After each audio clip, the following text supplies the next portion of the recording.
The Coco Crew podcast is hosted by CyberEars. If you are serious about your podcast hosting needs, you should check out CyberEars. Whether you are a podcaster, a radio host, a musician, a narrator, an audiobook author, or simply a school, church, corporation, or anyone else with an audio recording that needs to be hosted or distributed, you should check out CyberEars.com. Unlimited bandwidth, fast, reliable, and rugged servers with no hidden fees. CyberEars. Your audio, your terms. It's a blast from the past. Please listen carefully. Coco.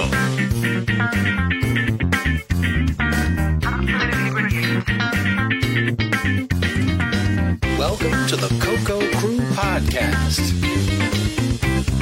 A delicious adventure into the world of retro computing news and information. Featuring the Tandy Color Computer. Hey, you got your Coco 3 yet? Coco.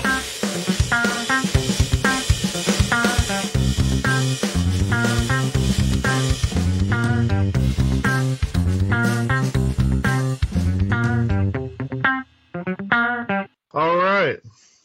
Well, why don't we just get started? Here's welcome everyone to Coco Crew episode 31. It's our December episode. This is their first episode of this half a year. We've crossed the 2.5 year mark, something like that. Yeah. Very exciting stuff. Joined once again by regular co-host Neil Blanchard. Hello, Neil. Hello, John, and everyone listening. Mike Rowan. Hello, Myro. Hello, Coco Christmas, everyone. It's our last episode of the year. And feeling a little under the weather, but still persevering with us, Mr. Boise Pete. How you doing, Boise? Hey, doing good, John. Thanks for having me. Very good, very good. So, like I said, Christmas episode. We're gonna have a special item a little later in the episode. We're gonna have a roundtable discussion that we've already recorded. That I think it went pretty well. We actually streamed that one to Facebook, so some of you may have already seen that. But stay tuned for the audio edition. I'm sure it'll be even better when you hear it over the radio. Let's see. This is December. The Tandy Assembly 2018 is roughly 10 months away. Hopefully coming in October. Coco Fest, of course, is coming up only 4 months away. That is going to be in April. Everyone getting ready for Coco Fest. Yeah, not much time left for projects now. It is it's kind of under the wire, or down to the wire. Yeah, down to the wire. Coming up on time. We're being under the weather. Under the weather too. Yeah. It's getting down. We're getting serious about the planning stuff, and it's going to happen. It's the 27th annual there. It's going to be a big party. Hope everyone will show up. We've declared that it is a moral imperative and a law now that if you're within 5 hours distance of Chicago, you are required to show up. That's right. I think you can also apply for a federal voucher if you don't have enough income. That is possible. Consult your local congressman. Anyway, well, so with Coco Fest in mind. Does that apply for Canada? You'll have to check your province, Neil. What do you got there? Maps or something? MPs or something? Varies from province to province. That's right. So speaking of Coco Fest, who's got projects underway? Anyone working on something cool? Yep, I'm working on something. Oh yeah, I'm going to reveal it right here because I was going to drop this in the next couple of days. Do it. I'm working on a cost-reduced, a CR version of the joypad adapter. Uh-oh. Yep. Uh-oh. Yeah, so this way, people are complaining about $40 being too much. Well, we're going to cut that in half. Oh wow. Yep, half price. Wow. Jeez. So what are you doing to reduce the cost? What I'm using is pre-made DINs, so a lot less time to make them, and no case. Wow. So if you want your own case, you can order one. Cool. So how are you undercutting that cheap Canadian labor? By not doing the DINs. By not doing any of it. By not Cutting out the cheap labor. Yeah. Oh, Lord. Well, that's cool. Although I still think people who complain about the price are just cheapskates, honestly. And that's my personal opinion. But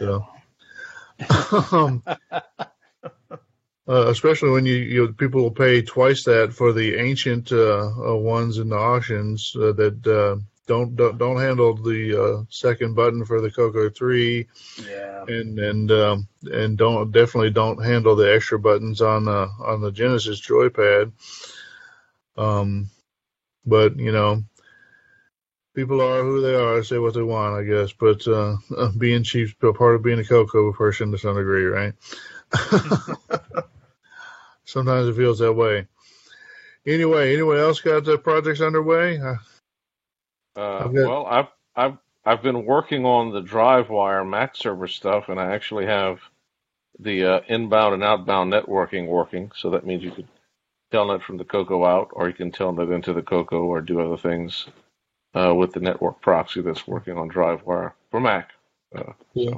So that's the native implementation for Mac. Right. Yeah, it's to get around the DriveWire Java server, which it's good on Windows, but I can't get it to run. Yeah, I have spun it up, and it's quite nice. I like that it's just basically one executable and slick, fast, and sweet. Way better than the Java version on the Mac. Awesome. I even had problems with the Java version on Linux lately. So. Yeah. So that's my project. Mike, you got anything? I'm working on something I'm not going to divulge right now, but I should have something by Coco Fest. Yeah. Nice. Cool. Yeah, I've got some time coming up here in a week or so. Have some time off. I'm hoping to jumpstart some coding projects. I always say that, but I'm hoping to have enough discipline to actually do it this time. So hopefully something will come of that. If nothing else, at least some throwaway stuff to at least get the creative juices going. All right. Well, how about acquisitions? Anybody pick up anything new recently that they'd like to talk about? Well, I didn't pick up anything Tandy related, so I was at World of Commodore, and I ended up walking out with the ZX Spectrum Plus. That was kind of rare. Cool. That's a important machine from across the pond. Got some cool stuff available for there in the Speccy world. I now own a Z80 machine, so the TRS-80 guys will be happy. Maybe you can get a TRS-80 emulator running on the Spectrum or something like that. Anyone else? No one out shopping? Spending all your money on Christmas? That's it. Yep. I bought a Games Master card. Oh, yeah. Ooh, but it's not here yet. No, not there yet. All right. So hopefully those will be going out soon. Again, that's you have to get a little time going. But yeah. So yeah, I picked up a few more Coco games on cassette from across the pond. It seems to become a hobby of mine recently. The most expensive way to get them, other than the fact that you can't get them at all over here. So, I also picked up, kind of related to the Coco, or at least in my mind. When I was in college, we called it the Dragon Book. It's a book on by Al Aho and a couple of others. Aho. I'm not sure how you pronounce his name, actually. Anyways, the compiler principles, techniques, and tools. It's a textbook on producing compilers, and they have a modern version that's I think is still used in a lot of classes. But I picked up the one that's a 1983 edition because I like to go old school on my education sometimes. So anyway, that might be fun to read and toy with. We'll see how that goes. All right. Well, that's probably enough to get us started for an introduction. So why don't we take a little break, and then we'll come back with some announcements. Active Software is proud to present Games Tape 1, Find out what critics are calling the best collection of Dragon games available. 8 fantastic full-length programs on one cassette. That's an incredible 200K. Each game features spectacular color graphics and sound. You get Wipeout, Interplanetary Trader, Wampus Mansion, Hilo, Atom Hunt, Snail Pace, Execution, and Air Assault. All of these great games for just £6.25, and that includes postage. Plus, our unconditional replacement guarantee. If your cassette fails to load, just return it to Active Software for an immediate replacement. All orders are dispatched within 48 hours of receipt. Order your copy of Games Take One today. Active Software, 117 Eichnield Street, Birmingham. Active Software, second to none.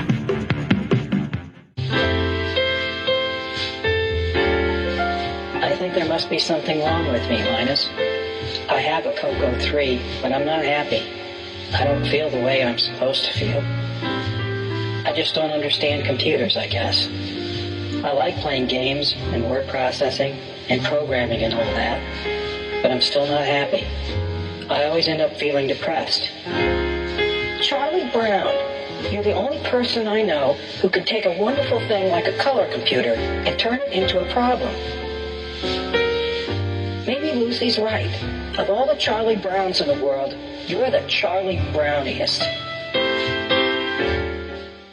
All right, Coco Cruisers, welcome back. Now it's time for our announcements. So, of course, we are the Coco Crew Podcast. We're available on Twitter as @Coco Crew Podcast, all one word.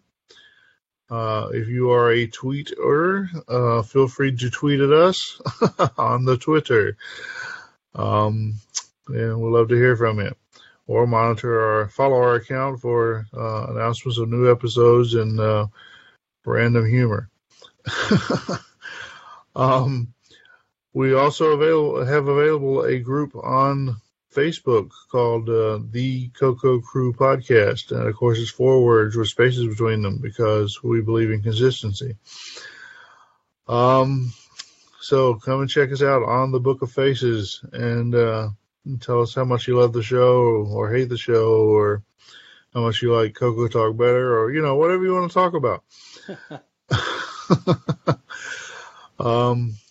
So we are a podcast, so of course we are available on iTunes or Google Play as for downloads, and we are also available for streaming through Stitcher and of course through the service TuneIn. So if you're have your Amazon spy listening devices listening to you talk, you can always ask them to play our podcast over top so you can at least be entertained. You can ask them right now, Alexa, play the Coco Crew Podcast. Exactly. Alexa, order all the things for John. All right. Well, so we are a member of the Throwback Network. If you're not familiar with that, the Throwback Network is a loose collection of similarly themed podcasts, retro-themed podcasts, many of which are about retro technology, vintage computing and gaming, but also a number of 80s culture items. There's a podcast about the Toys R Us and other ancient toys in there. There's even one about the TV show The Greatest American Hero, if you remember that one from the 80s. So if you are desperate for some more throwback culture or otherwise have a need for another podcast, then we recommend you check out the Throwback Network. Link is available in the show notes. Similarly, we are a member of the Game by Game Podcast Information Hub. This is another group of similarly themed podcasts. These are all retro computing or gaming oriented. They have podcasts about a variety of old computers, including, of course, the Tandy Color computer. That's us. So again, if you're looking for another podcast, we recommend you check out the Game by Game Podcast Information Hub.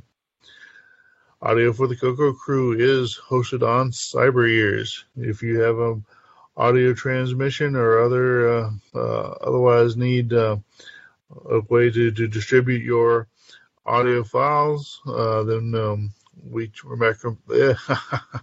Sorry, tongue-tied. Then we recommend you check out Cyber Ears, where you will get your audio on your terms.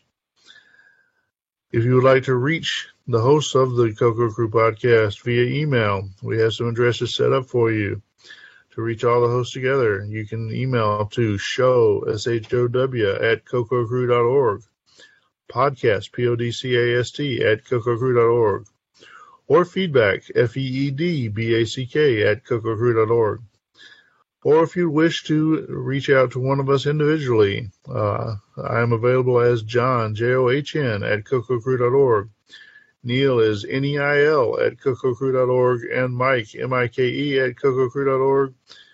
If I recall, I've set up a Boise, BOISY, at cococrew.org. Give it a shot anyway. So, there you go. Those are our standard announcements. Normally here we start talking about upcoming events, and we're going to do that, but there's not a lot left of them on the list right now, so I'm going to take a short detour here and point out that Coco Fest is coming, and we're looking for looking for people to be exhibitors. We're looking for people who want to announce that they're going to attend, and we're looking for people who are interested in presenting a talk. So we have links in the show notes for the announcements I've made on the mailing list pertaining to those items.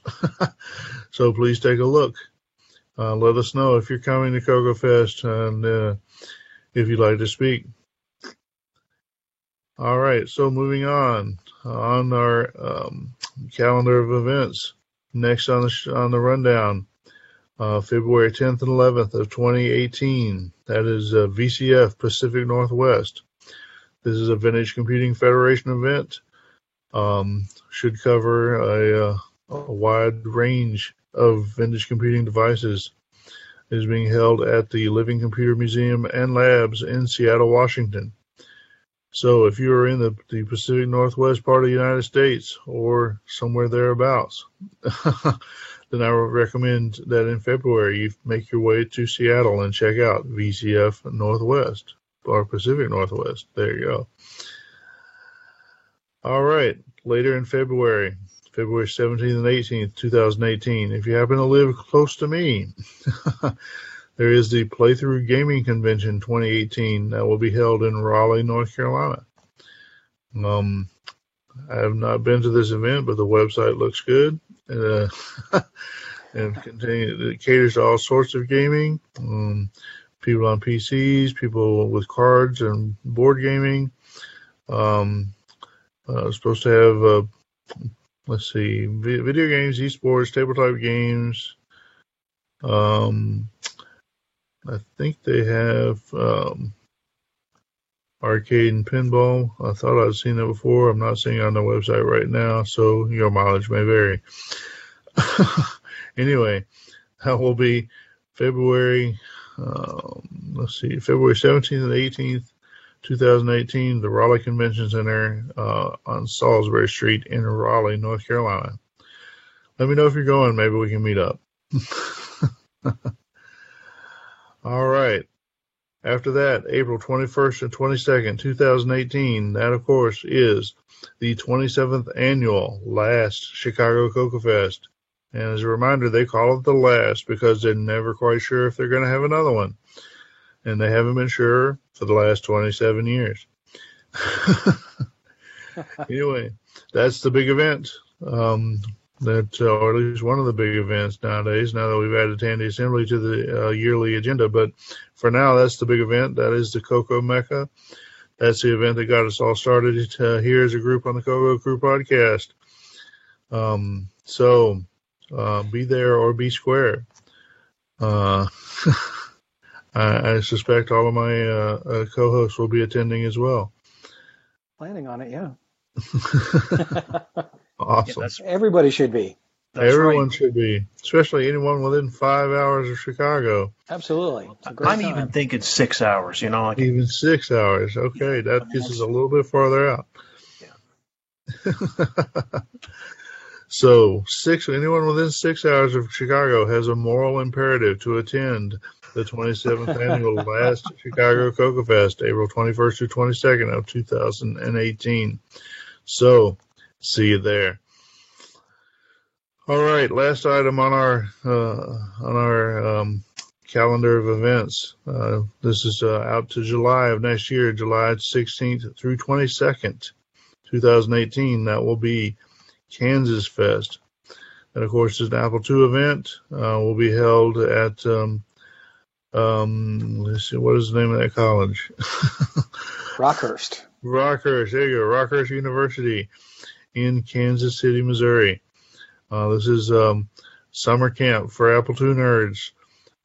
Really for retro nerds of all kinds, as long as you're not irrationally in fear or hatred of the Apple II. So it's cool. Go and sleep in the dorms, hang out with your people, have the technical talks about the Apple II and what's going on in the world of retro computing centered around the Apple II. So, very cool event. Recommended for anyone who would be the kind of person that would listen to a podcast about a 30-year-old computer. I'm envious of the Kansas Fest. I've never been, but the length of the show, kind of envious of that. That's awesome. It is nice to have that extra extended time. That's the one thing. Cocoa Fest is never quite long enough. I'm not tired of all the people, at least. Sometimes I'm tired of a few of them. But I'm not tired of all the people by the time it's over. It's usually wish there was another day, at least. Don't worry, I'm sure the feeling's mutual. Yeah, no doubt. Oh, Lord. Well, anyway, that brings us to the end of our announcements. Anyone have anything else to announce? No? Okay. Well, why don't we take another break, and then we'll be back with our news. In the great hall of the Cocoa League, there are assembled the world's 4 greatest heroes, created from the cosmic legends of the Tandyverse. Vapor Man, promising hardware and software that never appeared. Long-Winded Man. His powers of speech enable him to take 4 hours just to tell the time. Spec Woman. Able to quote specifications down to the atomic level. MPI Man. Able to discern an upgraded PAL from 500 yards. Their intention, to right that which is wrong and to serve all of Cocoa kind. Doctor Who fans rejoice. P. Clear Records presents A Dalek Christmas. Rudolph the Red-Nosed Reindeer, you are an enemy of the Daleks. You must be destroyed. Exterminate! Exterminate! Jingle bells, exterminate, exterminate. The weather outside is frightful. The fire is so delightful. And since we've no place to go, exterminate, exterminate. It's the most wonderful time of the year to exterminate, exterminate. To get your cassette of Dalek Christmas, send $8.99 by check or money order to P. Clear Records. Dalek Christmas offer, 5Z3 Elm Tree, Ontario, Canada. All right, welcome back, Cocoa Cruisers. Now it's time for some news.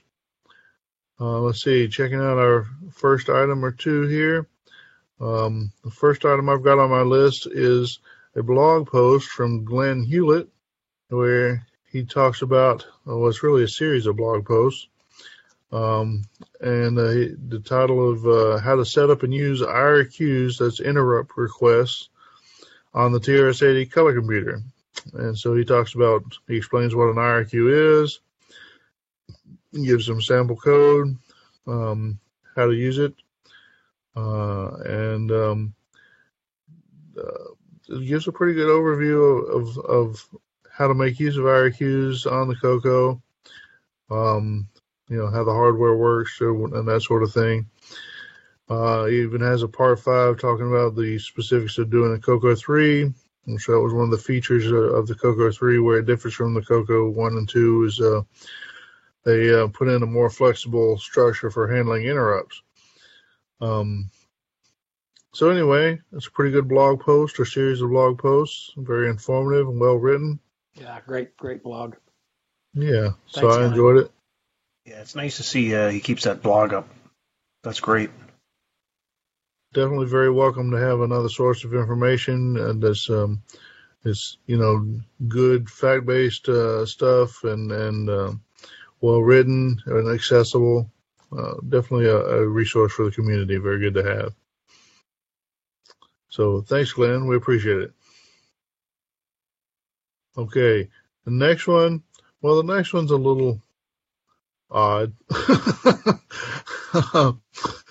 It's a link to a YouTube video. The poster's account name is Replicon. I have no idea who Replicon is, so I apologize for having to use the pseudonym there. But let's see.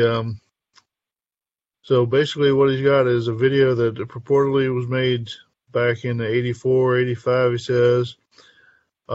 He's got some graphics that he uses to illustrate a group of people talking about a book or I guess, is it a book or is it a short story? Yeah, Eudora Welty's A Worn Path. I've heard of Eudora Welty. I don't really know much about A Worn Path. I don't know if this is the best analysis of A Worn Path ever. It's kind of entertaining to see the Coco graphics pressed into service to make a. So basically, he looks like he plugged his Coco into his VCR, threw up some graphics on the screen, and pressed record. And think of it as reading Rainbow if you dropped acid. Yeah, exactly.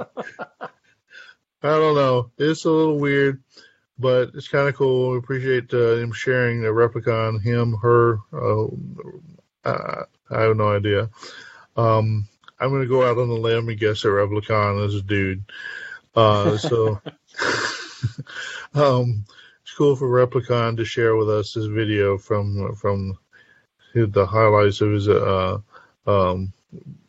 post-secondary education, I guess. Anyway, very cool, interesting little thing. So the next one, also a YouTube video. This one is from, sort of from a celebrity, Ben Heck. I don't know if everyone on the group is familiar with Ben Heck, but he does a lot of kind of geeky videos, often retro hardware themed, or if not, then they're microcontroller or physical computer kind of things. I think he became famous for originally it took like was an Atari console or something else. He kind of cut it to pieces and then put it back together into a portable version. So he does a lot of those kind of projects. Anyway, a couple of months back, we had a news item about how there's a dispute about the world record score for the Atari 2600 game Dragster. And apparently the dispute is still smoldering or raging or whatever. And so Ben has been asked to do some actual analysis of a running system to see if he can determine what the fastest possible score or what the best possible score is for that game. And so he's got a video about doing some analysis of the Atari 2600 and adding some hardware to it and trying to monitor the running system. I don't know. It's kind of cool. I'm not sure if he's going to get anywhere with it or if he'll be able to determine anything, but it's kind of cool, and it's a follow-on to something we already covered, so made sense to include it to me. So anyway, so yeah, well, this is a YouTube month. Looking at the news items here, we're going to have a whole bunch of these. So moving on, our next two links come from the same person, and this is again, I actually don't know who this person is either. I wish people would use their real names, especially when his YouTube handle is 6809 Coder, which sadly does not narrow it down as much as you might think it would. Because I can think of a number of 6809 coders in the world, shall we say. Yeah. We got a few right on the show. Yeah. So anyway, whoever this is doing a project adapting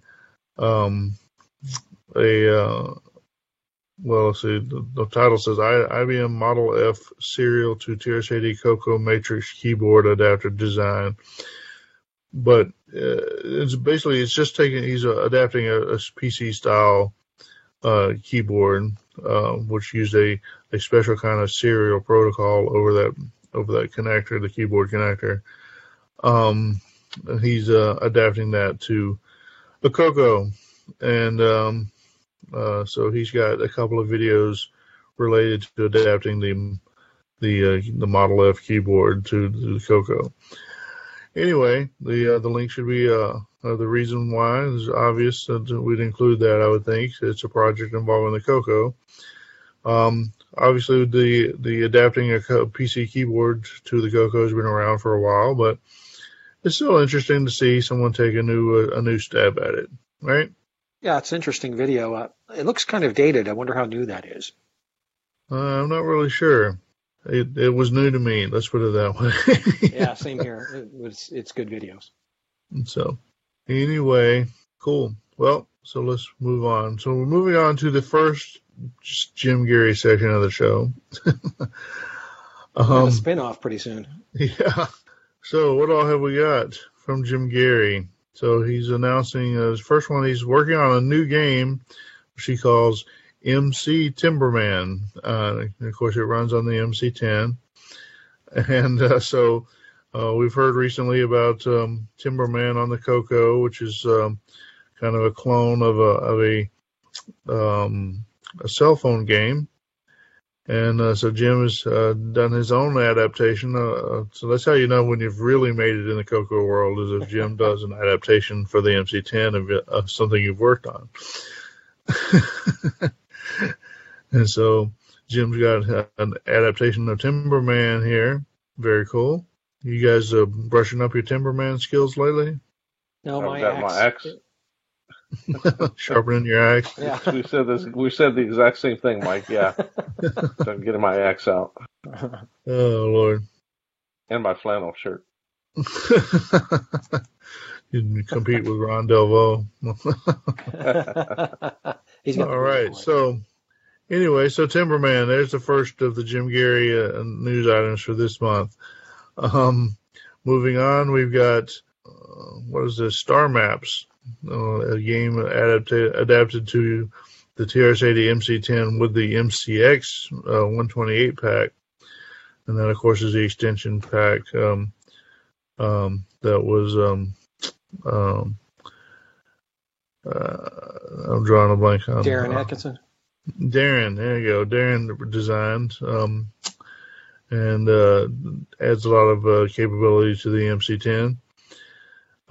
Anyway, the game Star Maps by J.W. Hurley, published in TRS-80 Microcomputer News. So it doesn't say, I guess that was for the color computer, maybe not, but this is for the MC10. So very cool. You want to check out the Star Maps? There you go. Moving one farther, also from Jim, Voyager 1 by Avalon Hill. This is ported from Coco to MCX Basic for the MC10. This has a kind of a 3D effect of walking through hallways and stuff, sort of like Daggerath or Phantom Slayer or something like that. So very cool. On the reference to Avalon Hill there, they always associate them with Dungeons and Dragons.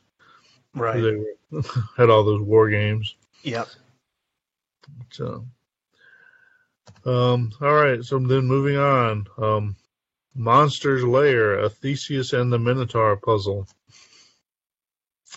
So Robert Abbott's famous puzzle implemented in BASIC for the TRS-80 MC-10 using SG6 graphics mode. This is one of the first games I developed with the help of my son Charlie. He's a simple basic subroutine. So maybe these aren't all new games. Maybe he's dumping some that he's had around for a while and catching up on publishing or something like that. So that might explain why there's so much Jim Geary news this month. Huh? All right. So another one from Jim Geary.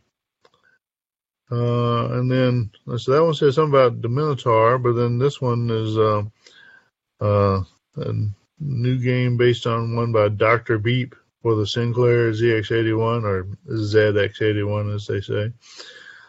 This one's called Mini Taurus, M-I-N-I, Mini Taurus Beta. So I'm not sure what the difference is between the Theseus and the Minotaur and then Mini Taurus. They look pretty different, so I guess it's a different game. Anyway, I think I would wear out my MC-10 trying to keep up with all of Jim Geary's games. Oh, yeah. Those keyboards are hard to replace. Yeah, no kidding. Are they really? I haven't tried. No, just based on availability. Yeah. Oh, yeah. Inavailability. Yeah, for sure. Definitely would be difficult. Although you might could build one. I wonder. Well, anyway. Let's see. Well, that's our first Jim Geary section, so let's move on. And this is one from Lee Patterson. If you remember Lee, he had a game, what was it, 2 years ago now? Yeah. A bouncy ball for the color computer, where he I think that one may have been inspired by a cell phone game of some sort, but basically the ball bounced back and forth and you had to kind of guide it through a maze on the screen. So kind of, to me, it sort of reminded me of one of those things where you hold like a maze with a marble in it, and you have to kind of rotate. You get the marble to go through the maze. Not exactly the same, but kind of similar to that. Anyway, he seems to be announcing what he's calling Bouncy Ball Next Generation, or NG. So he said he really had an itch to play Bouncy Ball. He needed to learn Sprite Kit for iOS and macOS. So he put the two needs together and created Bouncy Ball Next Gen for iPad, iPhone, and Mac. So if you are an iOS user or a Mac user and you really like Bouncy Ball, it sounds like you're going to have a way to play without having to boot up your Coco. Cool backgrounds, too. Oh, yeah. Okay, cool. Full backgrounds. Very nice. So, not exactly Coco, but I figured it was sort of in the wheelhouse. So, very nice, Lee. Thanks for letting us know. Hopefully, you turn that into bounce that one off something and end up with another Coco project. That'd be cool. Bouncy Ball 2. Yeah, exactly. During Christmas, a software package with a free running demo should be on at all times. A perfect example of that type of program would be Dungeons of Daggerath. Remember, during Christmas, the color computer should be on at all times. All times. All times. The color computer. During Christmas, the color computer should be on at all times. All times. During Christmas, the color computer should be on at all times. Cassette recorder.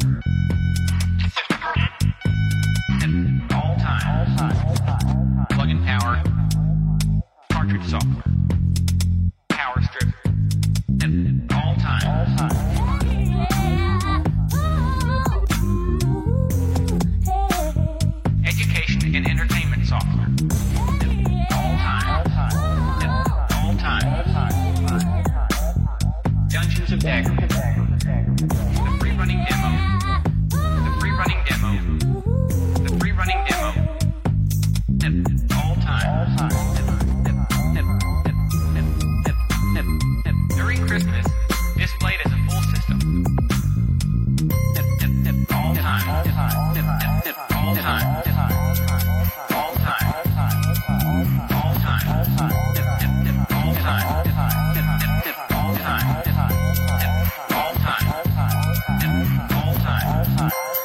During Christmas, the color computer. My Christmas tree lit up like a star. When I see my Christmas tree and loved ones before, Christmas tree, I'm certain wherever you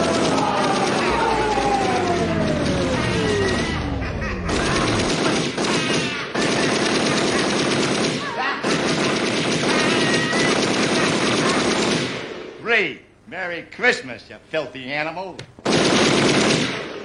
And a Happy New Year. All right, so here's one that showed up on the list from Hugo DeFort. And it says, what? Oh, well, I was getting increasingly annoyed with designing all the UI control and menus for my game project. So I took a step back and designed a library. And so he's got a demo of his user interface widget library. He's got basically a couple of, I guess what you call dialog boxes up on the screen with buttons and checkboxes. You can see the mouse pointer on the screen. So basically a GUI user interface kit that he's working on. Looks neat. Yeah, it looks kind of neat. I mean, it's I'm sure it could be useful if you were have a graphic application that you'd like to put together and don't have everything coded or don't want to have to code every stinking bit of it. So, is this like an engine? Like well, it says a library. Oh, okay. So, yeah, it's a program library, so you could call up all these functions in your own code. Oh, that's good. Yeah. Well, save a lot of time. Yeah, right off you could think it would be pretty neat to adapt that for like options, game options. You could bounce out the main screen and just have some check boxes and things. It would be clean. Right. Well, especially like if you have any kind of game you have that might have an open field and that you might use a pointer like a mouse or a joystick to point at something like like a Minesweeper or a card game or something like that. That's not necessarily full-blown arcade action, but unless you hit the pause button, I guess. Yeah. But something where you want to pop up, kind of a different mode of operation or whatever. It looks good for that, so for entering options or enabling features, or even for a dialog box for like saving the game on diskette or something like that. Yeah, right. Pretty cool. Very nice. Well, thank you, Hugo. Cool. So here's one that I had almost completely missed. It's another YouTube video because it's YouTube month on the Coco Crew. A couple of months back, just before Tandy Assembly, there was an event, VCF Midwest. And so our friend John Strong, he was a presenter at VCF Midwest. And he did a talk on game programming for the Tandy Color Computer 3. And so it's on video, and you can check it out. It's pretty informative. He talks some about his Fix-It Felix game, or Wreck-It Ralph, or whichever, what does he call it? It's inspired by the Wreck-It Ralph movie, or the game in the Wreck-It Ralph movie. And he talks some about the game and some about the techniques he uses to develop the game, or even talks a little bit about his philosophy of game design, if I'm not mistaken. Anyway, it's a pretty good video, so check it out, and maybe you'll learn something, okay? Did you check it out, Neil? I did. I watched the video. I was there at that event, but I didn't get a chance to actually see his seminar, so it was kind of cool to see it on YouTube. Yep. All right. Okay, next item. How to order Starbucks coffee with a Commodore 128. which I don't really drink that much Starbucks. I wouldn't use a Commodore 128 to do it unless there's a good reason to. But well, for me, I would just trade the Commodore 128 for a cup of coffee. Well, what's about even value, I think. Yeah. Anyway, so it's it's kind of cool, but basically what it amounts to is this guy figured out that I guess Starbucks had an API on the web available, and it's basically a programming interface that you could use as a web designer, developer, that you could enter orders through the internet. And so he implemented what's called an IRC bot. IRC stands for Internet Relay Chat. It's probably one of the oldest chat mechanisms still in use, but still pretty strong out there, particularly in the open source community for developers to talk to each other. But anyway, it's common to have to write a program that logs in to an IRC server just the way any other program would, or that your own client would. But instead of just letting you interface, directly to it to talk to other people, that program kind of sits out there and waits to receive commands or to see, requests for information that it thinks it can provide or whatever. And so they call it a bot, like a robot. And so he implemented an IRC bot that allowed you to then order Starbucks coffee with the IRC bot. And then I guess not satisfied with the geekiness of that achievement, he made use of one of these Wi-Fi modems that are out there in the world, where you can get basically a telnet style connection, which is basically a TCP/IP connection to anywhere on the internet, and you can use that to implement your own IRC protocol client on a retro computer, and he used that to connect to his IRC bot and order coffee. Pretty cool. Pretty cool. This is actually kind of similar to what Brett Gordon did a year or two ago for his artillery duel game, what do you call it, global thermonuclear war, I guess. Yes. Was a internet networked artillery duel game for the Coco using IRC technology and DriveWire to do, I think at that point he was using DriveWire to do the internet connection. So and before I get a bunch of hate mail about my Commodore 128, I was joking. That's right. We know there are a few Commodore lovers who do listen to the entertainment value. Yeah. Well, maybe I just really like Starbucks coffee. Yeah. Well, maybe the Commodore fans will be happy because they'd be glad to give you a coffee for. Well, yeah, they might be a good deal. Yeah. Hey, the 128 would be a great machine. I mean, it's already got 2 or 3 processors in it. If it had a 6809 on top, that'd be even better, right? Oh, Lord. Anyway, hate mail to Mike at CocoCrew.org. All right. I gotta do a Commodore commercial. There you go. All right, now on to the second Jim Gary block of the program. Let's see, we have how many here? So we've got Sub Hunt for Color Computer OS 9. These are all for OS 9 you're reading off here. So. That's right. And we've got Star Trek for OS 9 on the Coco. We've got Rat Maze for OS 9 on the Coco. Gargoyle's Castle for Coco OS 9. And a Slots game for Coco OS 9. All by Jim Gary, all written in Basic 09 if I'm not mistaken. So Jim must be expanding his horizons a little bit. Already a a big user of BASIC on the MC10 and the Coco in general, the Microsoft style BASIC. But moving out to BASIC 09, which is which is which is a more advanced expression of the BASIC language, I think, than the BASIC NROM that we're more accustomed to as Coco users. But anyway, so there he's put out, well, that's 1, 2, 3, that's 5 new Coco games on OS 9.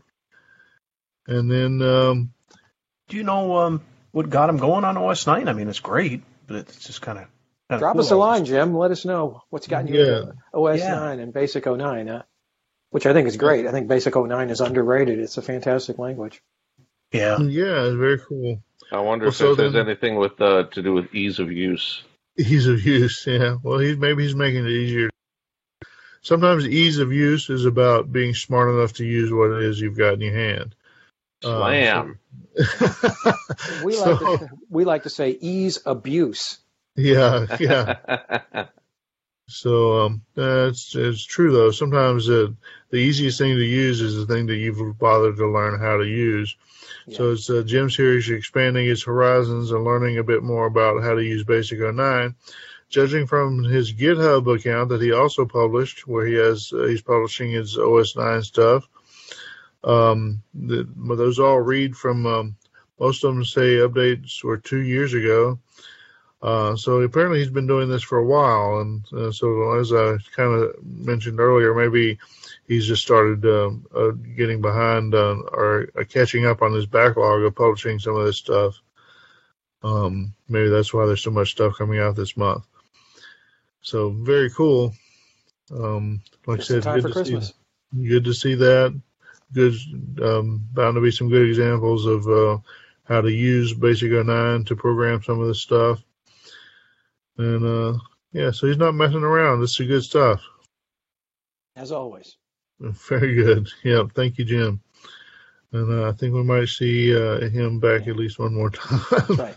We'll have Jim back a little later. All right. Okay, here's a little diversion.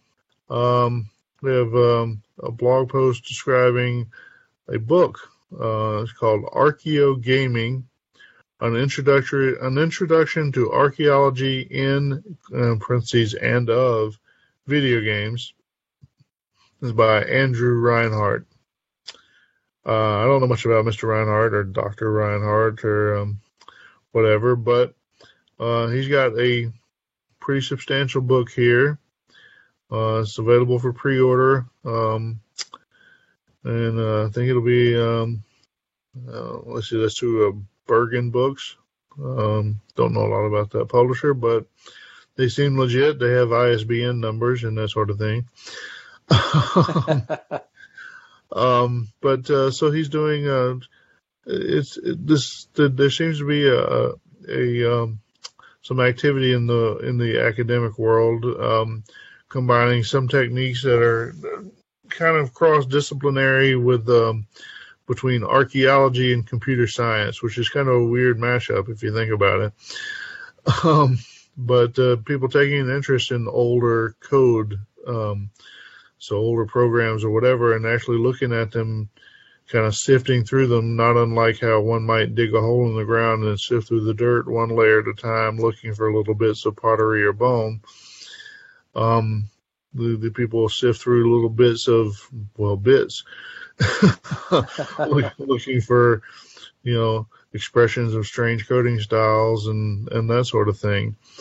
Now this book, judging by the table of contents, probably covers a gaming era a bit after the Coco, but it's still kind of the kind of thing that might interest some of the listeners, and so I've listed it here, and just to make people generally aware of this Archeo gaming idea that's out there. Maybe you can reach out and find your own extension on the idea and share it with us if you find somebody else doing some cool stuff. I think this Andrew Reinhardt. I believe I discovered him a bit through the Twitter connections to oh gosh, what was that guy's name? The book that I reviewed several months ago, the computer archaeology book or whatever, by John Aycock. You guys remember that one? I remember you talking about the book. I didn't remember the author. So I think this is sort of in the same network of people, academics doing this sort of thing. Yeah, Retro Game Archaeology was the name of the book. So there's a kind of a group of people there that are doing some cool stuff, and like I said, it's some serious academics involved. Sometimes they get a little thick in the academic portions of the discussion, but there's also some cool digging through code and looking at how things were done involved there too. So anyway, Archeo Gaming, an introduction to archaeology in and of video games by Andrew Reinhardt. You might want to check it out. It is a little bit pricey, but whatever. Check your local library. Yeah, exactly. All right. So moving on. So this is a link from, it's really a tweet from Mark J. Blair. Mark was, first we became aware of Mark when he published designs for a Coco ROM cartridge. He does a lot of retro work, so involved with Retro Challenge, that sort of thing. Anyway, he posted this link here. He says, have a paper tape reader and a CNC stencil / vinyl cutter, but no tape punch. That's a tape punch, of course, is what actually makes the tapes, or makes the impressions on the tapes to store data in the first place. So it'd be like having a tape player but no tape recorder. Not too good, right? It says, then this is for you. And he's got a GitHub link to something called PTAP2DXF. So PTAP stands for paper tape, and 2, the number stands for 2 as in TO. And DXF is a format for CNC machines. And so basically he's got a way for you to feed this program, and that can then tell your CNC machine how to cut out something that you could feed to your paper tape reader. Now I know the Coco didn't exactly have paper tape as an option, but some of us think paper tape is cool as a retro thing. Yeah. Not as cool as a CRT monitor and a floppy drive, but it's up there. So. If that covers you, you may want to check out Mark's link here. Link is in the show notes. Well, the link to the link is in the show notes. All right, so moving on. Donkey Kong Remix Christmas Tournament. Now, I'm attributing this to DK Remix at Facebook, who I assume is associated with John Kowalski, aka Sogmaster, but from the wording, I wasn't sure if that was Sog posting or someone else. Anyway, so the real takeaway here, the downside is this is not for the Coco. So we all need to whine and complain and get Sogmaster to do a release of this for the Coco. Well, what he's done is taken his DK Remix ROM set for the actual Donkey Kong hardware, and he swizzled it up a little bit more, changed the graphics up a little bit to give it a Christmas theme. And so, for example, on the How High Can You Get screen, it has a growing Christmas tree instead of Donkey Kong stacked up. And that's cool. Yeah, you fight, I think, snowmen instead of fireballs, and some of the colors are changed around to be more Christmassy, that sort of thing. Pretty cool. If you follow the link in the show notes, that takes you through the announcement on Facebook, and there's a link there to the DonkeyKongForum.com. Supposedly through that link, you can find the ROM images that you can use with MAME to play the Donkey Kong Christmas remix on MAME. I assume that you could use those ROM images with actual Donkey Kong hardware, which I'm tempted to try but haven't found time to do because it's a whole bunch of ROMs. Anyway, pretty cool stuff. Not Coco per se, although hopefully maybe it could be if we're really nice to Sockmaster and beg him. But if nothing else, it's Sockmaster. He's part of the community, so very cool achievement. That's right. Good stuff. So, all right.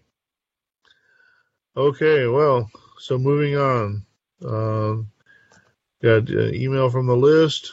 It's from Jim O'Keefe.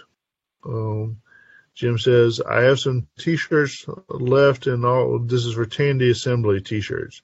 I have some T-shirts left in all sizes for $20 US, including postage. So that's a bargain. I had to pay $20 and then carry it home myself. Yeah.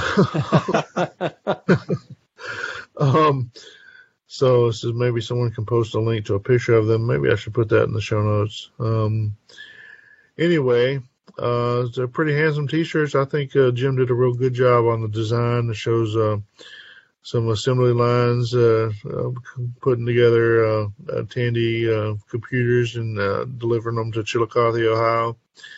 The color of the T-shirts is a blaze orange. So in case you need something to wear while you walk out in the woods in hunting season. Yeah. It's cold, but yeah. It might be a little cold, but no, I like the shirts quite a bit. They're awesome shirts. They turned out nice. Also to mention, for any Canadians listening, Jim's going to ship me a whole pile of T-shirts. So if any Canadians are listening, we could do the same deal. But that's still $20 US, so that's like $1,000 Canadian or something like that. Yeah, but you get around the shipping charges, so. Yeah.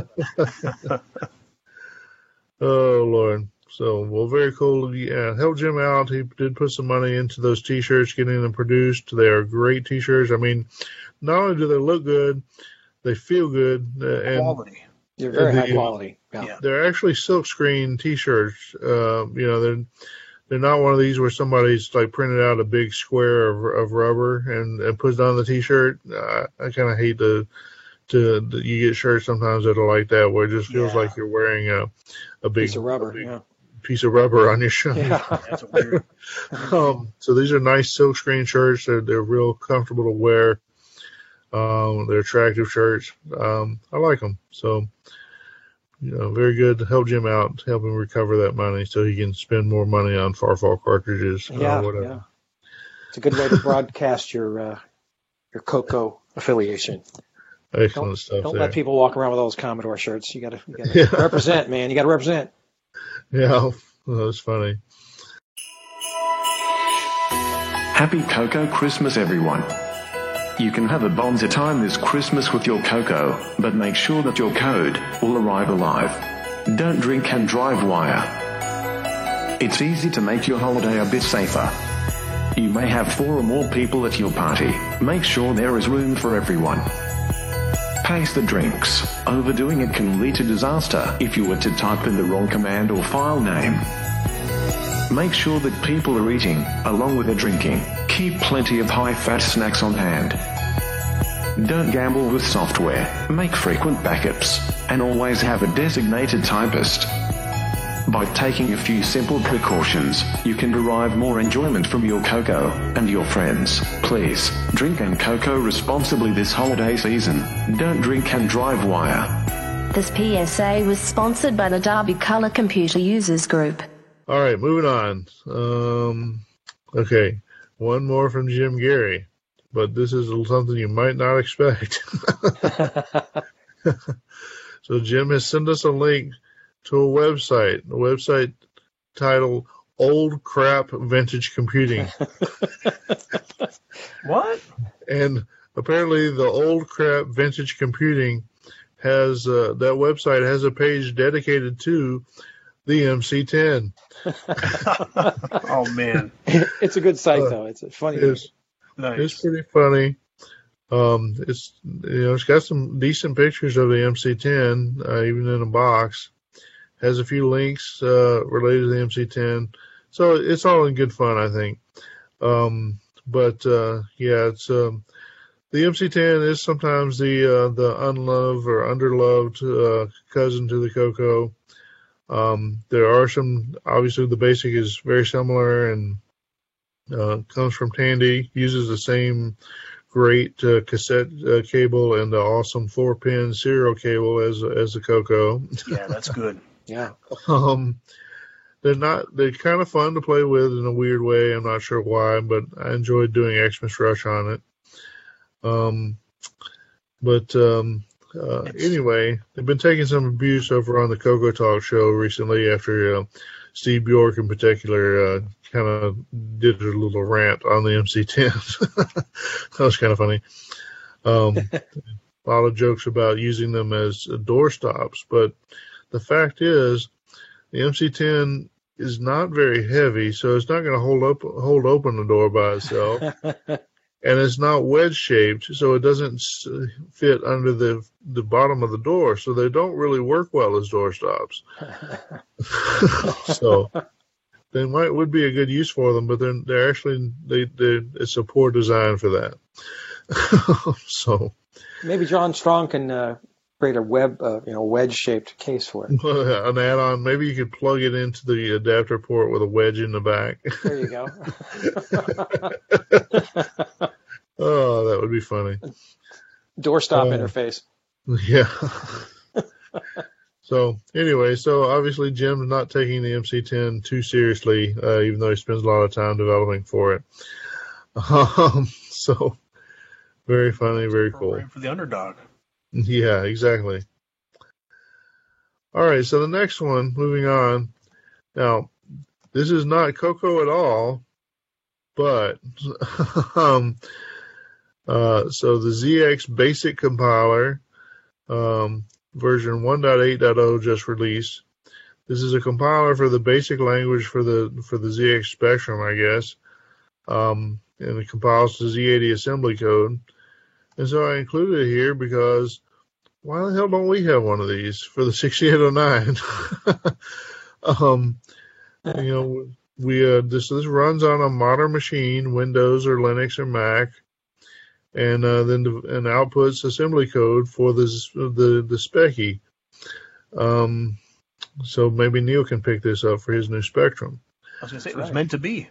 I got the Spectrum now. But that's why I asked Boise earlier. I know he had done a project in his graduate school work to implement a compiler for a Basic 09 variant language that would compile to CC809 assembly. Mm-hmm. And kind of kicking him a little bit, saying maybe you should revitalize that. Yeah, I do have it, and I was started to expand on it, but got busy with other things. I might actually revisit that earlier into the next year. So that'd be cool. That would definitely be cool. But we get a lot of people that complain about they want to do assembly language, or they want the speed of assembly language, but they only know basic, and and then it just breaks down from there. So, in a compiled basic, there are basic compilers that then run, under the color basic environment, but they're a little bit hard to find, and not that hard, but just nobody seems to run them. It's like people don't put it all together or whatever. Maybe that should be a tech segment, is how to run one of those in the emulator, but not this month. All right. Well, very cool. Now we got a little promise from Boise for a future news segment. So I'm looking forward to that now. All right. So here's one I just discovered today. That's why I tucked it not quite at the end of the announcement. Here's a book, again, not a Coco book, but Retro Game Dev : C64 edition. So I don't know what other editions this guy might be planning, but here's a book on how to develop games for the Commodore 64 using modern tools and techniques and whatever else. So that's pretty cool, and it just been published. It just published paperback November 29th, 2017. So you can pick it up for $14.99 on Amazon. it's offering me a deal where I can get it on Kindle for nothing, but I think it's trying to sell me something. So yeah, I saw that too. Looks like a really cool book. I was immediately jealous. Yeah, definitely jealous when we don't have a book in our community like this. Somebody was trying to tease Boise into writing another book. I think this would be a great one for him, but I got the impression he wasn't too keen on writing another book just now. No, thank you. Oh, I always kind of think, boy, it might be cool to write a book. And so it might be cool to, pull all my hair out too. So I don't know. Anyway, but if you have an appetite for these sort of things, especially if you're, friendly to the Commodore 64 as well, maybe you should check it out just for the retroness of it. I find that reading information about programming other retro computers quite often is insightful for me in other ways and helpful in doing Coco software as well. So maybe you'll get a benefit like that from reading this too. So Commodore 64 is worth half a cup of coffee at Starbucks. Is that right? I think it's a juice, like you have to go to the juice bar for that, but whatever. Anyway, moving on. So, speaking of games that aren't exactly for the Coco, or maybe they are for the Coco along with everything else. So we've been seeing these posts from this guy, Fabrizio Caruso. I don't know much about him, but he apparently is releasing. He's got a game that he is releasing basically simultaneously on a whole bunch of different systems, including the Ohio Scientific, the VIC-20, CCE MC1000, which is a machine that from Brazil that uses the 6847 video chip, but I think is the 80 processor. Aquarius, Atari, MSX, the ZX81, just a whole bunch of machines. Wow. Now I haven't seen the game in action. I don't really understand what the game is about. The screenshots look nice on the Coco version. Just checking it out here. Yeah. Yeah, I never quite grasped the object of the game either, but I was pretty impressed with the list of oddball systems he's supporting.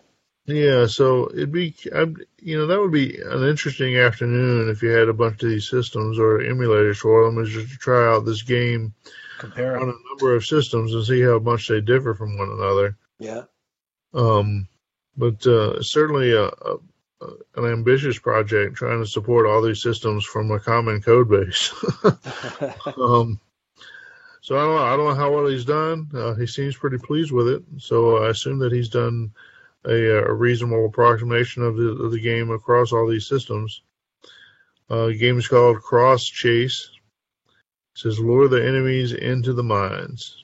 So, like I said, I'm not really sure how it works, but looks pretty cool. You may want to check it out. Link is in the show notes. All right, very cool. Okay, another. Let's see. Well, it's a Facebook video. It says, here's something I've been playing around with this past week in my spare time. If you play the video, it seems to demonstrate using a Bluetooth keyboard to interact with the Coco. This is from Dave, is that pronounced Gacke? Gacke? Yeah, I believe so. Yes. Okay. So Dave has got some sort of, it looks like a whole lot of wires on his bench top. But one way or another, he's got them interfaced into his Coco, and with something to do the Bluetooth and can do the human interface device translation for the Bluetooth. I think he says in the video it also works with USB. And I think is he the one using the Vinculum part there? I think so. Yeah. VNC too. Yeah. So there's it's kind of a microcontroller of a special breed that is out there that can be interfaced to do a bunch of stuff like this, and it includes Bluetooth support and USB and whatever else he's got hooked up to the Coco. and so it looks like a cool project. So now we just need him to productize it and bring it to Cocoa Fest, and maybe we can give him a Glenside trophy or something, huh? You can always bring it to Tandy Assembly. Well, there you go. Tandy Assembly will be fine. All right. Very good, Dave. A cool project. Okay, moving on. Added 59 photos to the album PenFest 2000. This is for Jason Rygard. Jason, I think, is fairly new to the community. I think he's shown up on a couple of the Cocoa Talk shows in the past couple of weeks. But apparently he was at PenFest 2000 just like I was, and a number of other people. I swear this must be the most photographed event in all Cocoa history. Yeah, amazing. There's videos of it. There's still shots. One of the still shots seems to have captured me. It's so long ago that I'm not even sure if it's me or not, but my wife says that she thinks it is. It looks like you. Well, in that box you're carrying, that's a giveaway. You got some goodies in there. Box of goodies, yeah.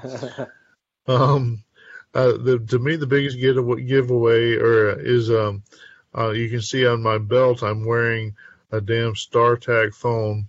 Yeah. That was the original flip phone. The brick. And it was kind of a high-end phone for the day. Nowadays, it would be a ridiculous antique. But yeah, it's the phone when Chris was pregnant with our first kid. I decided I had to have a cell phone at that point. I'd kind of been against them, or just not that interested in them. So I got a cell phone, just in case she had to go to the hospital or whatever. And of course, when the time came, her water broke on a Saturday morning. And so, we were just getting out of bed on Saturday and her water broke, and we went and spent the rest of Saturday at the hospital. Had no need for the cell phone whatsoever. Anyway, you have it there. Probably the last time anybody could say that they didn't need a cell phone. Anyway, but it's pretty funny to see that picture show up, and I have at least something that's might be proof that I was actually there, if it really is me, which I think it probably is, but you never know. And PenFest 2000, that was the event where the infamous video with Brother Jeremy singing the Kevin Darling song that you hear on the show once in a while. Kevin Darling, let the upgrade free. It's set the upgrade free. Oh, okay. So, where was PenFest held? Is that Pittsburgh, Philadelphia? Where was it? It was near Pittsburgh. Okay. In Aliquippa, Pennsylvania. All right. So close to me too. Which just so at that point I was, I've been keeping up with the community for some time, but at that point I still thought, oh, these guys are crazy getting together all the way out in Chicago every year. What the hell, But then I heard about PenFest and said, well, it's in Aliquippa, Pennsylvania. Well, guess whose mother-in-law was living in Aliquippa at that point? And so I said, why don't we arrange, we had a trip planned, why don't we arrange the dates so they coincide? And they gave me an escape from the mother-in-laws or whatever, and we went down there and checked it out. And then at that point I said to myself, well, I had a lot of fun. These things aren't going to go on forever, so I better get out to Chicago before they stop having them. Just 17 years ago. Just a piece of trivia. The 3 prior PenFests in 97 through 99 were in, I think, Harrisburg. Oh, wow. Okay. That's cool. Well, people out in Pennsylvania, let's start it up again. Yeah. Yes, that'd be cool. please. We'd love to go to it. Yes. Yep. Anyway, well, hopefully we'll get I just would love to have more Cocoa events that I don't have to plan. Yeah. Or even participate in the planning. I just want to show up, bitch about not being able to use my credit card, and complain about the being too many talks and not enough auction or whatever. Oh, goodness. All right, moving on. if you remember a while back, there was someone who kind of showed up and said he was going to do a modern 3D game that was sort of a tribute to the Temple of Ram by Rick Adams. He kind of showed up and said he was going to do it, and I think that's pretty much the last we heard of him. And so now I guess it's the same guy. I don't know because I don't remember the guy's name before, and now they're using the weird alias Share Squid. I don't know what that is. Anyway, he's got a blog post here, Return to Ram, which kind of says he's kind of revitalizing his efforts and shows something about the tools he's using for doing his 3D modeling or whatever. And then he also goes on to say that he's simultaneously going to basically do a port, shall we say, of the original Temple of Ram over to the Vectrix. So it's really two different projects, somewhat related. Love to see another Vectrix game. Not really the subject of this podcast, but since it has the ZC809, it's still fair game. Well, that'd be cool to see that done in vector graphics. It would be cool to see it. I mean, it's not entirely inappropriate, considering it's a lot of straight lines and stuff anyway. Yeah. Anyway, so maybe the 3D version is still in the works, and maybe we're going to get one for the Vectrix. Let's hope on both of them. Very cool. All right, and Share Squid, what is your real name? Because I feel silly putting your name as Share Squid into the notes. Share Squid Sponge Pants. Yeah. All right, so the next two are basically the same thing. So we get so there's this Retro Battle Stations thing that's out there that's part of the Reddit community, and they do like little projects on a monthly basis or something, I guess. And so I guess Christmas time is do something Christmassy for your retro thing. I don't know. I'm kind of making it up, but Rogelio Perea is he's got his Retro Battle Station set up with his Coco 2 running Coco Card Designer, and he's printed out a Christmas card, Season's Greetings, and so I guess that's his Retro Battle Stations entry. So that's kind of cool.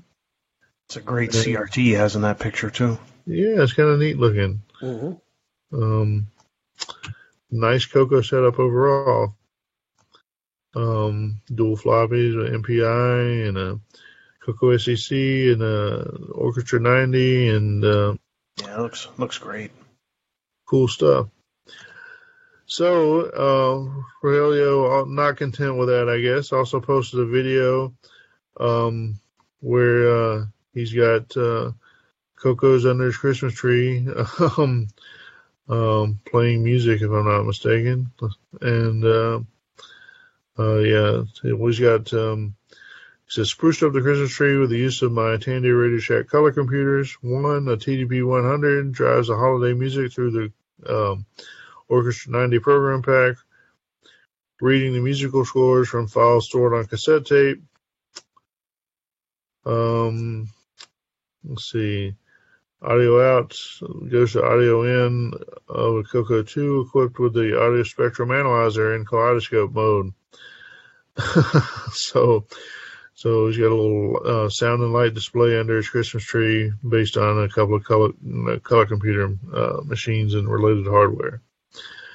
So Merry Christmas at the Perea household there, huh? Cool setup. Very cool. I'm not sure my wife would be excited about that setup, but you know, we have our own arrangements. All right. So, speaking of sound, no lights, but maybe sound. Our next item is from Glenn Hewitt. He's got his MIDI to Coco converter is released and made available through his blog site. So basically, he's got a program that will take a MIDI file as input, and he can process it out either to data either from the Game Master cartridge or for Ed Snyder's Coco PSG, or also for a software-based player from Simon Jonason. If you are a developer for Coco games or something like that, you don't really need much musical talent to add music to your games. You can implement the appropriate player based on the output from this tool, and pick the appropriate MIDI file, an appropriate MIDI file for music to accompany your game, and the rest is an exercise for the reader, I guess. But so very cool, Glenn. Should help some people get some games or some music into games or whatever on the Coco. Very nice. Okay, so our last news item. So I guess Ed Snyder must be a listener to the show, because after episode 30 and all our Infocom talk, Ed, I guess, has taken on a project to adapt the Infocom interpreter, added the capability to utilize the 64-column text mode that is now part of the Coco VGA project. That Ed is part of the project. We're producing the boards there for the project that he and Brendan Donahue are working on. And so he's sounds like he is taking the Infocom interpreter and has done enough disassembly and analysis of the code to figure out, he's added some code to turn on the 64-column text mode available in the Coco VGA product, and then made the interpreter aware of 64 columns. So instead of doing your text breaks at 32 columns, it extends out to 64 columns. And so now they've taken the results and are producing, shall we say, hacked versions of the Infocom games that support the 64-column Coco VGA output. And Bob's your uncle. So very cool. Yeah, it looks good. You definitely get a lot more text on the screen. Yeah. And then I think a few people suggested, hey, if you've done that, then maybe you could help us out with the Coco 3 version as well. So I think he's also gone on to do a Coco 3 version that at least supports the 64-column mode that's available on the Coco 3, and sounded like he was trying or planning to support the 80 columns as well.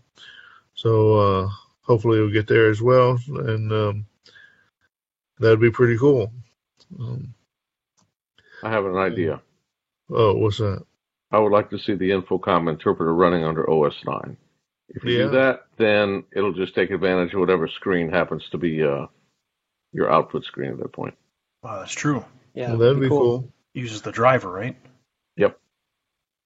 Yeah, it's probably not that difficult, but, I say that having not looked at the source code. Well, I believe Ed said that he disassembled, from what I understood, Ed disassembled the interpreter, so maybe it should be a matter, hopefully, that interpreter is written with position-independent code, and if it is, it just should be a matter of getting the I/O hooks to use the OS 9 system calls as opposed to anything hard-coded.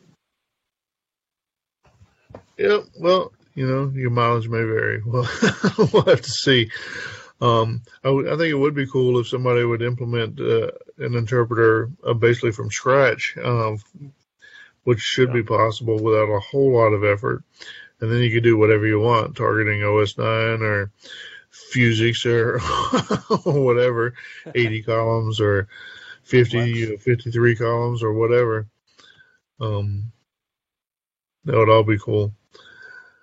But yeah, that's if we conquer the Infocom world this way too. I was already looking into it, and I guess there are some similar tools. I described in episode 30 the tools for producing Infocom compatible games.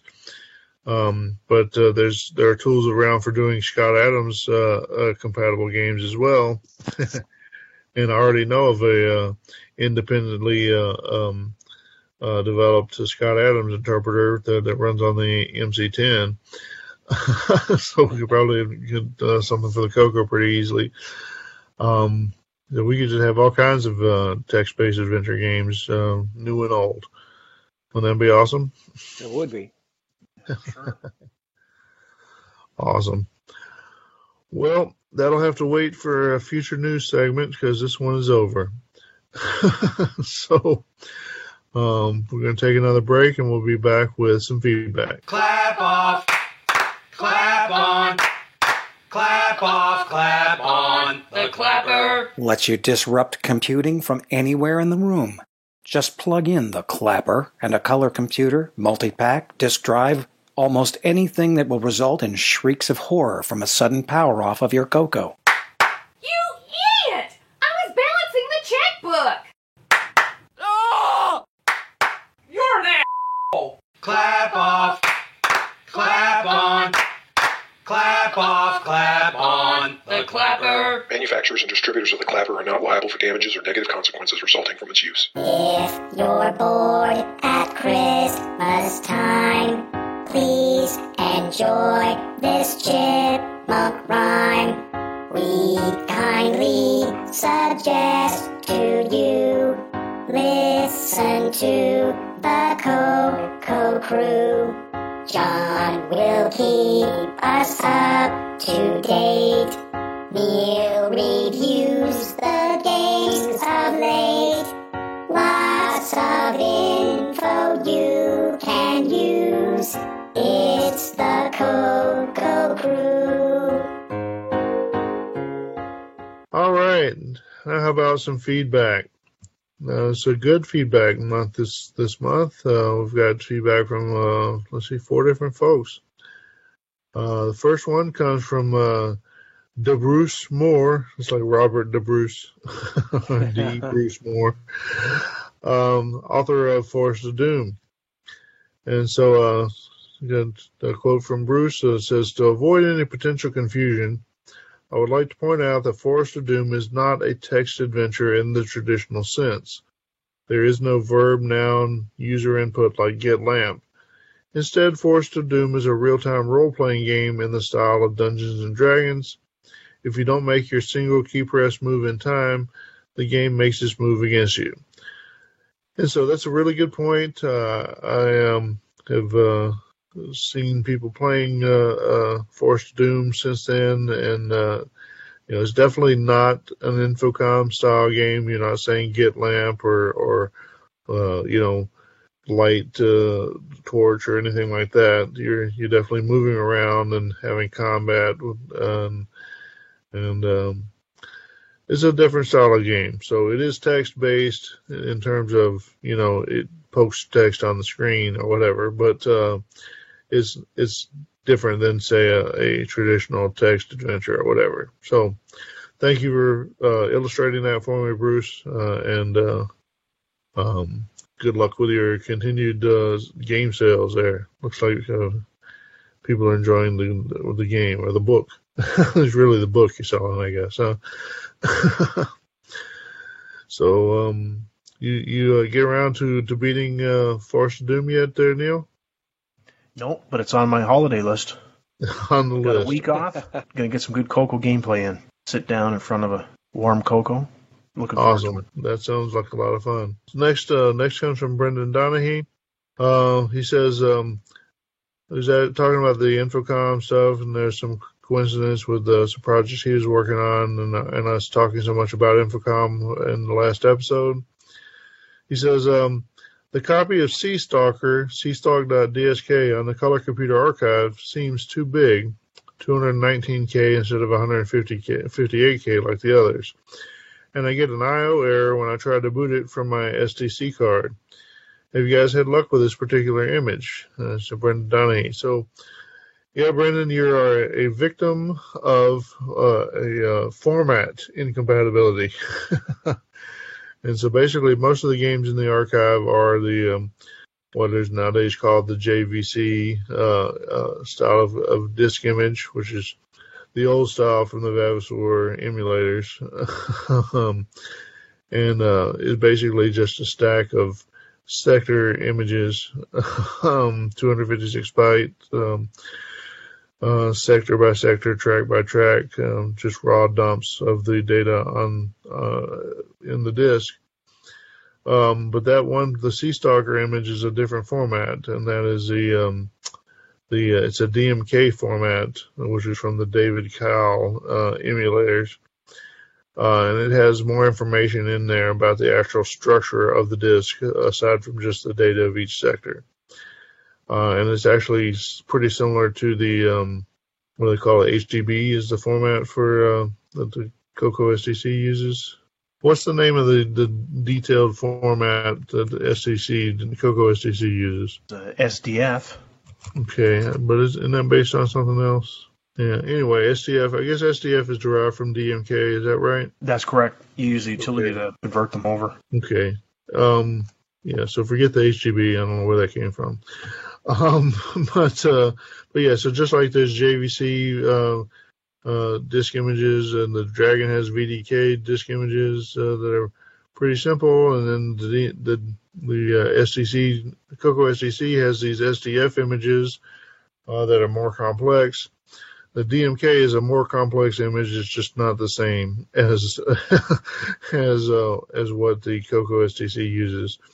And I think there is a tool out there that, like Neil was just saying, that will convert between the DMK and the SDF formats. Finding out is an exercise for the reader. Maybe I'll try to get that into the show notes. But yeah, the thing is the image you're asking about is the DMK format. That's why it's a different size. And as you can see, they're quite a bit larger. There's a lot more information in them. It's about stuff that's not. It's not the normal stuff from the diskette. It's the weird stuff. It's like instead of just the lanes on the highway, you're including the curbs and the median strips and the on ramps and the off ramps. So, all right. So moving on to the next one. The next one comes from Pierre Sarrazin. Pierre is the creator of CMOC. And I think in the last episode, maybe Boydie and I had a little discussion talking about the state of CMOC and whether or not we could generate OS 9 code with it. Pierre, he pointed out that there is some support for generating OS 9 binaries, that he's willing to work with someone if you want to get that straightened out and expanded. And continuing on with this quote, he says, also, CMOC always generates position-independent code. The only exception is user-written inline assembly language. So, yeah, that's the biggest hurdle there for supporting OS 9 is going to be supporting the position-independent code. Sounds like that's already something that's been achieved. So, after that, it's a matter of producing the right formats and, having libraries that make the right calls to do things the operating system allows, that sort of stuff. Not exactly a done deal, but it's within the realm of possibility, it sounds like there. So maybe someday we'll see CMOC generating OS 9 code too. That'd be pretty cool, huh? Yeah, it's cool to see how this CMOC has been maturing. I know Lee Patterson has used that, and Mark Sherman. Yep, very cool. All right, so the next, the final comment actually comes from James Jones. I actually snagged this one off of Facebook, I think, but let's see. He says, excellent episode, even though it was depressing to hear the part of the interview with Brian Moriarty about how Atari almost went with a 6809 and to contemplate what could have been with a computer maker that didn't cut every possible corner the way Tandy did with the Coco. So, yeah, I think all of us kind of had a little sigh there thinking about a 6809-based Atari 8-bit. But if you really want that, Boise, who unfortunately is not with us for this segment, Boise, of course, has the Liberate 09 design that he put together a few years back that will let you have an Atari 8-bit computer with the brain transplant to a 6809. He even had Nitrous 9 booted up and running on it. So Yeah. within the realm of possibility, we just need somebody really talented to make use of the Atari video and sound hardware and the 6809 processor to produce something awesome. That And would be a awesome it would powerhouse. be. Anyway, well, we appreciate the feedback. We'd love to hear it. If you've got feedback, please do send it in, whether it's positive, negative, or otherwise. We'd love to hear it. And you can send it via email or even commenting on the Facebook group, or you can tweet it at us if you are a Twitter. All right. Well, that's enough for our feedback segment, so why don't we take a break here and then continue back with the rest of the show. Editing department, this is Bill. Hi, Bill. It's Fran in scheduling. Do you have a second? Sure, Fran, what's up? Well, we've been getting complaints about too many promos for Cocoa Fest. You're kidding. No, it's pretty shocking, but you can't please everyone. Wow, do they know it's April 21st and 22nd in Lombard? I sure hope so. The whole point of advertising is to get the message out. So what should we do? Well, the Christmas season is here. Maybe it would be good if we skip the Cocoa Fest ad for the December episode. I guess we can do that. Oh, I wanted to go ahead and book my room for Cocoa Fest. Do you have that number handy? Sure. Got a pen? Go ahead.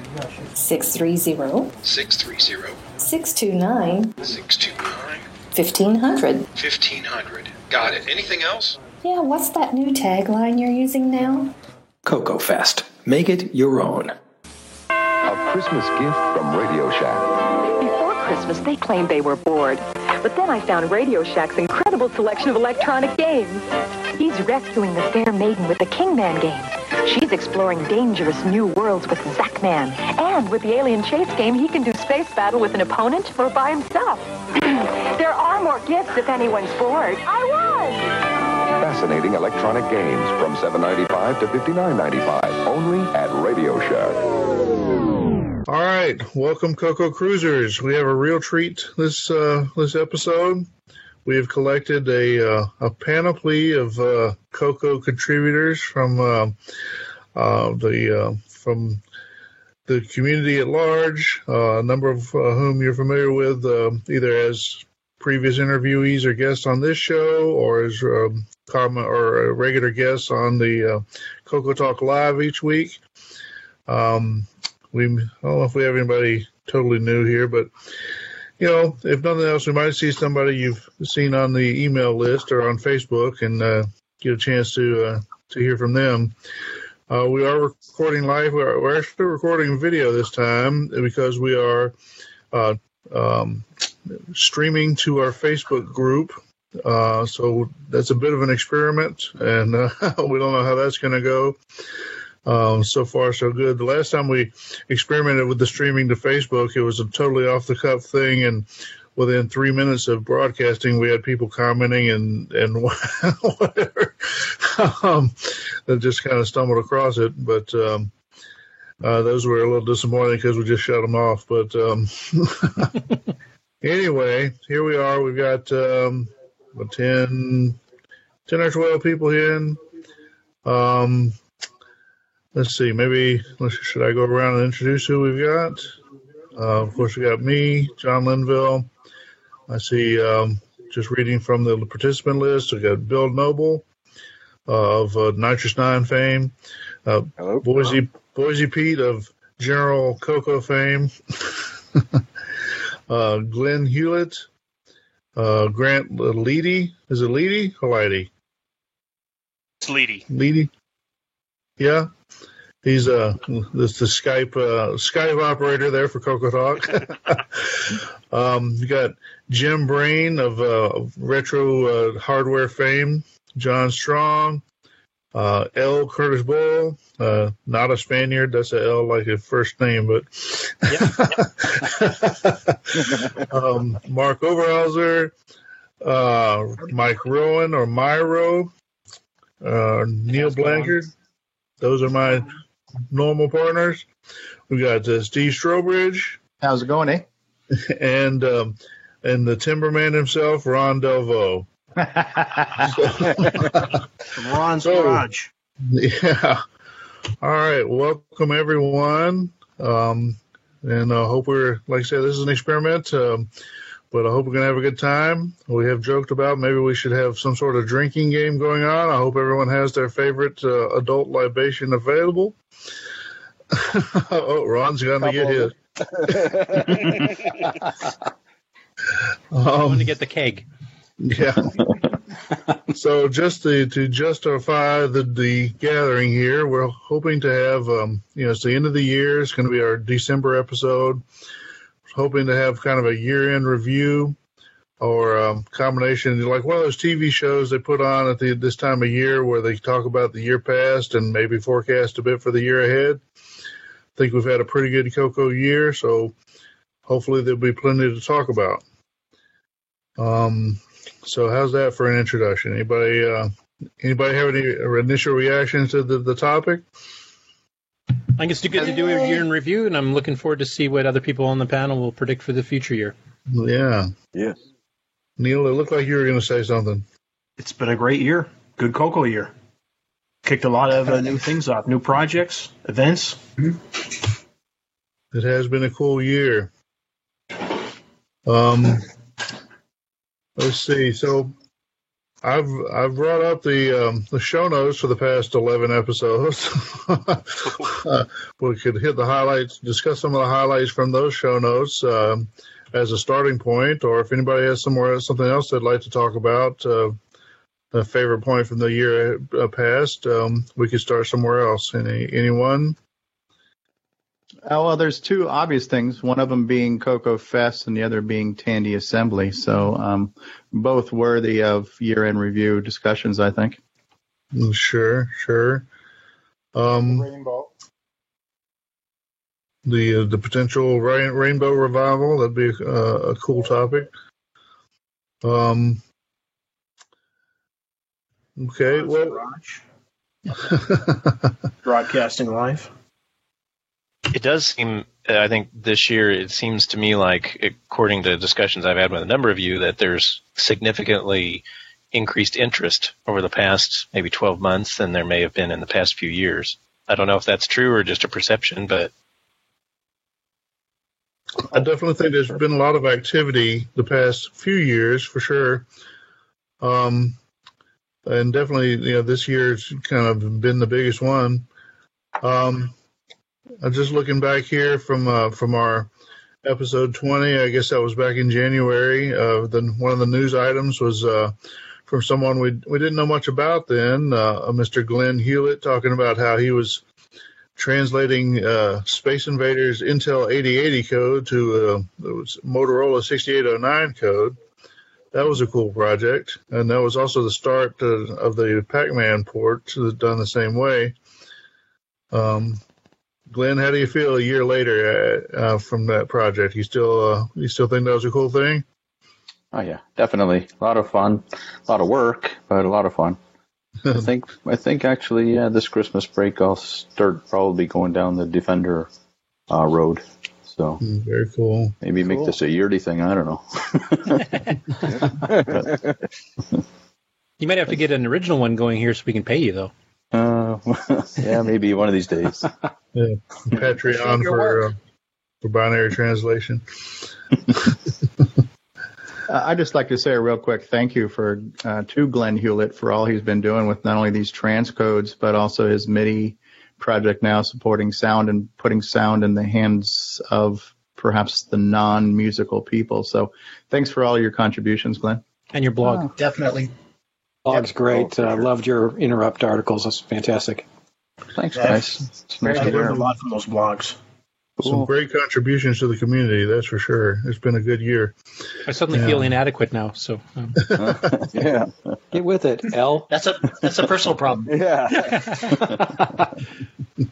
That's good to share. That just helps everybody, right? It's all good. Let's see. So that was episode 20. That was actually our interview with Rick Adams.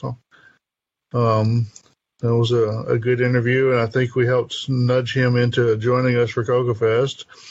So that was a fruitful development for the year. Agreed. Also, that was I have the link for my Coco SN76489 AM8 prototype demo. So that dates back for roughly a year. Yay! Pretty cool stuff.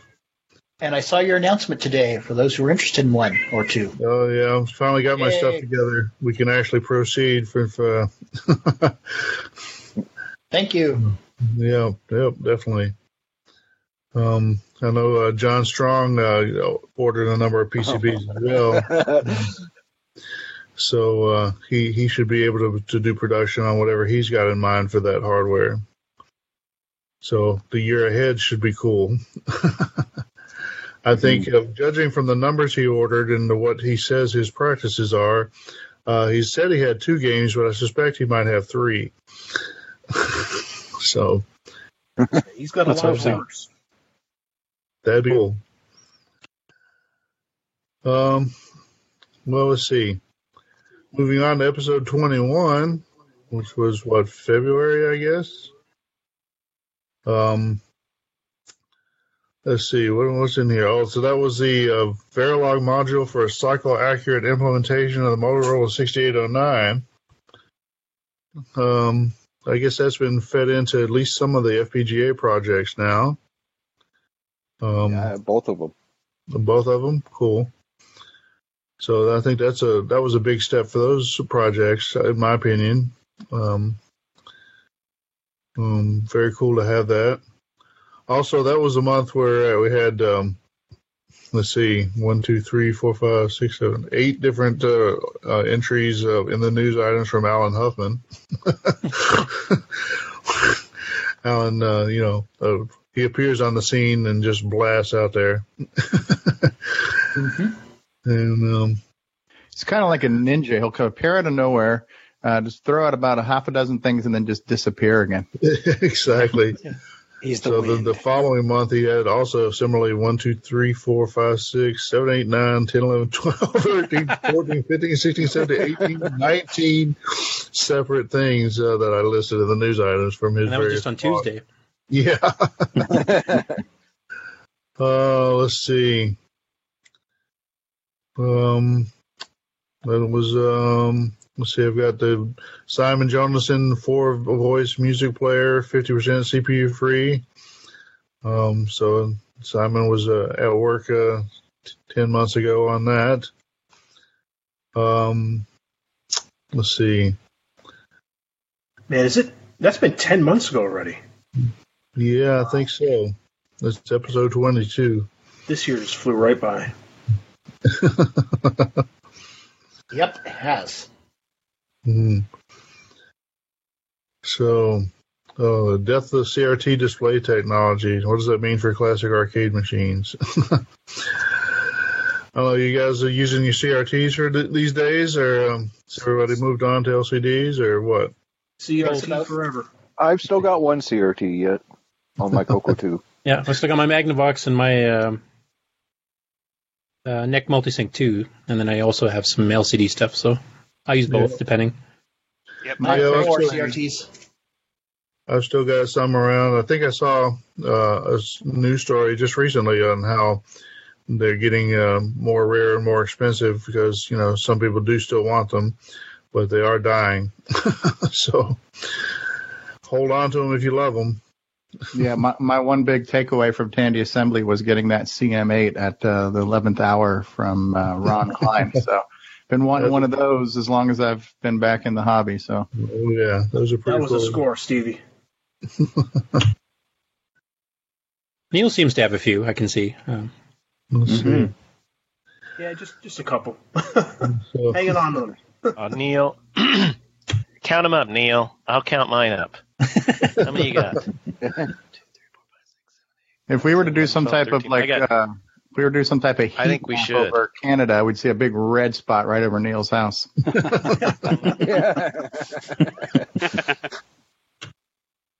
Oh, Lord.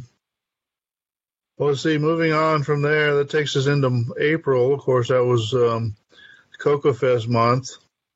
We also had to say goodbye to Glenn Vandenbigler, who unfortunately passed away about that, 8 months ago, something like that. Unexpected. Definitely unexpected. He's I don't remember exactly how old Glenn was, but I remember thinking he was quite 40s. a bit younger than me. So, Early 40s. yeah. Yeah, I went to see him a couple of times. Actually, I had a bunch of Cocoa stuff here years back, like about 7 or 8 years ago, that I just didn't have the room for it anymore, and I filled up the back end of a half-ton truck, drove to Edmonton where he lived, and actually dropped it all off, and then he put it onto his online store and sold it all. So. Oh, wow. Yep. That was the Cocoa Lounge and the Amiga Lounge, right? Where his sites. That's right. That's right. Yes. Anyway, so Cocoa Fest this year, Cocoa Fest 2017, pretty good event, I think. You guys enjoy that? Yep, they need T-shirts though. I couldn't get my collector's T-shirt for this year, so. Yeah, no T-shirts. They quit doing T-shirts a while back. I don't know. Did the club sponsor them at one time? I think we had a discussion about this at this week's planning meeting, how they had at one time sponsored them and then gave up on sponsoring them and just had left it to vendors, but then all the vendors kind of dropped off. So. Well, 2 years ago, was it Neil that did them, or who did the ones 2 years ago? Jim O'Keefe. It was Jim O'Keefe, right? Jim O'Keefe, right. Yeah, Jim. Yeah, because I've got it on right now, but. He did the shirts for Tandy Assembly as well. Yeah, definitely pleased with those shirts.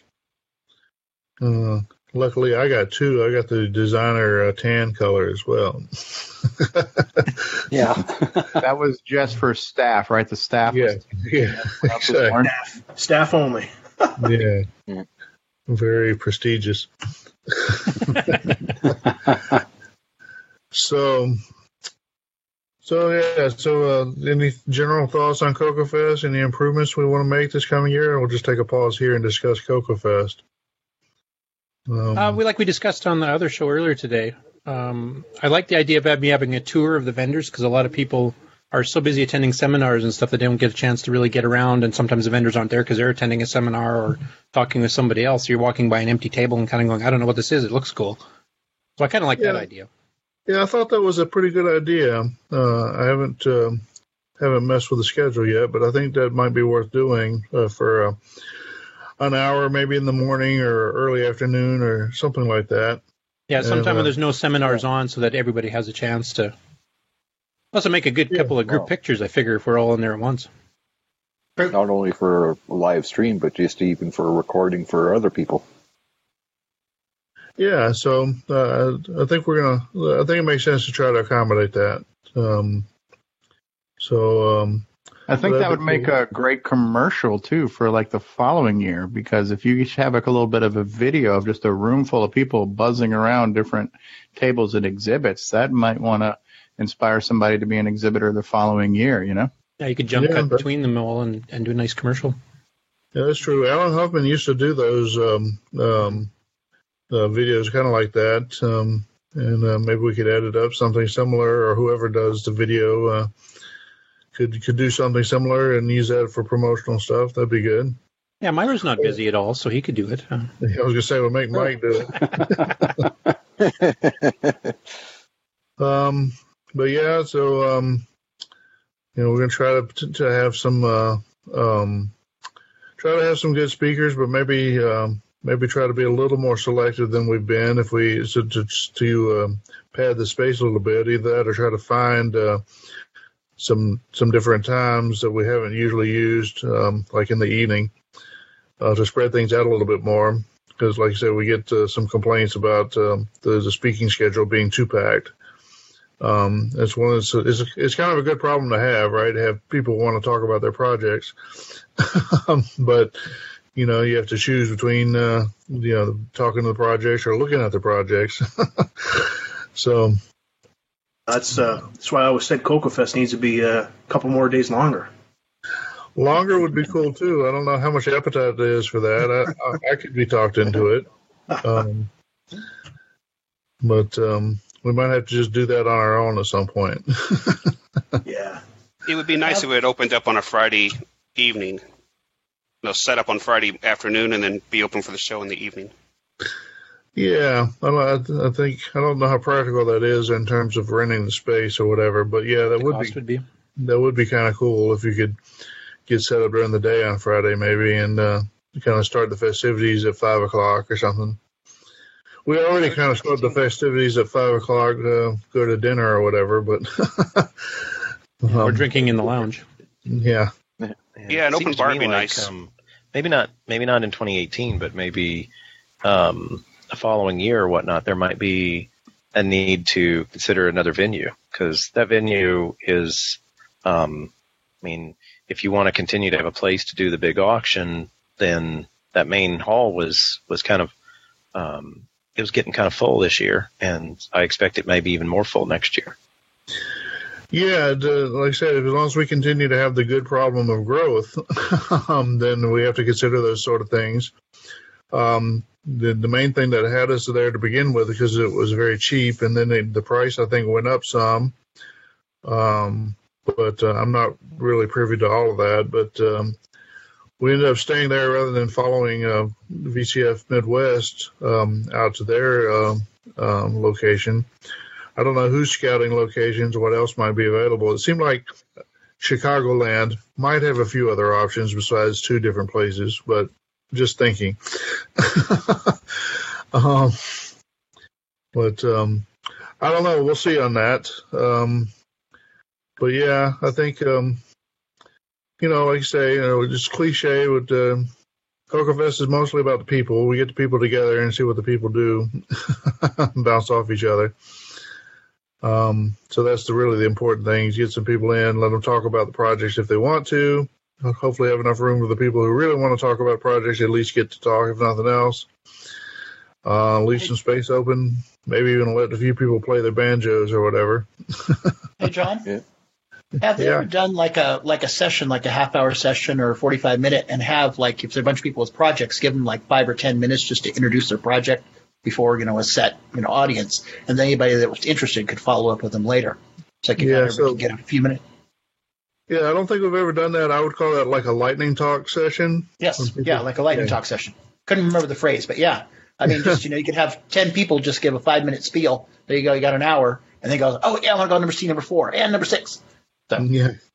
Well, that might be good. In fact, there may be some synergy between that and what Curtis was talking about. Right. Let people kind of do their spiel and then walk around, that sort of thing. Oh, we'll have to put some thought to that. Even do the spiel in front of their table so you can actually see the product too. Well, there you go. Yeah. That might be the best way to combine it. I would just like to suggest, in addition to open bar, booth babes would be a great enhancement for this year. I'm not putting the tutu on for you there, Steve. So sponsored by Steve Strawberry. Everyone drink the booth babes. We know Steve's priorities. To the booth babes. Yeah, to the booth babes. I'm drinking O'Mara's Irish Country Cream Mint Chocolate, so it's kind of festive-y. That looks nice. Yeah. I'm just sticking to Myers Rum and Mountain Dew in a plastic cup. Nothing but high class. That's right. Philosophers. So Bruce Moore is in the live chat, John Linville, and he says you look like you're hiding your identity with the light behind you. Yeah, I get that on meetings too. It's just the way the lights are in the room. I need a desk lamp or something, but what you need is a Cocoa CRT in front of your face there with that glowing green. There you go. That would help my flow. Yeah, sorry. Michael Branch trying to be slick. He's not putting this in the main Facebook chat, but he messaged me. He goes, as long as David Ladd is not a booth babe. But he said David Ladd, so we must all take a drink. Yeah. So is every time we mention David Ladd, are we taking a swig? Yeah, it's David Ladd bingo, basically. David Ladd or any Linville-ism. Now we have to take another one. Oh, goodness. Let's see. Yep. I'm hiding my identity. Well, let's see. Well, moving on then, so we'll get us to what, May of last year? That was our 2-year anniversary episode. We're starting the countdown to 10 of the assembly then.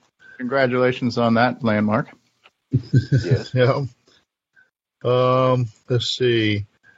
Oh, Bernie Appel died. Sorry about that, but a happy birthday to Basic. So mixed news there, I guess.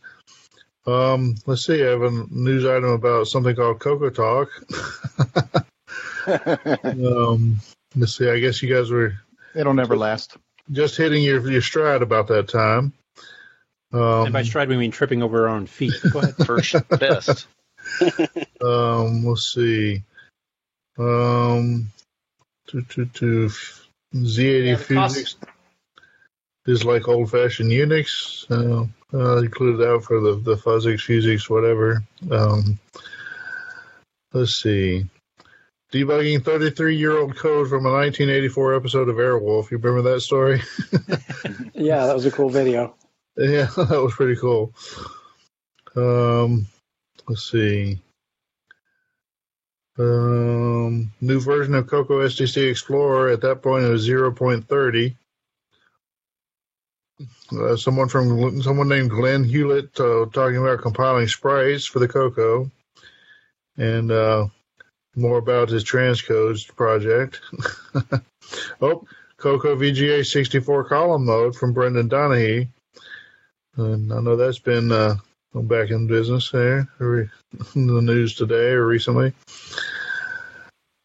Oh, and Cutter McGinnis. You remember this guy? Sometimes a 57 Chevy should remain stock.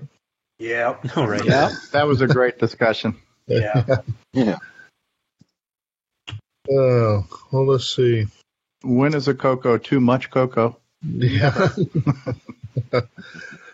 Let's see. Moving on from there, all the Radio Shack auction this summer. Anybody know who got that Charles Tandy bust? Yeah, I don't know who got that. That's curious. Did the bust come with a brassiere too, or? I don't know. Let's see. Oh, here we go. Someone named Boise Pete. I'm searching for a Coco 1/2 game written in assembly that I once played years ago. Was that the striptease game? Yeah, that was. I fail to recall the name. Brit Monk's game. What was it called, Curtis?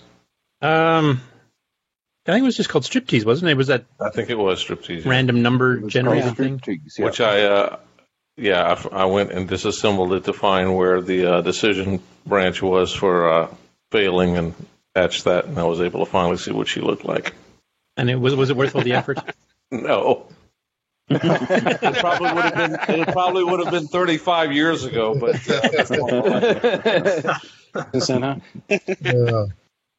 Probably inspired a lot of kids to learn disassembling. Oh Lord! So here's another good one. The text segment for assembly language versus machine code. Remember how the discussion seemed to go on? Yeah. I believe that one was referred to as Linville's Ramblings. Exactly, it was. That was pretty funny. That's right. Oh goodness! One of the rare times when John was wrong. Well, it depends on who you ask, I guess. I propose for 2018 you have a tech segment on binary versus zeros and ones. Exactly. That'll eat at least an hour or so. Well, how about whether we should use octal notation or hexadecimal? That would be a good one, right? Only where applicable. Let's see. Actually, the Coco DAC octal would be good. That's true. That's true. Yep. Let's see. Well, so moving on. here we are, just July, I think. Got a bunch of game updates from Jim Gary. That could pretty much be any month. Any day. Take a drink. Was that like 10 a day? To Jim Gary and to the MC10. Mm-hmm. Jim Gary's new game. To Jim Gary's other new game. Yeah, exactly. We'll be in the next 10 minutes or so. Yeah. Let's see. If we had to drink for every program he put out, we wouldn't have livers. Yeah, no kidding. We'd be I'd be in rehab. Yeah. Is this the wrong program?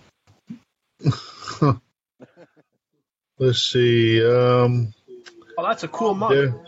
Dev rescues 80s text adventure source code by baking tapes in an oven. Thought that was a cool story. Dungeons source code from Kieran Anscombe. Let's see. Great project. I got a question. Yeah. Good that he finished that up. I don't really know who Neil. Let's see. Hey, John, Ron's trying to ask a question. We just can't hear him very much. Yeah, Ron, you're really quiet. Kind of quiet. Am I low? Really low. Real low. Yeah. Oh, sorry, Ron. I'm wondering why we haven't introduced like Mike Rowan and Glenn and some of the guys that I don't even know. Where are they from? Oh, you want to do a round of that then? Go ahead, Mike. No, I don't even know. Take the wheel. Yeah, I'm Mike Rowan. I'm part of the Coco Crew podcast. I do all of the commercials for the show and co-host. And I live in Indiana. Why don't you go, Neil? I am part of the Coco Crew podcast. I do the editing and co-hosting, and I'm from the Great White North, as they say, right near Niagara Falls, New York. So it's Niagara Falls, Ontario. All right, who's next? Boise, you want to talk? Here on Boise, Pete. I am a honorary member, I guess, of the Coco Crew podcast. I just sit in the corner and watch. And I'm in South Louisiana. All right, well, let's see. Next to Boise on my screen is Mark Overholzer. Why don't you introduce yourself, Mark? Okay. Hey there. My name's Mark. I'm really more of an Apple person, but I got into Cocos about 5 years ago when I got a Coco 3 new in box with the Apple IIe Platinum. So I kept it because, hey, it's got a Motorola chip, and I like those. And so I've kept adding. I got a couple Coco 2s and a Coco 1 and a Dragon by Tano. And I've been hanging out with Steve and crew here on the Coco Talk just because it seemed like the right thing to do. And I'm really excited. I want to go to Coco Fest this year and Candy Assembly next year, too. Awesome. Awesome. That's good. Just make the decision and go. That's all it takes. All right. How about Glenn Hewlett? You want to introduce yourself? Sure. I don't know. I got really seriously back into the Coco about, I guess, a year and a half ago now. And I don't know, just to get my chops going, I started transcoding the Space Invaders and Pac-Man. I guess everybody knows about Pac-Man for the Coco now that I've done. My claim to fame. I guess, yeah, I just like to share any new knowledge I learned about the Coco, so I've been doing quite a few blogs about it. And, so, you know, it's also good for me to reinforce my own knowledge by writing everything down, too, and I can always refer to it myself. So not only just for the community, it also helps myself. Other than that, yeah, I'm in Toronto, or just north of Toronto in Ontario, Canada, so that's about it for me. And my burning question for you, of course, is: are you related to Hewlett Packard? I wish. If I am, I'm the black sheep of the family. All right, well, Curtis, why don't you go ahead? Okay, I'm Curtis Well from Saskatoon, Saskatchewan, Canada. I've been working with Coco since 1981, one of the original authors of Nitrous 9. Kind of getting back into it again. I did take a bit of a hiatus from actually doing active development But I just got too busy with real life and work and stuff, and just kind of got fully back into it here the last couple of years. I kind of was monitoring the lists and stuff in Facebook in the meantime, but not doing a heck of a lot otherwise. But getting back into it, and it's been a lot of fun. Also, I help co-host the other show. Right. Well, speaking of the other show, why don't you introduce yourself, Steve? I only need to be introduced as the man who discovered David Ladd. That is important. All right. Well, Grant, how about you? Yes, my name is Grant Leedy. I'm from Kansas City. I am on the Coco Talk. I am the Skype guy and also the newbie talk guy. Very good. So is that Missouri or Kansas? Well, I'm actually on the Kansas side, but Kansas City, Missouri is mainly on Missouri, but smaller portions in Kansas. Okay. If you like apples, I know a good event for you to go to. You might not even have to stay in the dorm. I'm actually thinking about going to it this year, so. Yeah, cool. Highly recommended. Jim, you still around? I am. Why don't you introduce yourself? It's fine, Jim Brain. I produce hardware projects for classic computers, including the Coco, and relatively new inductee into this community, but working on understanding the system and the various flavors and trying to develop things that are interesting. Cool. Bill Noble. Hello. Well, I'm about the same time as Curtis, back about starting in 81. And, well, together, Curtis and myself actually ended up developing at Nitrous 9. Actually having that released. And ever since then, I went on a hiatus there for a long time until I actually discovered your podcast, John, and Stevie's Coco Talk show. Cool. And that just got me right back into it. Awesome. John Strong, I see you on the list. You there?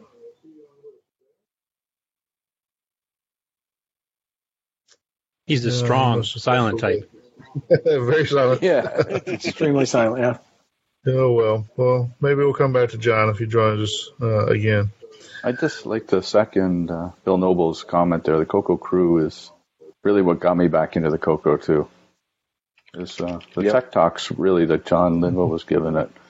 I don't know, scratch my itch or whatever the term is, but it made me want to learn more about the Coco than I ever did and got me right back into it. And been enjoying it ever since. Definitely did.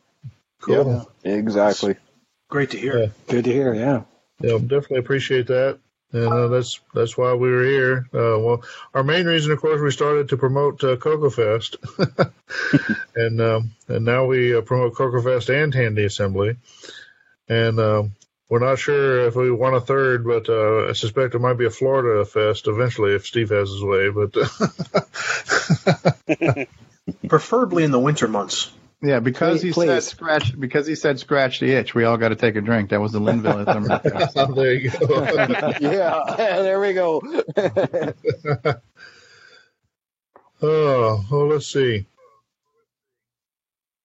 Well, if nobody has anything else, I'm going to go back to my walking through the show notes. So stop me before I kill again. You got to have Ron introduce himself. Yeah. Oh yeah, Ron. Yeah, well, why don't Ron. you speak yourself? I'm Ron Delvo. I used to live in Rochester, New York when, I was in Toledo, Ohio when I first got my computer from a guy named Paul Olmsted, and he had a little business called Sportswear in Rainbow. I don't know if you guys remember seeing that. He did a couple of games, and he made some utility software. And I bought his Coco one, and it was a TV and a couple of floppies.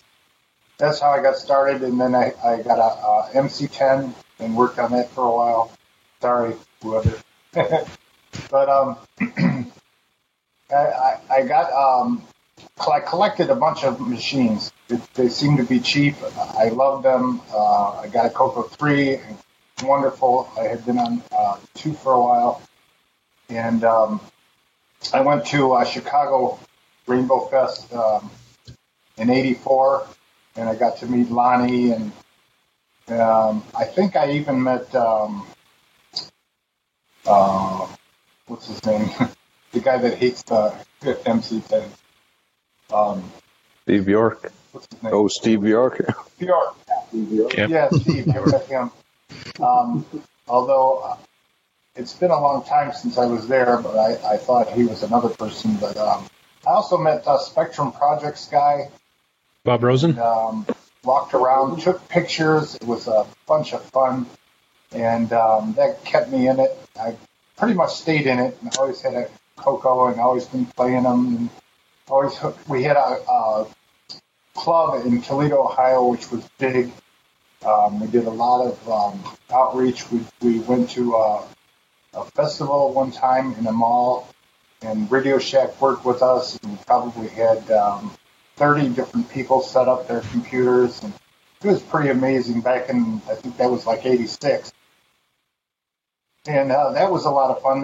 Back in that day, we had Radio Shack use their block cell phone, and we hooked up the CompuServe on OS 9, and we're able to show how we could multitask and be on CompuServe and have a spreadsheet and play a game in another window. And back then, that was just amazing. We had a little crowd around the computer, and it was really cool. So I've been in a long while, have a bunch of machines and stuff. Ron's garage, because I have a garage. It's all full of all kinds of Radio Shack stuff. And I've dragged it from Toledo, Ohio to Rochester, New York to near Phoenix, Arizona. And it's all in one piece still. And it all pretty much works, which is amazing. Cool. My wife, actually, tonight, I talked to her. She goes, "Is there any women in this group of yours?" And I go, "No, I don't think there is." She goes, I said, "Did you want to be the first one and join me?" "No." She said, "I just wanted to use the machine yourself, didn't you?" "Yeah, but I'm not." You need a pioneer. Yeah. Believe me, the Coco community has a problem with gender diversity. Gender diversity. Thank you, John. Yeah, I think the only way we're ever going to break our gender diversity problem is if we embrace transgenderism. Well, in our group, when we say trans, we think transistor.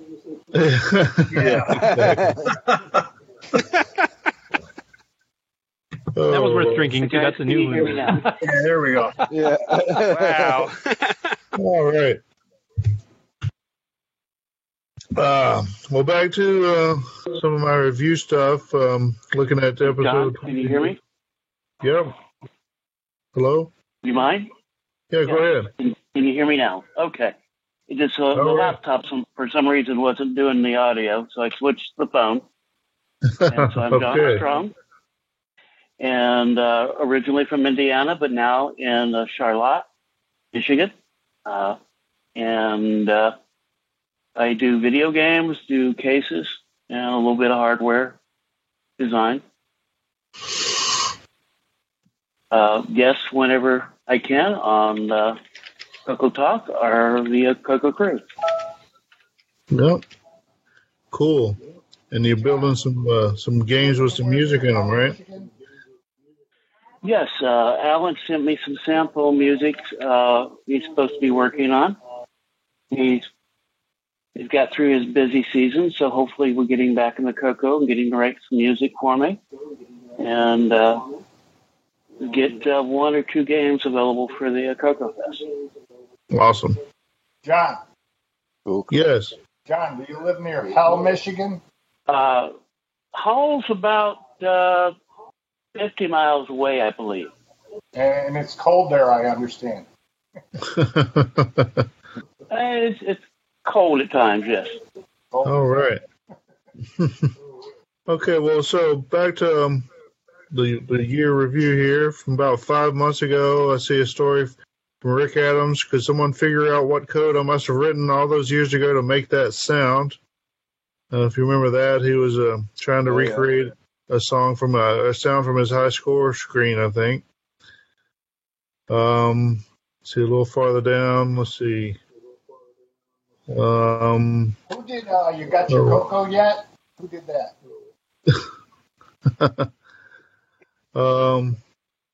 So that was the month that Dennis announced that the Cocoa mailing list membership hit 550. So that was a pretty good sign for the year, huh? Let's see. Anything else that month? Actually, that reminds me. Facebook, the main TRS-80 color computer group is 1,997 members, almost the 2,000 mark. Oh, wow. That's pretty impressive. Mm-hmm. All right. Let's see. Moving on to September, it looks like. What do we have? Flashcards could be slowly killing your retro consoles. I think that story was a little bit hyperbole there, talking about the voltage conversions generating a little too much heat inside the cartridge or whatever. EverDrive cartridges? Yeah. Yeah. Let's see. Game collecting, when is enough? Never. Never. Yeah, no such thing.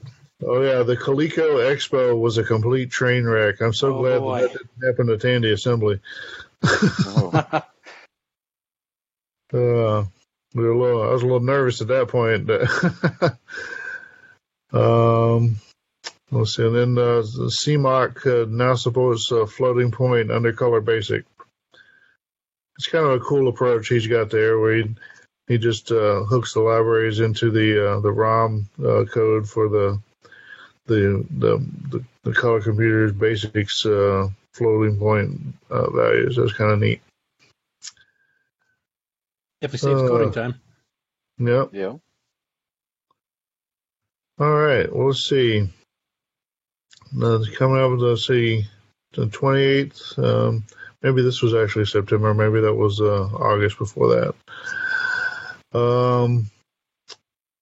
Let's see. Dale Lear passed. That was sad.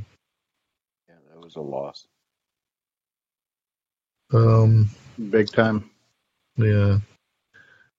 We did get a story that the independent Radio Shack dealers are unleashed by the latest bankruptcy.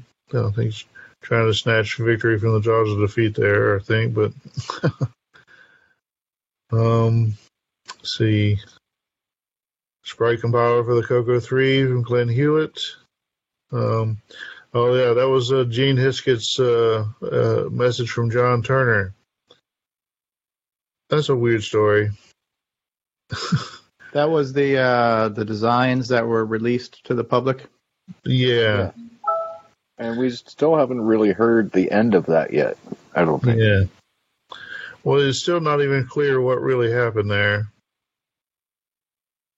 The mystery wrapped in an enigma. Yeah, exactly. John was kind of I don't know what the right term is, but was a favorite or whatever of the community. Underdog hero, or kid that was supposedly had health problems and we suspected was not long for the world, and then he disappeared, so we kind of suspected that he had passed on. Then this just showed up, and it wasn't clear what had happened.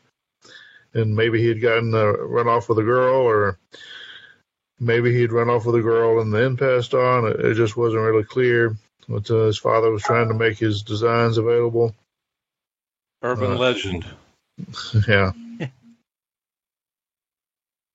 But I don't know. An interesting Don't run story. off with the girl, I think, is the moral to that story there, right? Yep. Unless she's going to come to a Coco Fest. Yeah, well, that's true. So a little later down, there's a link from Steve there announcing I'mACoconut.com. It'll never last. Yeah, it'll never last. Yeah. It's going to tear the community apart, damn it.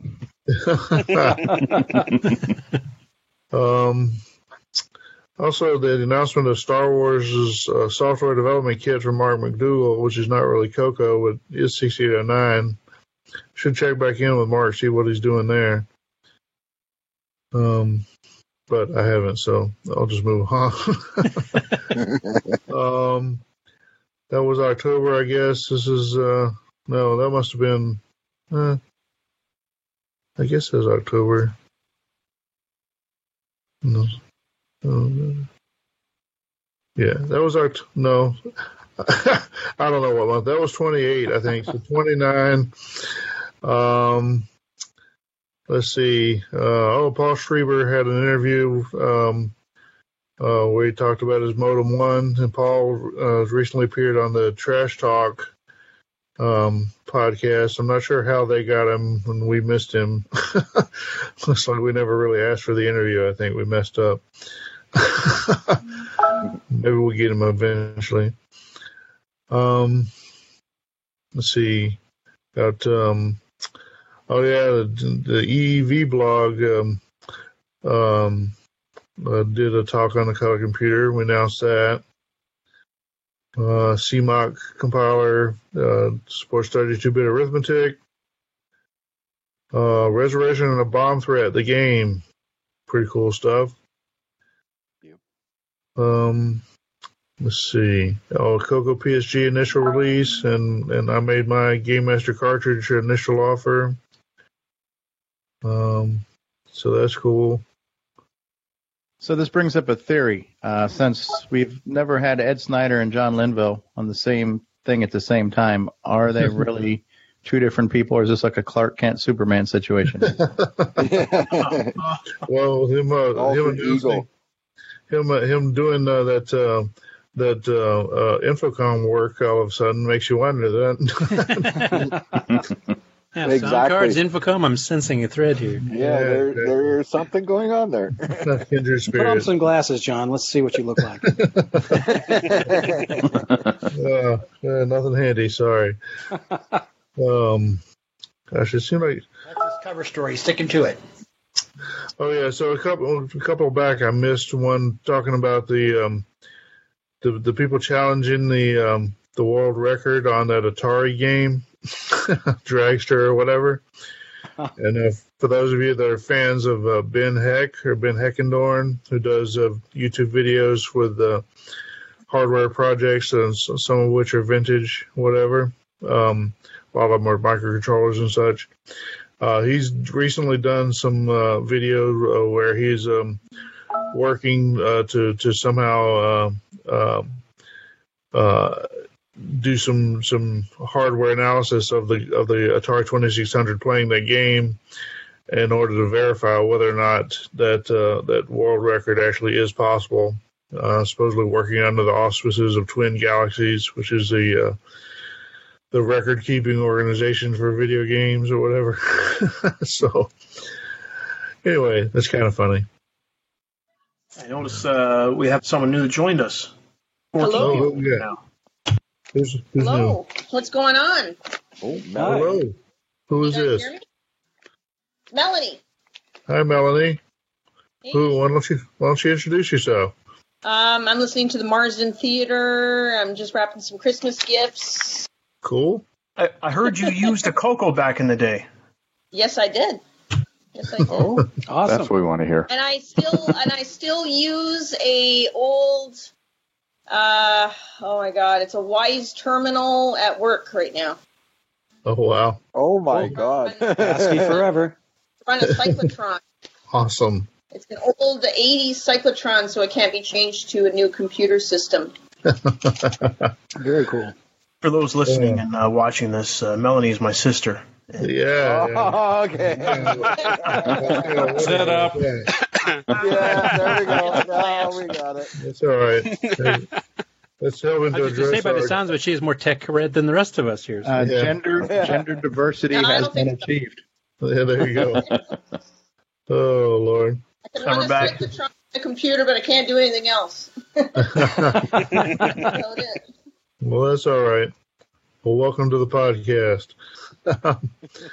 Let's see. So, all right, bringing us up to last month, let's see, we had a lot of talk about Infocom last month, right? We had a bunch of Jim Geary announcements. We had the Tiburon announcement from Pear.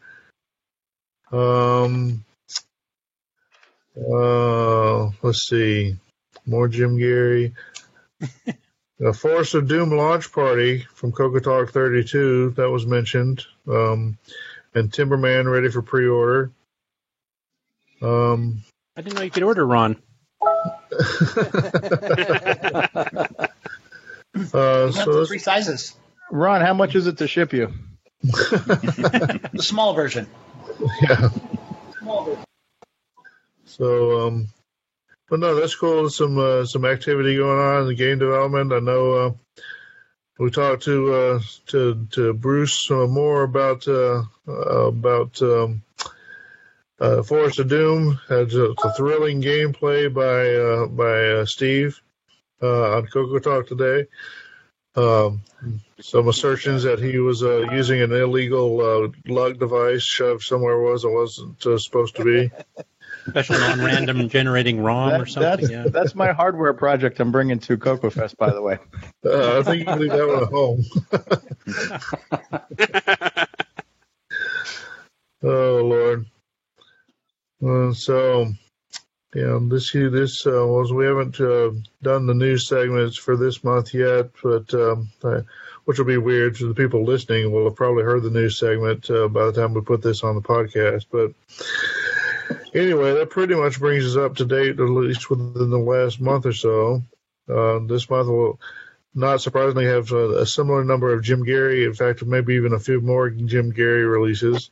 Yeah, he's been doing all the OS 9 releases lately. He's been doing a lot of OS 9 He's branching out, if you can believe that. He just wasn't busy enough, I Which guess. is quite cool. Yeah.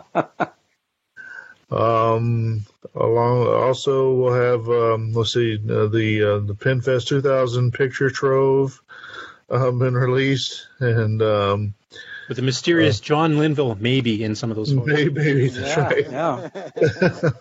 Either John Linville or Elvis. We're not quite sure. It could be either one. Or maybe Ed Snyder at this point. Well, it could be. Yeah. You never know. I'm just peace, brother. Well, anyway, so there goes my thrilling year in a review of the Coco Crew podcast show notes. So appreciate you tolerating that. So that should bring us to predictions? Who has a prediction for the coming year in the Coco world? Myro, I'll bet you've got one. Well, I predict the Coco Fest attendance will be up this year. I think it's going to be a good year, and same for Tandy Assembly. Very good, very good. And that increases Mark, right? An increase is an increase. Think we'll break 100? That'd be nice. Yeah, it'd be nice. How close were we in 2017? Well, I know we had... Which show? Tandy Assembly was like 80, wasn't it? 82? Yeah. Yeah, we had about 83, I think, was the number for Tandy Assembly. I can't quite remember for Coco Fest. I think it was pretty strong, though. I think it was in the upper 70s or mid-70s. Yeah. Boise, I know you got a prediction. I do. And I think I'm going to be safe in making this. I predict a plethora of additional hardware that will come out in 2018 for the Coco. Yep, and I have to agree. I agree too. And my prediction is I will design and make none of it. I agree with that also. I think that's going to be Ed Snyder there. Many projects will be planned, but very few will be fulfilled, right? And not to mention Jim Brain if he's still around. Jim Brain. I'm hoping to see some Mark Marlette releases as well. He's been cooking behind the scenes for a while. Cloud 9 number I one. can attest to that. There'll be some surprises from him, I think. Cool. I'm predicting a lot of echo right now in this particular broadcast. Can we all switch to push to talk? Because I don't know. I don't know if it's just me. Are you guys all hearing that? Yeah, because echo's gone.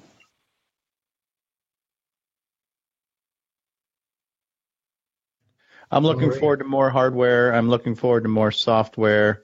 I'm looking forward to Cocos and Apples and Ataris and Commodores all getting along, peace and harmony, goodwill towards men and other retro systems. Now you're just dreaming. I second that too. I third. Gender I predict diversity. we're going to finally get our ease of use OS 9 project out the door to the general public as opposed to just the limited alpha testers that have been working on it so far. Get some good feedback. Cool. What is that, Curtis? Is that just a custom boot file with some helper scripts, or what is this ease of use thing about? It's basically meant to be a version of Nitrous 9 with everything pre-installed in a hard drive image, so you can fully load it up with everything pre-set up for multi-view, so that people that aren't familiar with OS 9 and don't want to learn all the intricacies of all the command line stuff can just fire up and go.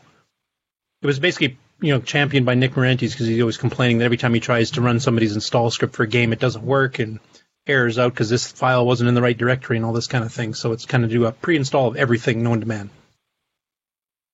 Nick Marentes is the Grinch of OS 9. Yeah. Oh, yes. Big time. Yeah. So it's basically just a massive pre-install. I'm also patching some stuff as I go, too. So get some stuff I'll finally be contributing back to the project for the first time in a decade and a half. It was hard to write. It should be hard to use.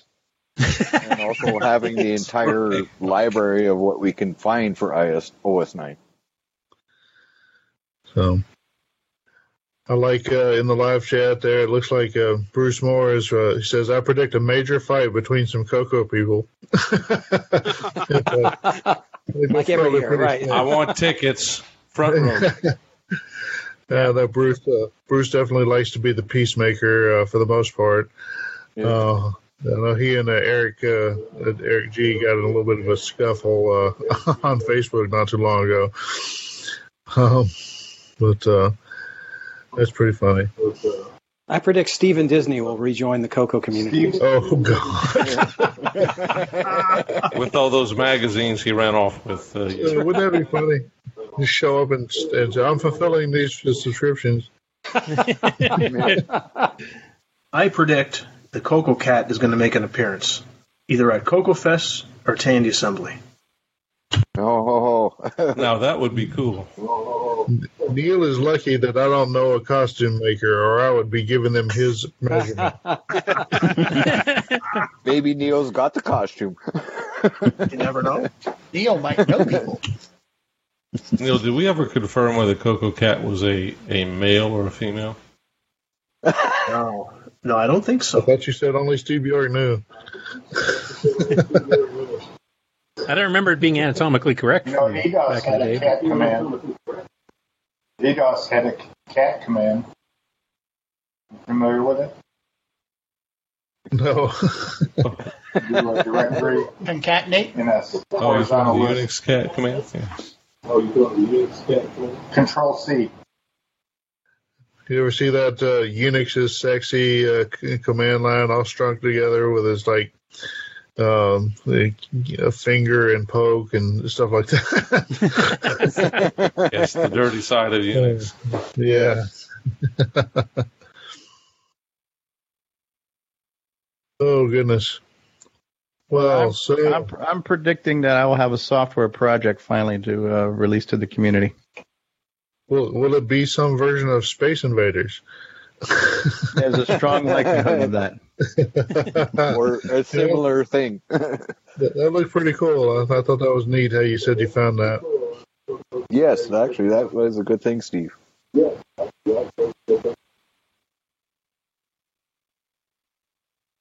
going to try and emulate the MC10 on the model. MC10 on a what? I'm going to emulate the MC10 on a Model 1. I don't know if it's the right size for the door, though. Yeah. Got to have a pretty small door there. Yeah. So, in our interview segment this month, we talked to someone who did an emulation of a Intel 8080 on the Coco.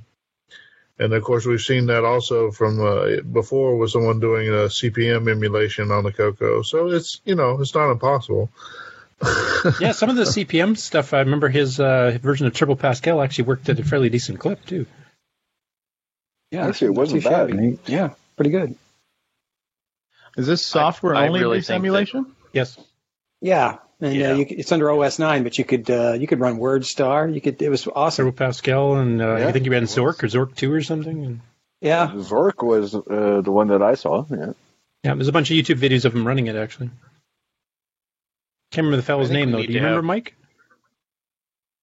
Wasn't that Lewis? Yeah, actually might have been. Yeah. So was it done in real time, or was it like transcoded or something ahead of time? I think it was real time. It's real time. I mean, it's translated, but it's real time. It's pretty cool. I mean, it's slow, of course, but it's usable. Yeah. Yeah, slow, but not as slow as you'd think. Yeah, exactly. Yeah. Anything that does character by character printing, like WordStar, was dog slow, but anything that did line by line, because it could emulate that as a single system calling OS 9, actually, like Turbo Pascal did, actually ran pretty quick. At least reasonable. Functional, we'll say. Yeah. What are the predictions, since we've now got two mainstream media Coco things going on? What's the predictions of a third Coco, some form of media broadcast service? I think Mike Rolo's going to start the holographic broadcast. Yeah, no kidding. Yeah. Well, I mean, I think with what Mike comes up with, I think that's going to possibly happen. Well, I think we've kind of covered the live media, shall we say? I would love to see you guys get the print stuff off the ground with the magazine revival. And John Mark would probably love if you want to devote some of that energy into the Glenside newsletter too. So keep that in mind. I think it'd be kind of cool. That's a very good idea too. Yeah. Is the Glenside struggling for content, like for their newsletter? Yes. They always have been. So if you want to write up an article for them, they would definitely appreciate it. Okay. It's a great way to get a publishing credit. Yeah, it gets difficult because we've got access to so much information all day long, every day. And you don't want to just rehash everything you've already heard about live for the previous month. You want to try to do something just for the newsletter so there's a reason to read it. Right. Mm-hmm. I also predict that Boyd is going to write a new book. You go wrong on that one, Pod. Once is enough, huh? Oh, Lord.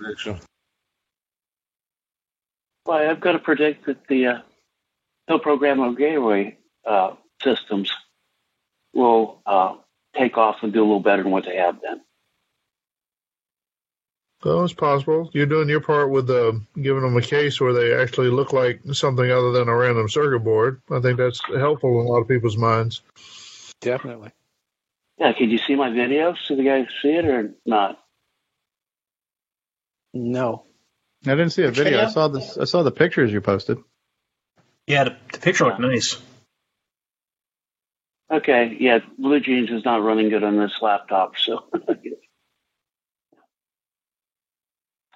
Yeah, so that's available for Roger Taylor's system. And I got my analog board for the Becker system, so I'll have both systems here to play with.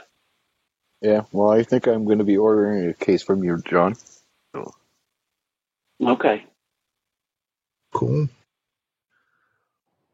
Well, I hope to have some amount of software between now and CocoFest. I know Neil is desperate for me to provide a game that makes use of the extra buttons on the Genesis controller. Definitely.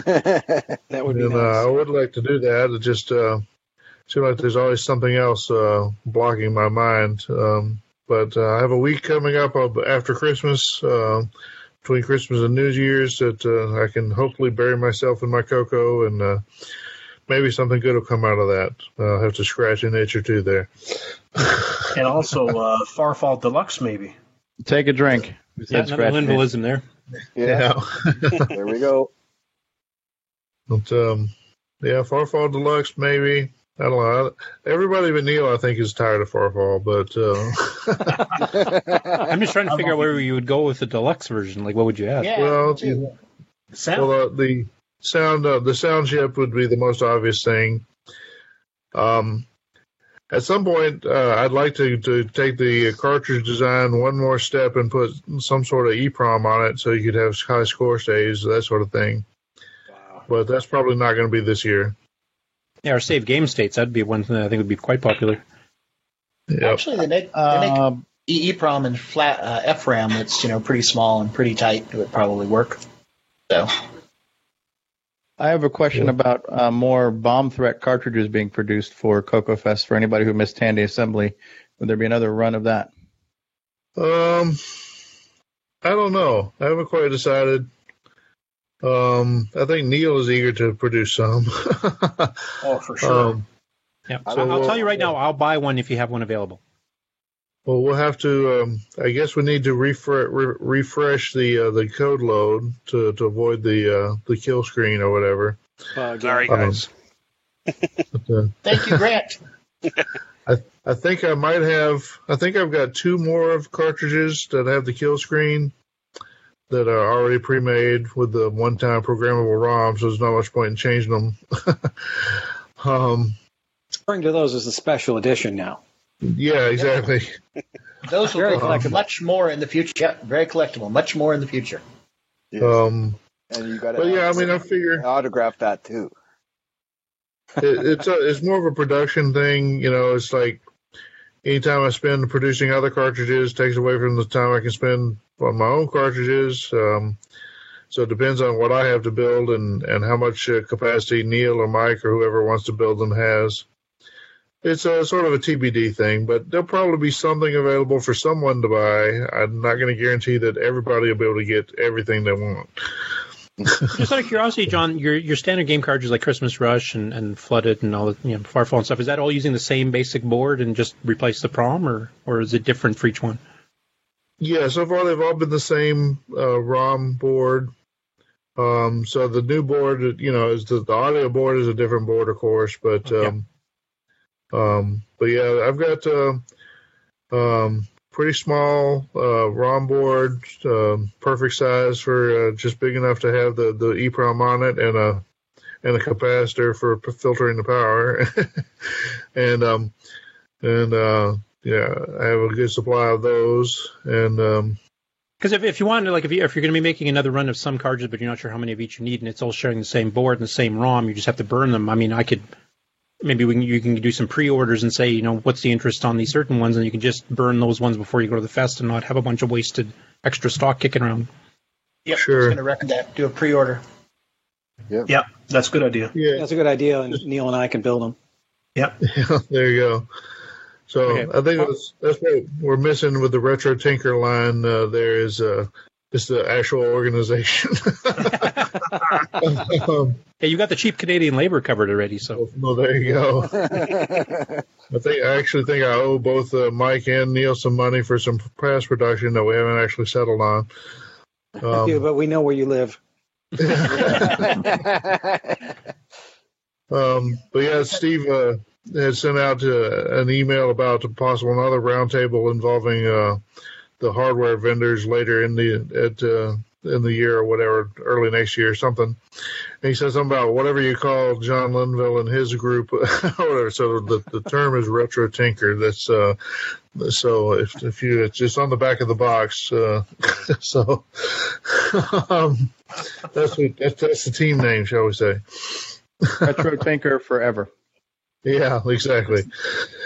So we just had an incoming message from Michael Brandt. He said he's all for Farfall Deluxe and possibly make it Coco 3 compatible. That one's less likely. Yeah. Because you have to rewrite all the graphics or redraw the scoring numbers. Well, right. So Nick Morentis has the pokes that you can make the graphics sort of work, but since the score is put up with text and the ASCII text still doesn't work even with Nick's pokes, you have to figure out some other way to display the score. Yeah, that's what he did with his Neutroid game. He did the gimme trick of changing how many scan lines per block, but then he redrew all the scores using, block characters of numbers, basically. Yep. So basically what you're saying, John, is we're more likely to see a Tandy 1000 version, before the Coco 3 version. You're giving away my secrets, man. At least the audio's covered. Yeah. Well, I have thought that it might be fun to do a Tandy 1000 version. I haven't started on that by any means, but yeah, that might show up at some point. But that's not very Coco. So what I really want to see is I want to see you port it to the Weiss terminal that Melanie was mentioning earlier. There you go. Cyclotron version. Cyclotron sounds more like the name of a game of itself. Yeah. So I don't know. I've been looking. I always look for ideas. I don't know if you've ever heard of a game system called the Nuon, Nuon. This was a game capacity that was available in some DVD players around the early 2000s, I believe. It's pretty rare, and I just picked one up recently with a game that has marbles or whatever, that you shoot out the marbles or whatever. My wife's been playing it. That's how I got to Farfall in the first place, was my wife playing a Jaguar game. So this might be my next game attempt, is this marble game. We'll see.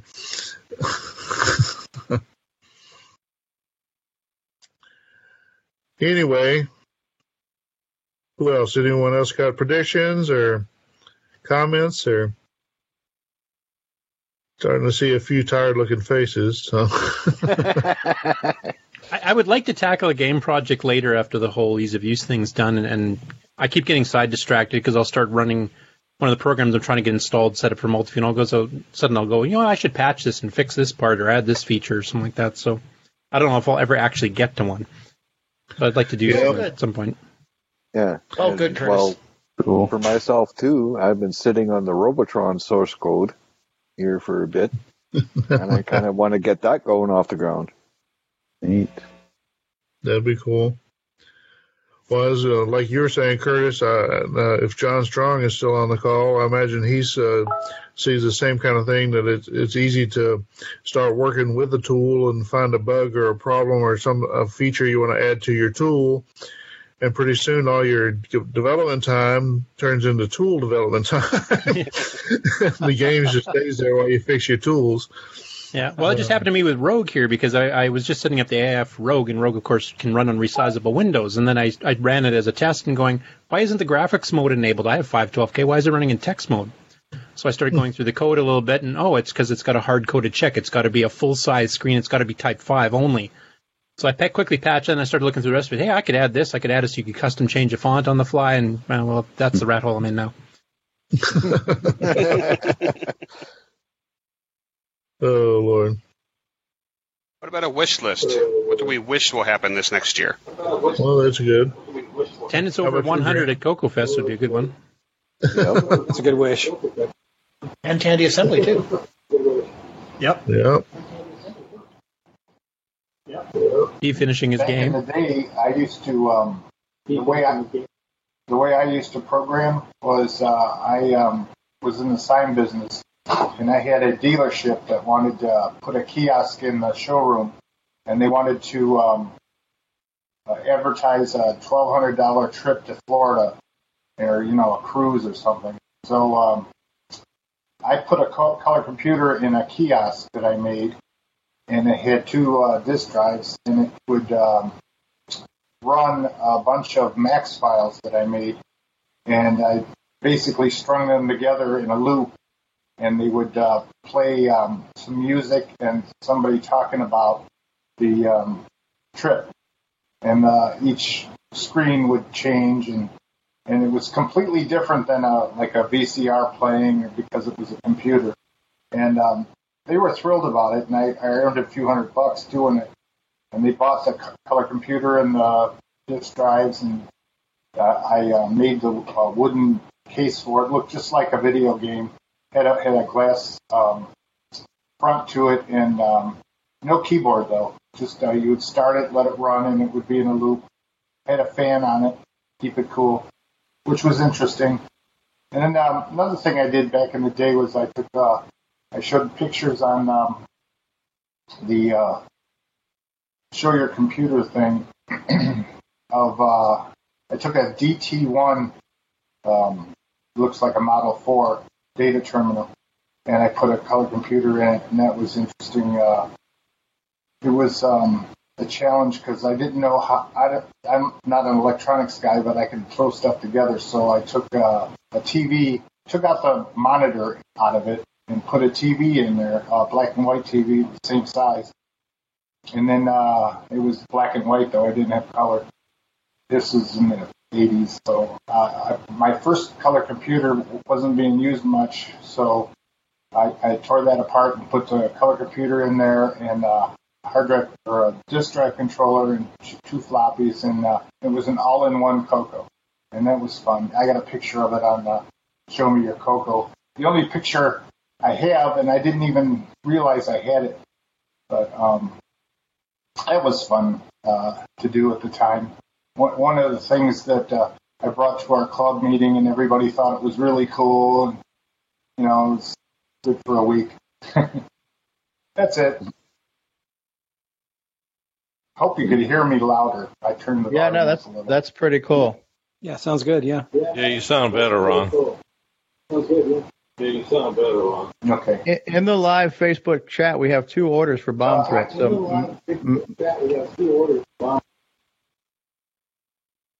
I hear an echo. Yeah, I think that's Ron. Yeah, Matt Witt's looking for bomb threat, and Wesley Adams is looking for bomb threat too. So there's your last 2 cartridges, John. We got to do another run of them. Like I said, I'll definitely order one. So would you call that another bombing run? Sorry. And if you don't make another run, we'll threaten you. So that just I saw Star Wars yesterday. That's special. How was that movie, Boise? Oh, don't ask Boise. Don't ask him. I didn't care for it. It's not the same Star Wars that I grew up with. That's all I'll say. No, it isn't. I agree. When Walt Disney took over, it's not the same. Yeah. It can't be any the prequels. Well, I'd agree there. Yeah, I've been looking at that especially since Boise didn't like it. I've been kind of researching what are the complaints people have or whatever, and kind of looking at that, and I'm not sure I can distill any real, the theory of why people are one way or the other, but I will say a lot of the videos I watch and I see them complain and I say, well, yeah, I see that and I agree on that or whatever, but I still liked it. Yeah. So it just kind of, I guess it just comes down to what your vision of what it's supposed to be is. And, did it meet your desires or expectations or whatever? Oh, and, exactly or the twist they took, if the twist they took, if you liked them, then you liked them. And if you didn't like them, well, I mean, it's kind of like which woman is beautiful, right? So. Yeah. Now, is it true you watched it twice? Oh, yeah. I went to the 6 p.m. Wednesday night show and our Thursday night show, whatever it was Wednesday. Whatever, the preview.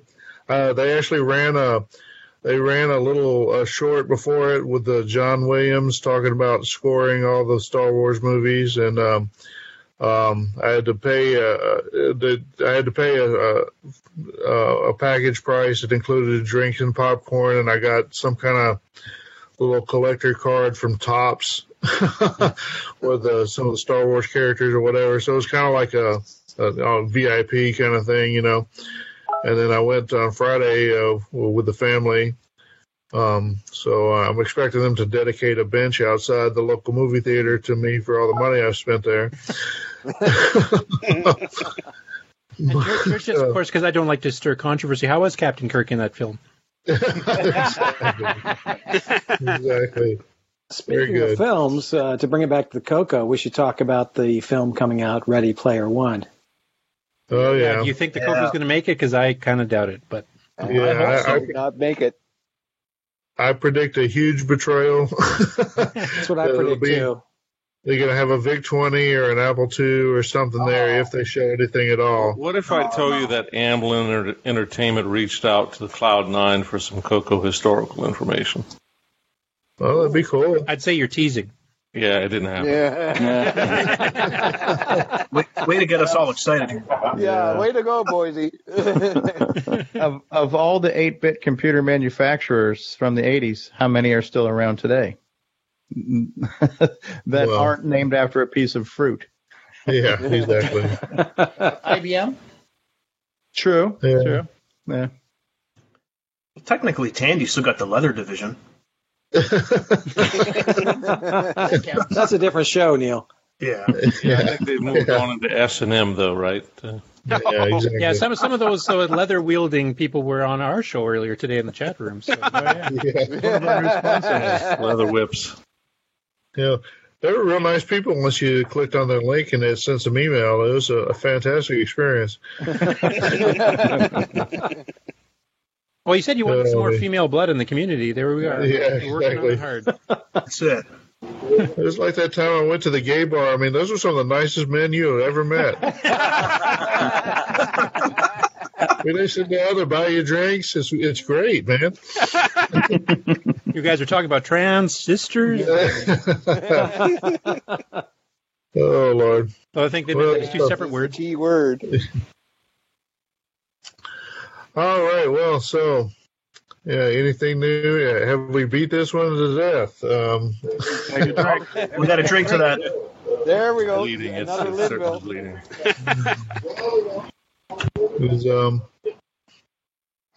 Are there any topics we haven't hit, or any things that we should cover? Or I was going to ask, is there any plans from either Steve or yourself of maybe doing some more cross show stuff where we can either cover things from maybe a more detailed audience perspective with little demos on the other show for videos or maybe just having multiple interview hosts on for a single person if they're hard to get a hold of, normally don't have the time to divide between the two shows or anything like that? I don't know about Steve. What's a floppy drive show? I think even though the joke or whatever is that maybe our show is more organized, I think the truth is maybe we're not so much more organized than you guys are. So, but definitely, look, you even got people's names on the screen here. So, the level of planning required to sort that out in advance may not be met on either show right now. But I think it's a decent idea if we could get together on a few things, a few topics here and there, but. Yeah, I wasn't thinking like a regular thing, but just a once in a while for some special topic or special event or something, maybe. I mean, I think we'd be open to that. Maybe we should have a quarterly meeting. That invitation is always open, and I think two areas where this crossover might take place is one of them is if we have this hardware consortium discussion. And the other one is when we finally get you and Wes and Bill together for the Nitrous 9 Part 1 expose. I think that's going to be a great crossover where the Coco crew should be involved in this discussion, this interview of the original Nitrous 9 founders. For sure. Yeah, I think that makes sense. Definitely. Another one I was thinking of is Neil's Game Corner could actually have a segue in with maybe Steve guesting as reviewing the game, and then Steve can do the video review of the same game, so the people that listen to Neil a few weeks later can actually see the gameplay for the same game. Yeah, that'd be cool. Yeah, of course we'll have to have Neil do most of the playing so we can actually see most of the game, because if Steve plays, he'll die instantly. But. That's a beauty idea, eh? Unless he's got the horseshoes again. Yeah, today he was trying to prove me wrong on that. So. Yeah, there's something obviously wrong there. No, that was an awesome play of Forest of Doom today. Of making all the right moves, Mr. Strobridge. Yeah, thanks. I don't get to have that experience very often. All the right random number seating. That's what I called that. Yep. Who was the guy that did the Bluetooth on the color computer? Who was that? For like controllers? Who was that? Yeah, for that was recent. Ron, or for it was for a keyboard. Oh, that was David Gackey. Oh, yeah, that's right. Yeah, David Gackey did that. Yeah, that was recent. Pretty cool. That's pretty neat. Mm-hmm. Yeah, there's a couple wireless technologies actually coming for the Coco that look interesting. You can think it can Jim Brain will talk about the SD card that you can remotely access, and upload. Yeah, that your Toshiba PC. card. Yeah. Yeah, that Toshiba card. That's actually very interesting. Yeah, the one Mark's holding up. The Flash Air. Yeah, that's a neat technology that pairs well with the Coco STC. Keeps the Coco out of it, but still gives them the benefit of being able to transfer the files or whatever. That's a cool idea.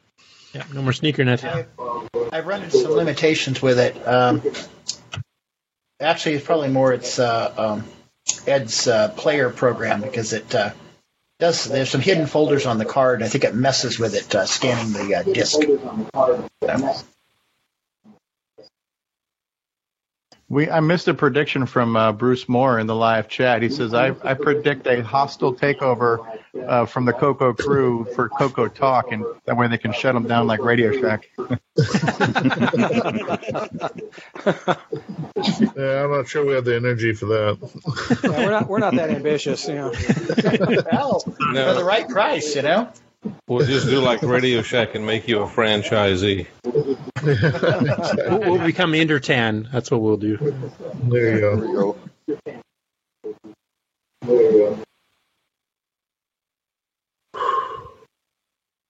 All right. Well, I think that's a good wrap up. Yeah, I predict 12 more great episodes of the Coco Crew, and I want to thank you guys for 3 years of great content and for being our, NPR in the Coco community. And our inspiration, to be quite honest. Yeah. Yep. Well, I do thank you. And, for sure. Thank I you. appreciate you guys watching, and hope that we've inspired you guys to some degree, and I hope we're all together inspiring the community to do more with the Cocos and produce more content for each other, because it really is all about the people, right? So we have to feed each other. That's right. Yep. Well, I do have to thank John, yourself, and Neil, and Mike, and Boise on top of that to get me back into this again. That's awesome. Very good. It's been a lot of fun. All right. I think we can look forward to another fun year here. Cool. I'm looking forward to meeting most of you at the Coco Fest show, too. 4 months. Yeah. Yep. Somebody needs to sneak in the booze because we can't have an actual bar. So Big overcoat. Yeah, Boise, bring your flask. Is that official? We got to release that. Is there officially no alcohol allowed at Coco Fest? Well, there's no liquor license for the venue, so they can't sell it. You might be in a gray area if you bring it in and give it away or whatever, but people have brought it after hours before, but it doesn't cause any issue. That probably would work. Yeah, that'd be fine. There's nothing got out of control. I think a few people got drunk and touched the heron, but other than that. You can tell the really drunk ones because they touched it a few times in a row, but... Hey, what happens at Coco Fest stays at Coco Fest. That's right. Exactly. Including the booth babes. All right. Well, before we verge off and hit the ditches with this one, I'm going to call this as a close. Appreciate everyone joining us. Steve, Grant, Glenn, Curtis, Ron, Boise, Mark, Neil, Mike, Let's see who else. John Strong. Who else is in there? Melanie. And Melanie. Real tech guru on the show. Everyone, thanks for coming and sharing your opinions and your predictions, and helping us walk through our year of Coco, and looking forward to our next year. So, Coco Christmas, everybody. Yes. Yeah, Merry Christmas. Coco. Happy Coco. Coco forever. Coco forever. Coco forever. All right. Ho, ho, ho. Boy, the cartridge games we played. All the aliens we slayed. Man, it was your own arcade. Those were the days. Loaded games from tape cassette. Floppy drives and hurt debt. Wasted time with no regret. Those were the days. And you didn't need a hard drive then. Line printers replaced your pen. Mister, we could use a man like Charles Tandy again. BBS's ruled the day. CompuServe took half your pay. Fit it all in 64K. Those were the days. We sat and stared at glowing screens. Typed in code from magazines. Everybody's loyalty was determined by their machines. When you had a job to do, Basic always got you through. accidentally typing new. Those were the days.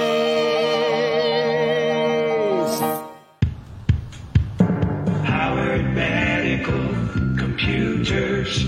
Save $100 on Magnavox monitors. Magnavox CM8505 RGB analog, only $198. Zenith 123A 12-inch green screen, just $67.50. Zenith 122A 12-inch amber screen, just $88. Stop by our showroom for other special deals on controllers, memory, disk drive, software, and more. Open 6 to 5 Monday through Friday, 10 to 3 Saturdays. Located at 1690 North Elston in Chicago, Illinois.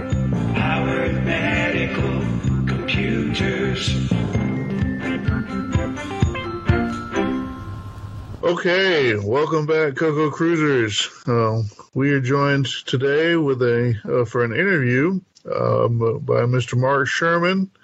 Mark was a participant in the recent Retro Challenge 2017/10 event during the month of October. His project made use of a Coco, so of course it attracted special attention from me.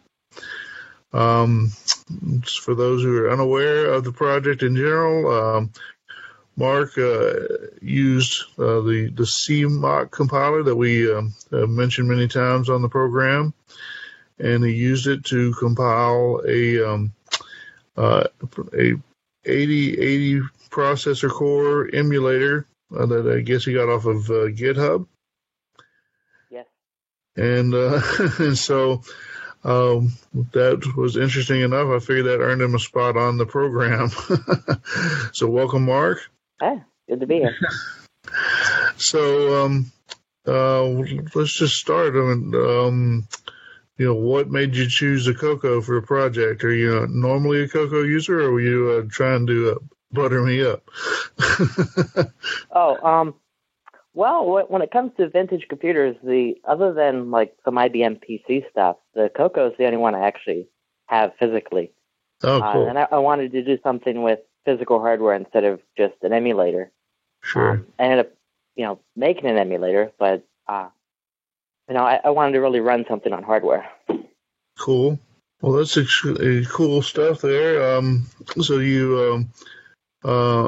you made use of Pierre's CMOC compiler. Did you have any problems with that, or how was that? No, I had no problems with that. I was actually very surprised because I'm used to downloading things from strange corners of the internet and then having them not compile or crash or, various things. And then I downloaded this, this homemade C subset compiler.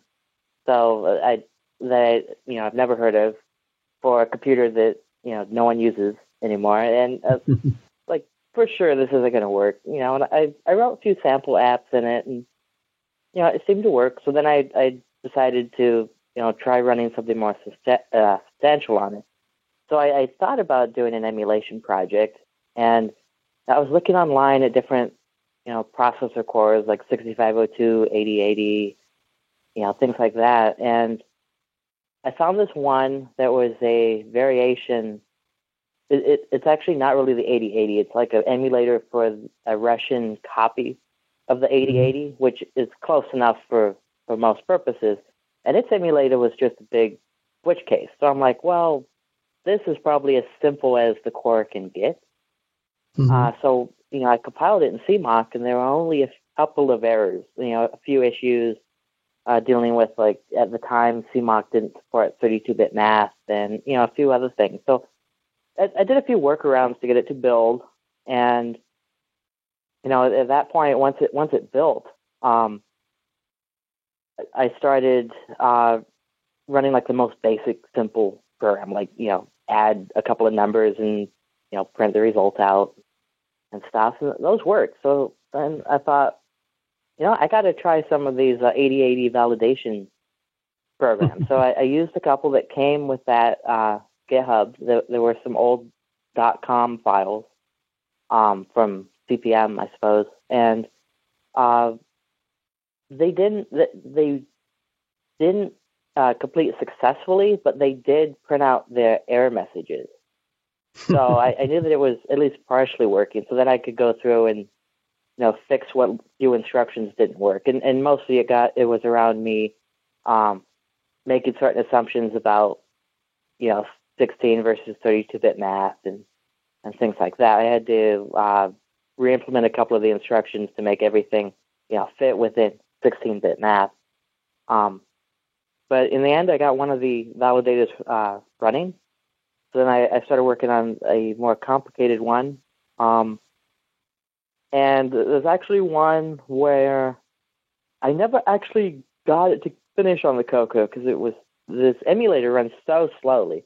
There's this one exerciser that when I took my emulator and I ran and I compiled it on the PC. So I took the source code, which I modified to compile in CMOC, but then compiled it in GCC on a PC. And I got that to run this validation all the way to the end. So then I knew that, at least, it compiles and it's still correct C. But still compiled with CMOC. So it should work. So I ran it on the Coco, at least 24 hours, maybe even, I think I left it running for 2 days, and it was still on the first validation test for the DAD instruction. And so it never completed. But when I ran it in an emulator at full speed, I think it at least got past a couple of those. But I had to give up on it. It just took way too long to validate. So then I'm like, well, I got to get Altair Basic on here. And that was the next one. So getting Altair Basic on, I ran into an issue with just I ran into this earlier, but it became more apparent with Altair Basic. The compiled size of this emulator was just too big. Because there were a lot of inline functions, and not really inline, but more like macros that expanded to code. So I actually had to go through and turn a lot of the macros into actual functions to try to compress it down. And I think that's where a lot of the slowdown comes from. Right. But yeah, I'm going to let you. I know I'm going pretty fast here. I'm going to let you ask any questions before I. Sure. Well, let's see. Okay. Any other guys? You have anything right now? Yeah, I'll ask a few questions. Okay. So, hey, Mark, this is Boise. I certainly have an interest in compilers and doing emulation like this. I I haven't used CMOC yet. I did download it and played with it just a little bit, but really haven't done much with it. I know that you mentioned earlier that you used it and it worked fine. Did you find that there were any particular limitations that you ran into that specifically made the 8080 port a bit harder or a bit more obtuse than if you were using, say, a more full-featured compiler? Not really. When you look at the list of CMOC, CMOC limitations, it's some of it was, I think one of them was around like the handling of arrays or like a structure of arrays, something like that. And that didn't really come up in this project. It did lack 32-bit math, and this i8080 core GitHub repo actually did all the work of the 8080 registers in 32-bit integers. Because, sure, why not? You're running on a modern PC, just use the native word size. Why not? So I had to slim that down to 16, and for a couple of instructions, it made you, like the DAD instruction, it makes use of, the code needs a 32-bit add instruction because it needs to detect the carry, and you can't really detect a carry in C. You can in assembly quite easily, but in plain C, you can't detect that carry without doing a bit of a workaround. So I ended up having to, do the DAD instruction in sort of 8 bits at a time and manually propagate the carry through. But I checked later, and there's a new version of CMOC that now supports 32-bit math. So I could probably undo all of that. With regard to performance, the CMOC compile switch statements as just giant if-else chain. So when you run this emulator for every single 8080 instruction, it's going through, is it instruction 1? No. Is it instruction 2? No, all the way. So it runs, excruciatingly slow. Though I did get an email from the author, and he added switch jump table support. And I've downloaded the latest copy of that, and I got it to compile, and I haven't progressed further than that. But hopefully I'll try it soon, and performance will be much improved. Well, it's certainly interesting that you took an existing GitHub project written in C, and that's cool. Have you actually thought about, and this would be more work, but you might eke out a bit of performance, have you actually thought about rewriting the core in 6809 assembly on the Coco? Well, for the retro challenge, that was definitely out of the question. Because at the time, I know neither 8080 nor 6809 assembly, so I'd have to learn both. And I learned some 8080 assembly for this project, to try to diagnose which instructions didn't work. But there's still a lot of 8080 stuff that I don't even know, and just sort of work well enough to, run Altair Basic. I'm sure Altair Basic probably doesn't use every single version of every instruction. Right. So there's probably code paths through this emulator that don't work properly. Right.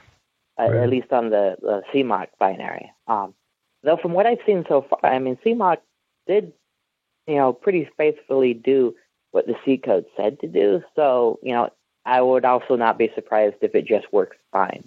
Yeah, so that's one of the great things about this project. It fits so well with Retro Challenge, which is kind of supposed to be, silly at its core. The notion of emulating an ancient computer with another ancient computer is kind of silly but entertaining, and still kind of a cool technical challenge. So it was fun to see there. I noticed in your write-up you mentioned that you found Bill Yakowenko's Coco site. I'm always surprised I don't hear many people ever mention that. It's kind of a good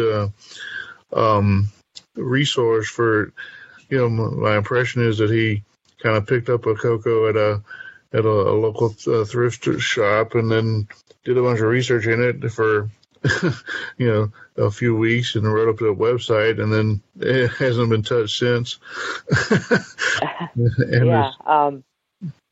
Go ahead. Yeah, that site is actually the first cocoa resource I used because when I first got my cocoa, I didn't have any software for it. I just had a cocoa and a floppy drive, and the cassette cable and stuff, and I needed a way to get software onto it, like to bootstrap it. So if I wouldn't have found that guy's site and typed in his little serial routine Right. to bootstrap software on it, I probably wouldn't have bothered to ever do anything with the cocoa and would have just set it aside or gotten rid of it or something. Sure. Yeah, it's he's actually local to me. I actually met him once when he interviewed at the company I was working for. It's like because he just sat down and whatever, and I was on the interview list, and I said, "Well, Bill, before we start, I'd like to ask you about your cocoa stuff." That was pretty funny. That's cool. I actually so got anyway, my cocoa from my last job. Oh yeah. Believe that. Yeah. Go ahead. Yeah.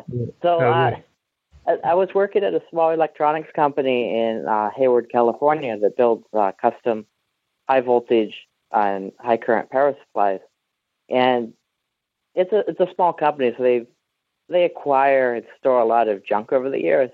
Sure. And when I was leaving the company, so this was around 2008, they're cleaning out some stuff, and they had this box with an old computer in it, and they all knew I was kind of into old computer stuff. So like, here, you have this, we're just going to throw it away, and that was the cocoa. So I took it home, and I tested it, seemed to work, downloaded the manual, and then I found Yakowenko's website, and then just started playing with it. So every once in a while I get it out, play with it, and then put it away. And I got it out for this retro challenge. Very cool. Very cool. Well, Mark, what do you do for the day job there? What sort of business are you in?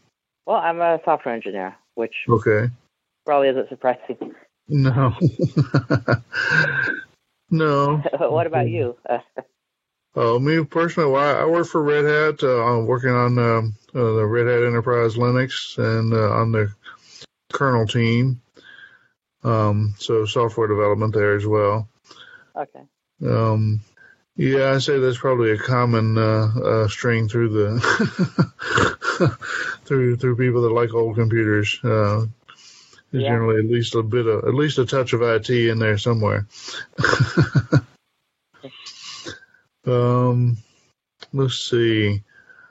So what other machines though? You said you have the Coco, but I sense that maybe you do some other toying around, maybe an emulation with other machines. Yeah. When I was a kid, I played around with Commodore VIC-20. So Sure. sometimes I open up the emulator for that and play around with that. Maybe someday I'll actually buy one and play with it. But I'm trying not to accumulate and store too much stuff. Right. So for now, I've just been keeping it on with just the Coco and emulation, and I have a few old PCs. So I have a 486 that I used to play Doom and other old DOS games, and I have an old Windows 98 machine, like a 3DFX graphics card in it, and I use that to play some old games, and then. That's about it. Raspberry Pi here and there, Sure. Building with AVRs, that's about it. Yeah. So some microcontroller stuff in there too. Yeah. So do you get involved with any of the other retro communities, or do you go to any of the vintage computing events? I went to my first vintage computer festival last year when it came to VCF West at the Computer History Museum, and I went this year. So I'll probably keep that up. I've been a member of the Vintage Computer Forum online for several years, and that's usually what I what I follow for old computers. So there's a Facebook group too that that I joined. But I do listen to the Retro Computing Roundtable. Sure. I've been listening to that for a while, and but actually, I've never listened to this podcast and never really heard of it until you guys messaged me about it. So I'm gonna have to go back and listen to it now. Well, we've been on for almost 3 years or 2.5 years, so you got some catching up to do. Yeah. So you live out on the West Coast in California, right? Yes. So I wonder. So for me, for example, I used to quite often, kind of hit the local thrift stores, and not necessarily looking for anything specific, but just kind of cruising to see what was available. Picked up a lot of various items along the way, but that was a lot more fruitful, say 10 years ago or even 5 years ago. Nowadays, it's not always so helpful.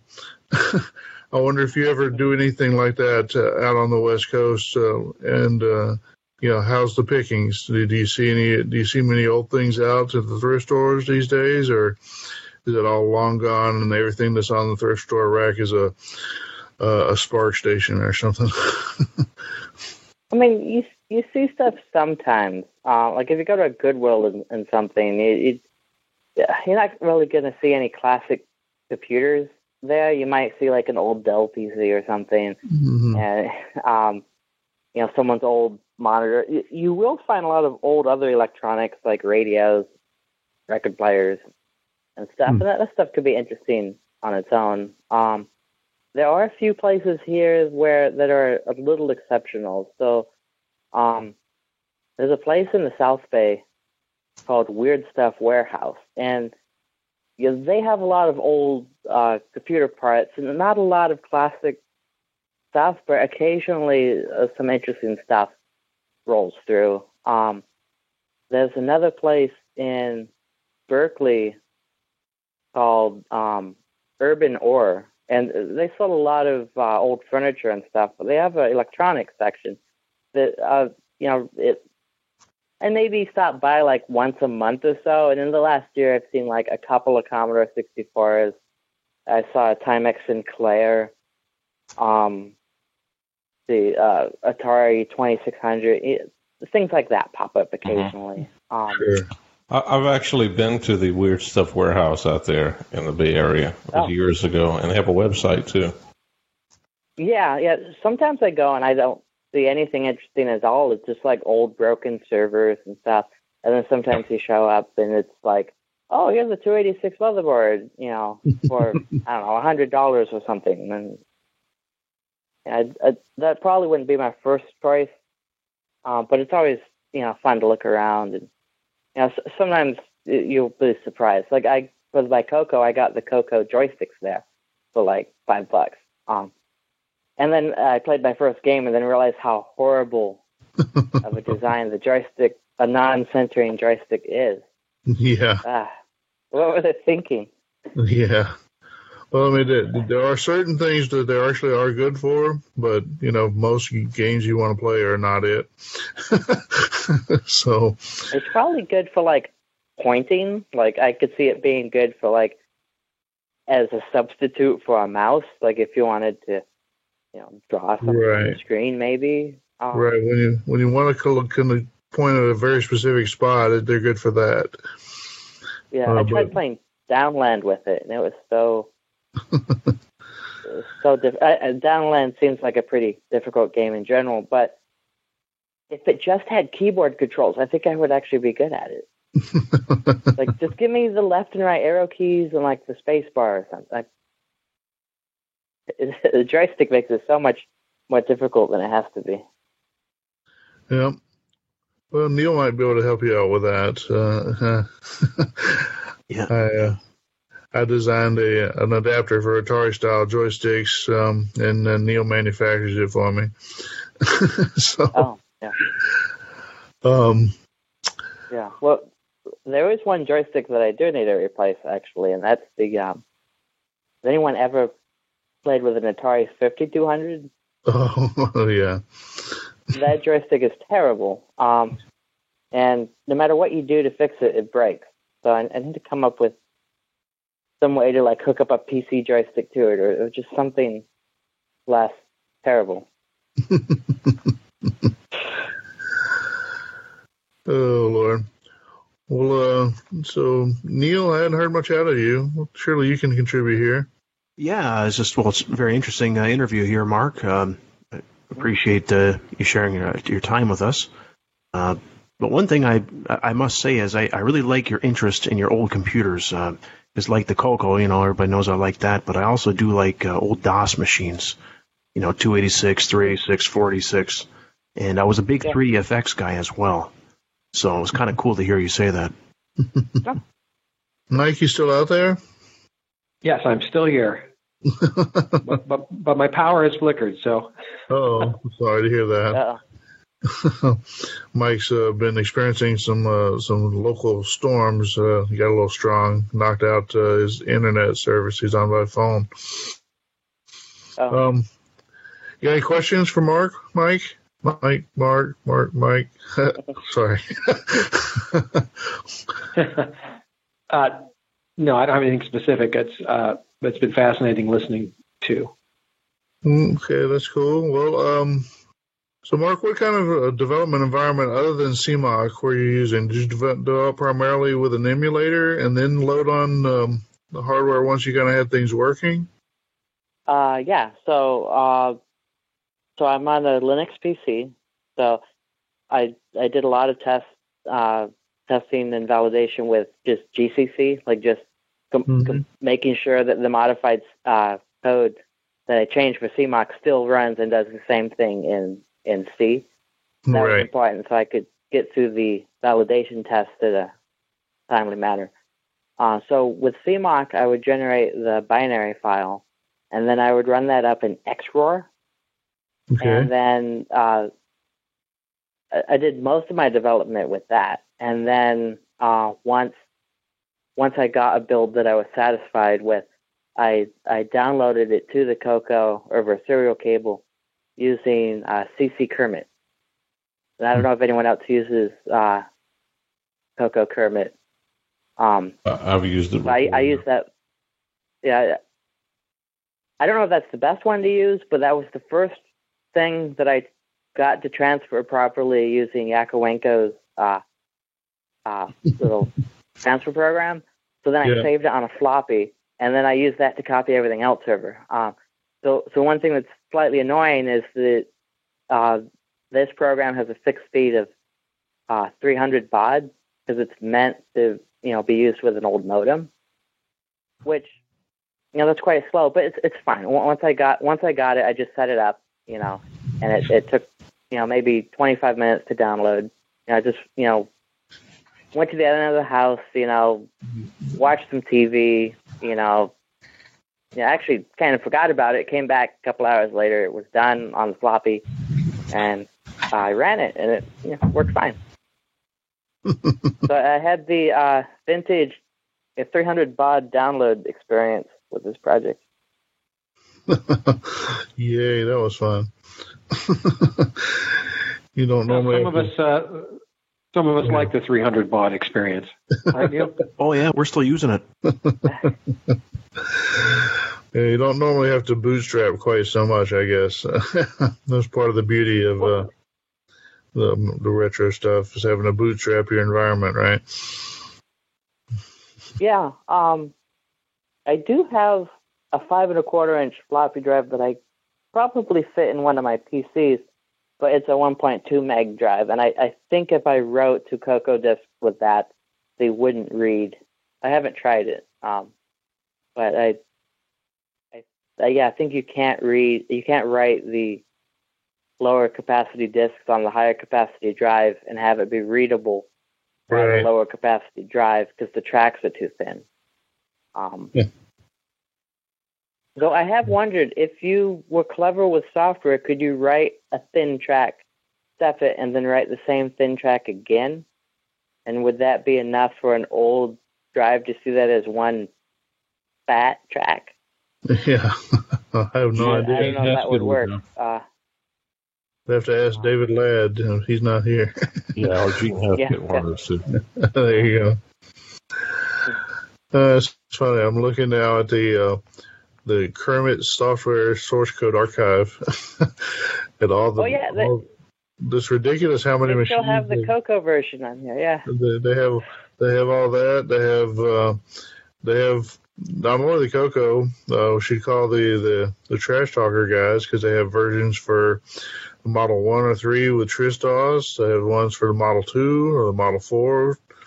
They've got it for the Tandy 2000, Tandy 1000, Tandy 2000, and the Tandy 16 or 6000. They even have one for the Tandy Model 100. It's still out there. Get all of your computers to talk to each other with this. It does look, look at all these different machines listed, different OSs, all kinds of different Unix versions. They have one for Uniflex. So that's still related. For Motorola 6809 compilers computers running Uniflex, they have one pre-built, or not pre-built, but they have the source code here. Wow, it's quite the archive just by itself. The one thing I found interesting that I couldn't find an answer to is when I run the version of Kermit that's currently in the Linux Arch, I'm running Arch Linux. When I run the version of Kermit that's there, I couldn't get it to actually transfer a file to the Coco in Linux. I had to reboot my computer into Windows and use HyperTerminal, because HyperTerminal has a Kermit mode. Right. But I couldn't get it to work from Linux. And I tracked it down to, there was some handshaking stuff, and I got it disabled, and I think I got everything just right. And, it says it sent the header, and it says everything's fine, and it after the first couple packets, it just stops working, and it gets stuck. So, HyperTerminal in, Wine or something seems to work. Yeah. But, actual, real Kermit on a Linux machine couldn't talk to Coco Kermit. Oh, wow. That's an interesting little piece of bit right there, I guess, huh? Yeah. If anyone figures it out, please let me know, because I usually only reboot to Windows if I want to, play a game or something. Sure. Well, that's interesting. I know it's been a thing for a long time in the Linux kernel community to have somebody to take over the TTY layer. Maybe there's a little bug in the TTY layer to ferret out there. Maybe that'll make it work. Wouldn't that be a fun project? All right. Well, let's see. What else can we mine here? So you put the project up. So you originally found it on GitHub. You've put your version back up on GitHub. And I don't know. Have you seen any activity there, or I don't use GitHub. Yeah. I don't think I've seen any. I don't know if I would get an email notification though. No pull request. Right here, I could probably just log in. I probably don't have any. No, I'm sure no one would be sending me patches to this. I'm not even sure if another, person on the planet has downloaded and tried to compile it. I would be very surprised if anyone did. Pretty cool. Well, it's cool that it's out there. I don't know how many of our listeners are familiar with Git, much less GitHub, but it's cool that it's out there, and you got some documentation here about the Coco stuff that you're doing, and how to build things, and that's cool. That's awesome. If someone else was interested and tried to follow my instructions, I would be interested to know if they actually work. I could have forgotten to upload a file or skipped a step, but sure. When I try to follow those instructions, I don't notice. So I don't know who needs to run 8080 software and only has a Coco. Probably not a lot. I'm pretty desperate to use this for anything. This project is more of a joke than anything. But amusing all the same. Yeah. So what do you think is next? And you're going to still do Cocoa projects? You have anything in mind for the future? Well, the last retro challenge I did something with a Cosmax chip. I built a variation of the Elf, sort of a minimal part count version of the Elf, and I might go back to that. But I may also continue on with this one and try to polish it up. I wonder if I could get it to a usable speed. Yeah. Or maybe an unusable speed, but run something heavier, like maybe CPM or something. I don't know if the Coco drive can physically read a CPM disc. I think the 5 1/4 inch, drives might be the same. I'm not sure. Yeah, I think it probably can with the right software, of course. Yeah, but I don't have any. I don't think I have any way to write a CPM disc unless I actually, use the Coco to write it. Right, So, right. I'd have to, write a program that writes it, sector by sector or something. Well, I was thinking that a RCA 1802 CPU emulator might run on a Coco. You could create an ELF development environment running on the Coco. That'd be kind of cool. Yeah, actually, I did consider that for this project, but I didn't see an emulator that looked like it was easy to copy. Yeah. But I actually think an ELF emulator might run at an acceptable speed on a Coco. Sure. And the reason is on ELF takes 16 clocks to do anything. Right. Or, if it's, if you wrote it in assembly, a lot of times they say it's, 10 to 20 times slower than native speed. You might actually get native speed or close to native speed. Because if you can run the Coco at the high speed is at 1.8 megahertz, maybe you can just eke out a 1 megahertz or maybe half a megahertz ELF on it. Be kind of cool. The other one I was considering, which actually might be easier, is if we add the Z80 instructions to this 8080 emulator, you might be able to emulate a ZX80. Oh, yeah. And that would be interesting because the ZX80 or ZX81, either of them, they spend most of their CPU time drawing the screen. Right. So if you didn't emulate that code and instead, just drew the screen, by writing the bytes into the Coco screen buffer. Sure. Then you really you don't have to emulate a full speed Z80. You only have to emulate 10% of a full speed Z80. So that might actually run at an acceptable speed too. If you ever thought that a ZX80 ran at an acceptable speed in the first place. Right. Right. Lowers the bar a bit. There is a project out there where I'm drawing a blank now on who it was, but someone has done a Z80 emulation, and they could run CPM utilities. But I'd have to look back and see if I can figure out who that was. But I know I think there's a YouTube video of that. So, on what machine? On the Coco. Didn't John? Coco running CPM? Oh. Yeah. Yeah, I mean, it's not, there was one of the Brazilians, I think, that project. I think under so. OS9. But didn't John Kowalski also write a Z80 emulator for the Coco to run Donkey Kong, or did he just do direct? Well, I think the Z80 parts of Donkey Kong, he did a direct translation at the assembly code level. I think he has some emulation bits in there to simulate some of the Donkey Kong hardware.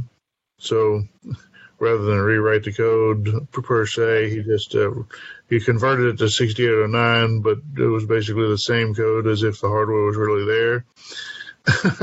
And then wrote an emulation code that ran some other time to do it, to take care of what it's really supposed to do. I don't know. Madness lies there, I think, but definitely a cool project.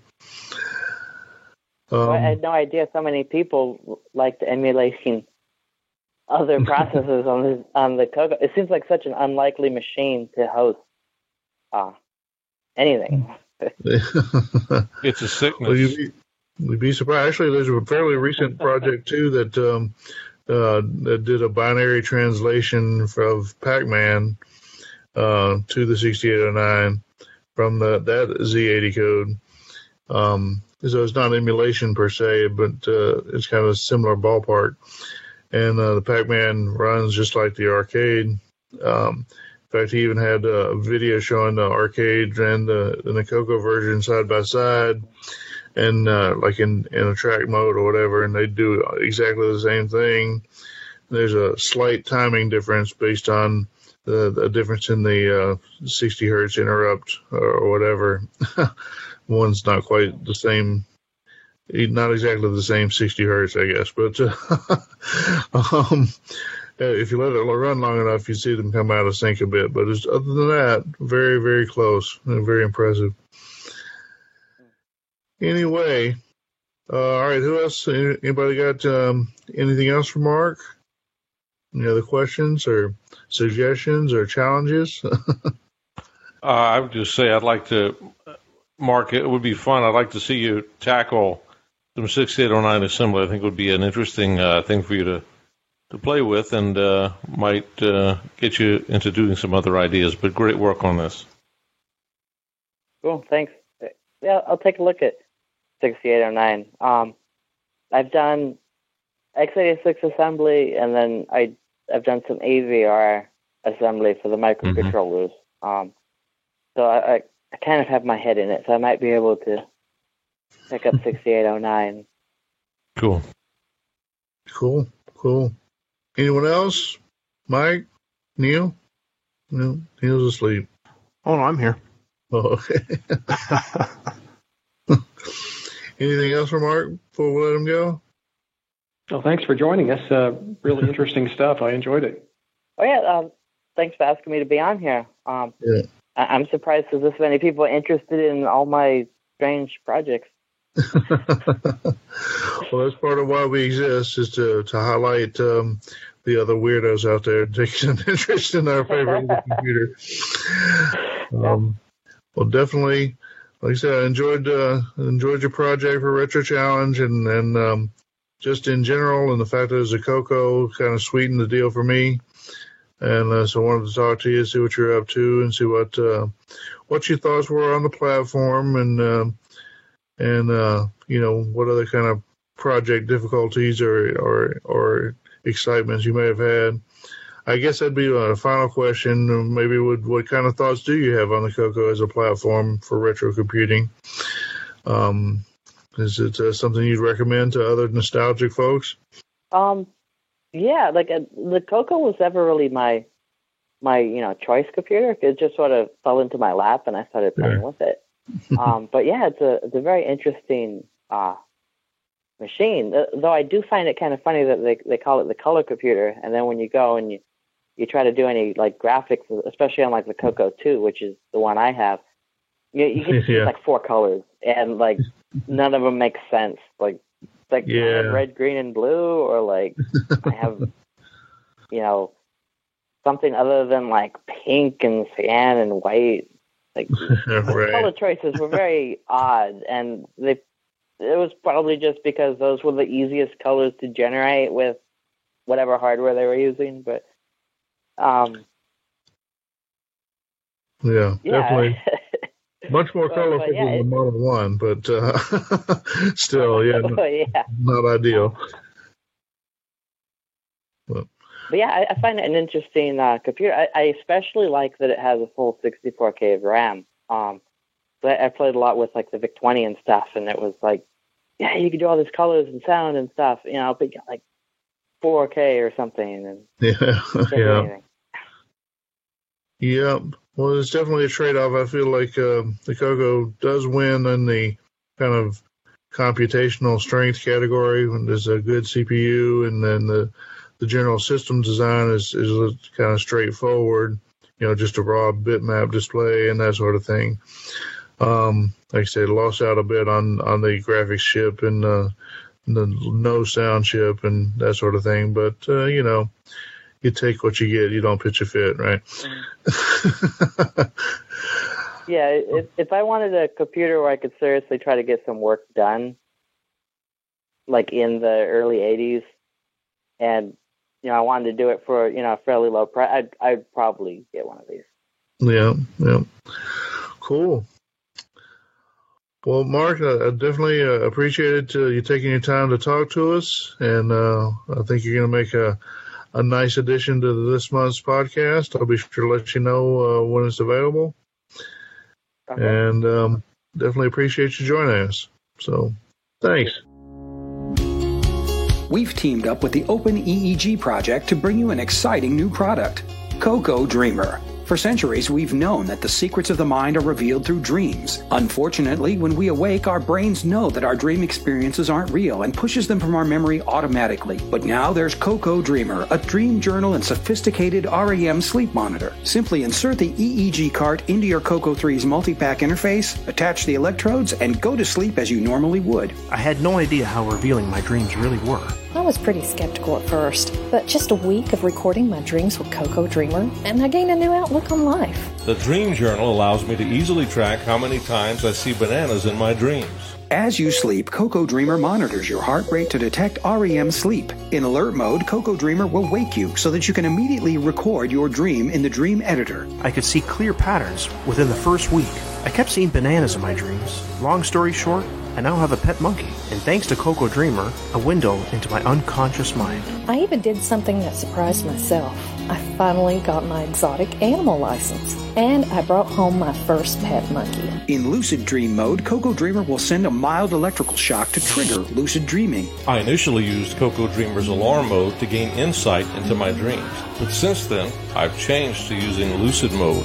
Now, when I enter REM sleep, Coco Dreamer makes me aware of it by sending a mild electrical shock. You simply must experience Coco Dreamer for yourself. Just listen to these satisfied customers. I felt more confident. Coco Dreamer has really improved my quality of life. It was easy to set up, and the electrodes connect without any hassle. Coco Dreamer has changed my world. Long story short, I now have a pet monkey, and I feel more at peace than ever before. Unlock the mysteries of your subconscious mind with Coco Dreamer. Available wherever fine color computer software is sold. Look for the brightly marked yellow box with a cute monkey eating a banana. Coco Dreamer from Monkeysoft. Time to learn with Coco House Rock. Hey, how can I store a list of words in my color computer? Well, it's easy. Ask any lawyer or barrister, maybe your boss or a manager. When you have a sequence of characters, they form a string. Tell me more. Easy to spot in a basic line. Variable names denoted with a $sign. An array of bytes that get defined, they form a string. I see. They can contain letters and numbers and even special characters. Surrounded by double quotes so the interpreter doesn't get encumbered. We wouldn't want that. A string may be as short as a single byte. Just one? That's right. Wow. But even that lonely byte can be a string. Wow, there's a lot I didn't know about strings. Essential in a program's development. All the characters act as one element. A solution splendidly elegant when they form a string. Hey, mister. Yes?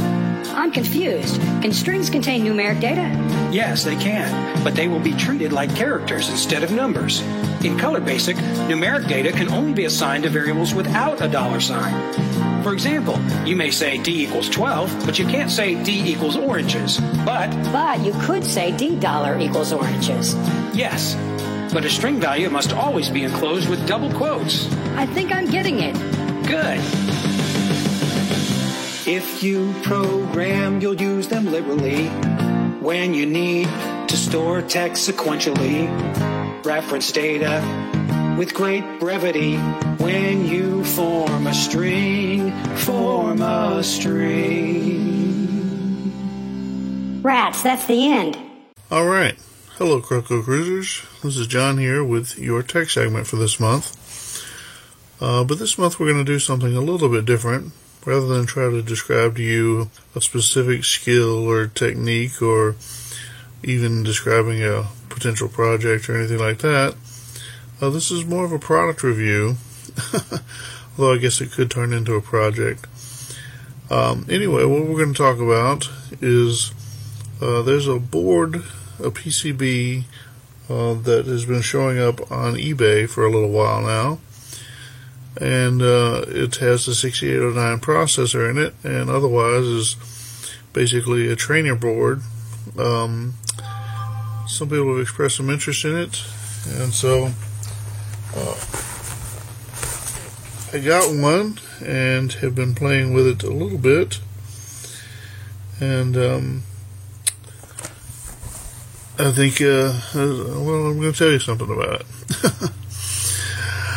Alright, so just to start off, we're talking about a microprocessor style trainer board, so it's really just a little computer designed just to give you a chance to play with the microprocessor. The design is by someone in Thailand named, I'm sure I'm mispronouncing this, but it looks like Witchit Sirachote, Witchit Sirachote. Again, that's a Thai name. I have no idea, no insight on how Thai pronunciations are done. So, if I'm getting it wrong, I mean, no disrespect. Please just send me an email or something and let me know how it's to be pronounced. Anyway, so this person, Witchit, has a line of these boards available on eBay, and you can get similar boards for the Z80 or the 6502. I think he's got one for the 6808, which is a 16, well, it should be a 16-bit processor, although it's got an 8-bit bus. Anyway, he's got a lot of boards that are kind of similar. They look similar, and they probably are similar, but I haven't tried them. Anyway, the board in question for the 6809, pretty simple board. It has 32K of RAM, 16K of usable ROM. I say usable because mine actually came with a 32K EEPROM, but you can only address 16K of it. It also has a serial port, RS-232, and it comes with a keyboard, of sorts at least, a homemade keyboard. It requires 9 volts at approximately 1 amp to power the board. It does not come with an AC adapter, so you have to provide one of your own. Not a huge hardship, but has to be done. If you go with eBay, buy it now, that'll cost you $130. And I think that's free shipping as well. You'll get a complete assembled kit. If you want to build it yourself, I think there is an option that will save you a little money. I don't have the exact pricing in hand right now, but he does indicate you can send a message that you want the DIY version. I think that'll save you a little money. Probably not enough money, in my opinion, for the amount of construction involved, but that's up to you. Your mileage may vary. So, moving on from there, so what is the hardware we're getting? So the CPU is a 6809, so it runs the same machine code software that'll run on the Coco or the Vectrix or any other 6809 based machine. Obviously, it's got to address the proper set of peripherals and whatever, so don't expect to run Spectaculator or whatever on this board, but the actual machine level routines, as long as you load them up, they should work fine. Or code that you write on this board, you should be able to move over to the Coco similarly. The processor on it is not the E version, so if you recall, there's two versions of the 6809 processor, the two major versions, and the difference being the pinouts are slightly different. One uses an external clock source, and the other has what's essentially an internal clock source, although it still has to use a crystal or whatever to keep the timing, but the clocking circuitry is all inside the chip, and that's the one that's being used here. Anyway, like I said, the software is the same, so you don't have to program this one any differently than you would a Coco. There is a serial port on board. It uses a Motorola 6850 ACIA. That's Advanced Communications Interface Adapter or something like that. It's basically a UART, but I guess the name hadn't standardized.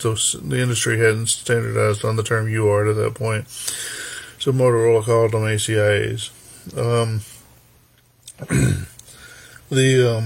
The serial port connection on the board is a 9-pin.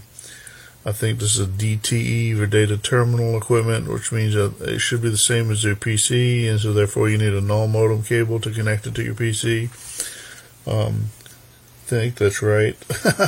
I've got mine hooked up, but the cable itself is not actually marked. So, again, your mileage may vary, but I believe it needs a null modem.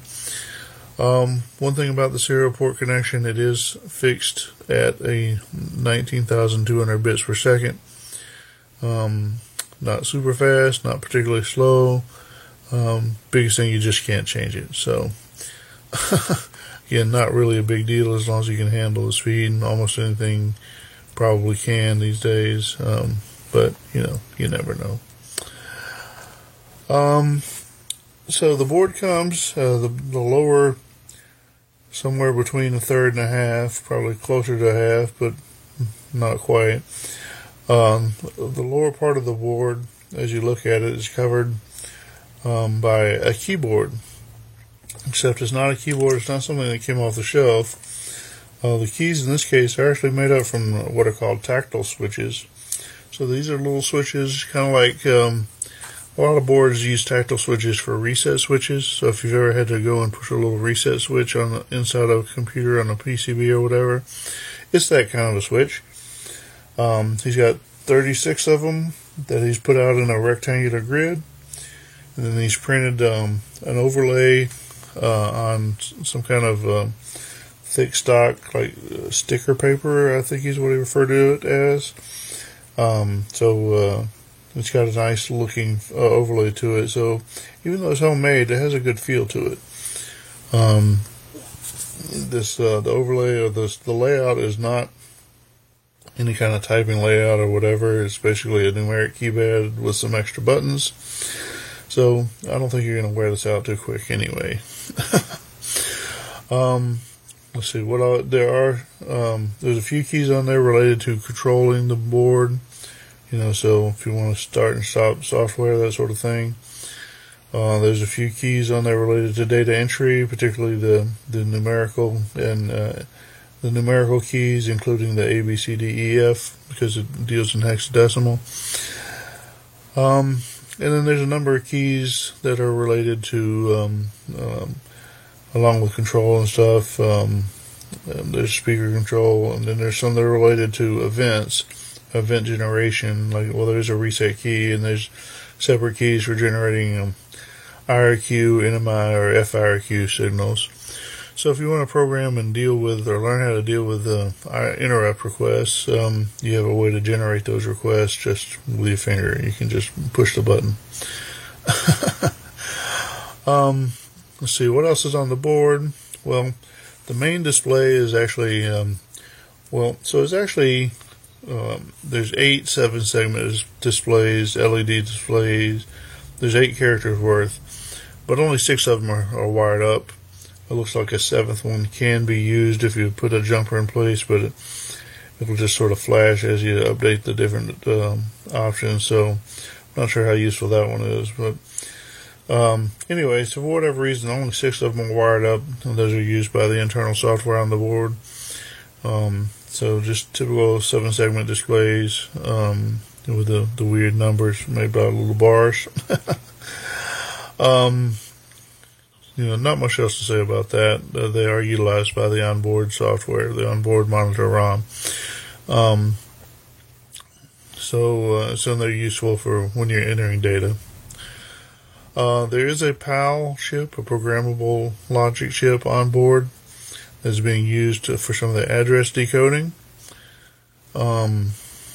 It's not terribly uncommon for late 80s or whatever kind of style of design. Of course, I'm sure this was designed more recently than that, but still works perfectly well.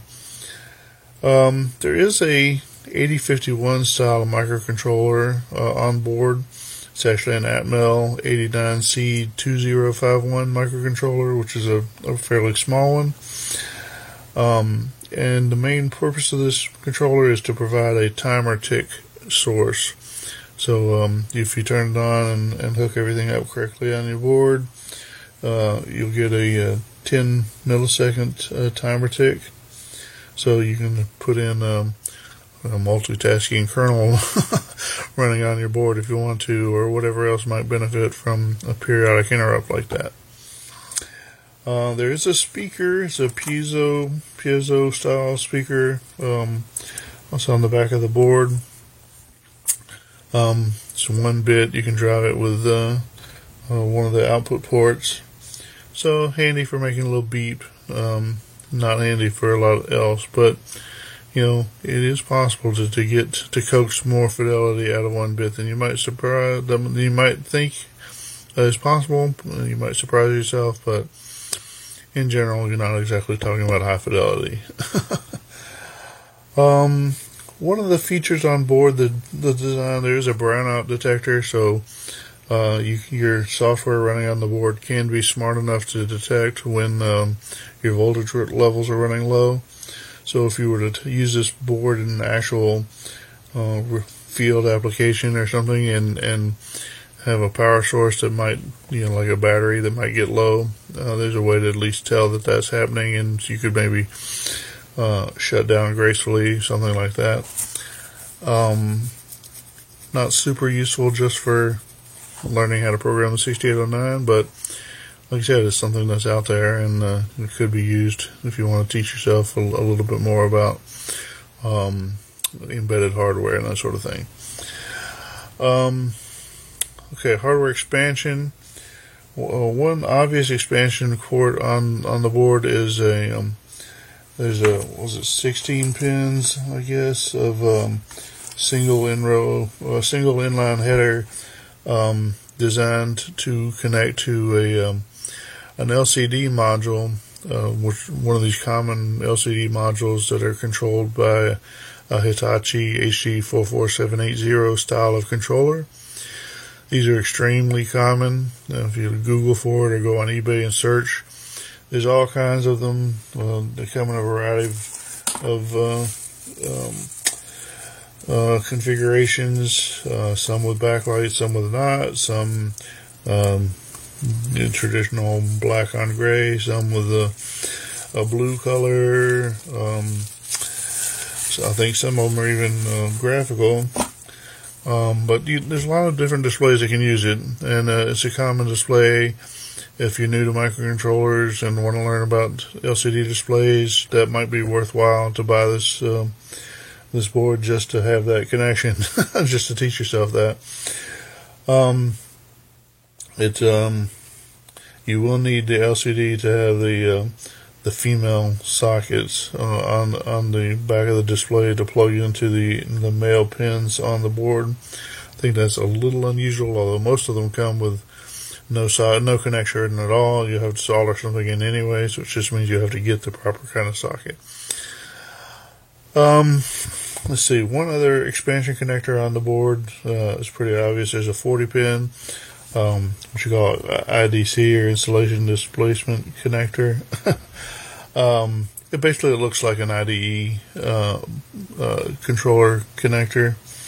So those 40 pins are broken out and they cover the address and data pins for the processor, and some of the signal pins like the interrupt request. So if you did want to do some fancier hardware expansion or whatever, most of what you need, or maybe all of what you need, is available through that connector. It's analogous to the cartridge port on, say, a Coco. Not exactly the same, but similar. Okay, so what kind of software are we talking about?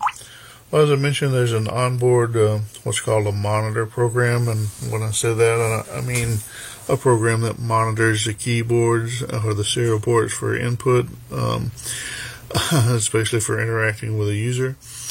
As before, I guess it got its name before it was common to have a video monitor. Maybe that's even why there's a term video monitor, because monitor didn't always mean video. Anyway, the onboard monitor software is a little bit strange. Usually I'm used to a board that if it has a serial port and an onboard monitor, usually the onboard monitor will just exclusively talk over the serial port, or at least could be exclusively controlled over the serial port.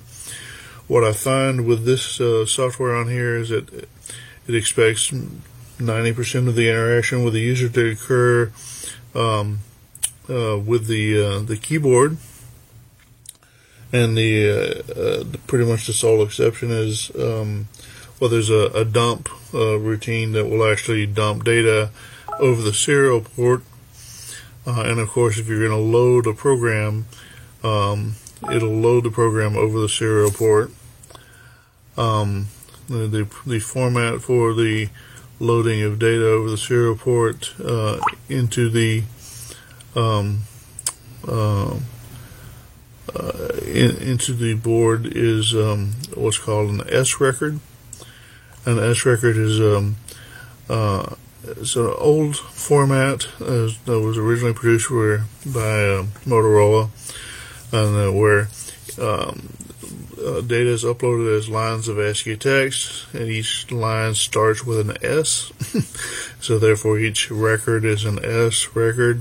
So like you'd have an S1 or S2 or whatever that represent data. I don't have the format in front of me right now, but I think S1 was 8-bit data, and so then you'd have you'd say S1, and a few of the next few bytes would specify the address, and then you'd have the data that goes to that address, and the last line, the last byte of the line would be like a running checksum, or a checksum for that line, I forget which. Anyway, and then later on you'd have like an S4, which I think S4 was set the start address for the program, and then like a S9 was a end upload or something like that.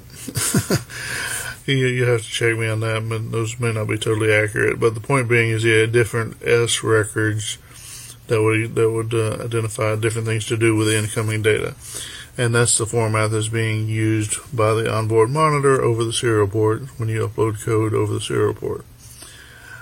So why is that important? Well, it's important because whatever tools you use are going to have to generate S records if you're going to be able to load code on the on this widget 6809 board without having to type it in manually.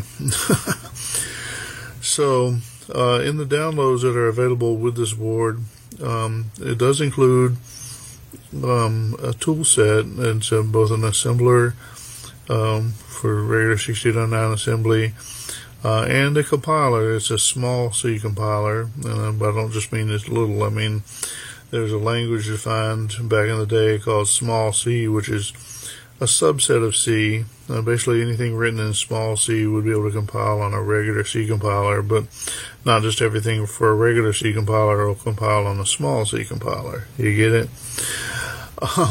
So anyway, it's the compiler is for small C, which has some limited features, not quite as much features in a normal C compiler. but it's enough to do some interesting code. Anyway, the tools that come with that you can download, there is source code for the assembler and the compiler. You can probably get the assembler to compile on a modern compiler and generate a binary for whatever system you want.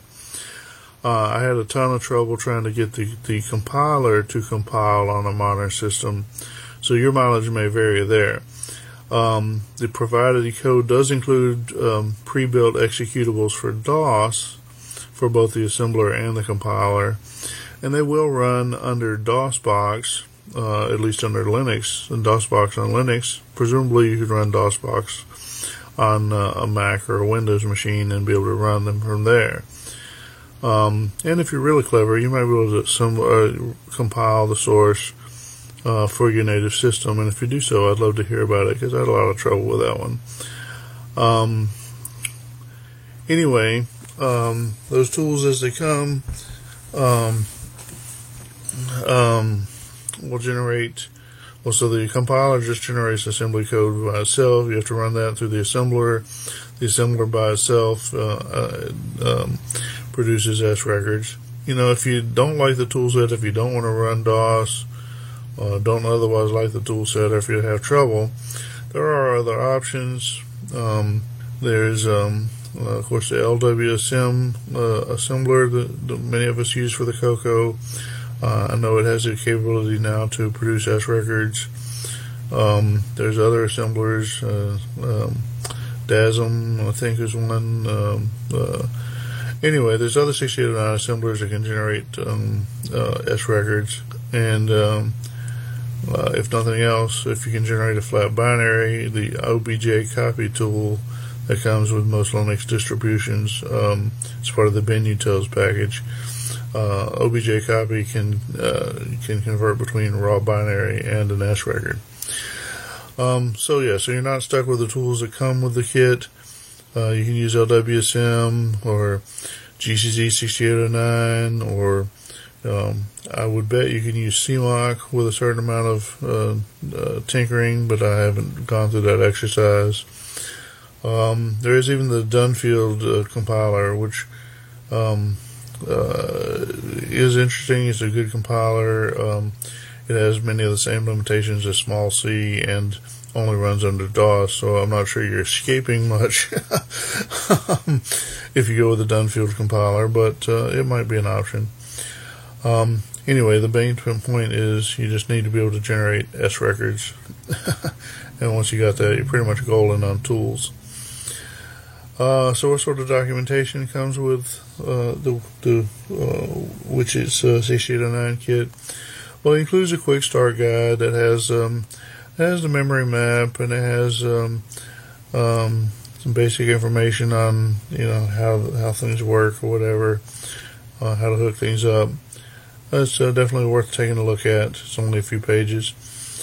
You can also get a full schematic for the board, so you can download that and understand how the hardware works, or if for some reason you want to make any modifications.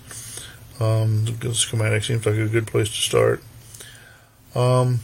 Which it does provide a programming book for the 6809 microprocessor kit. That's the title. It's a write-up of some lessons. I guess he's trying to teach you 6809 assembly. I'm not sure it's a full-fledged work for that, but it might be enough to help kickstart you and help you get started on that. So don't dismiss it if you don't know what you're doing. Take a look. He does include the listing, the source code listing for the monitor program. Also includes the assembly code that gets converted into by the included tools. So that can be educational in and of itself. Plus it tells you more about how the monitor works. So if you're trying to figure out how to use some feature or another of the monitor, it might be helpful to take a look at that. Obviously, you can get the source code for the tools that I was talking about, the assembler and the compiler, the small c compiler. Also includes the pre-built executables for those, so you can go ahead and run them under DOS if you want to. Probably worth taking a look and giving those a try, see if you can figure it out.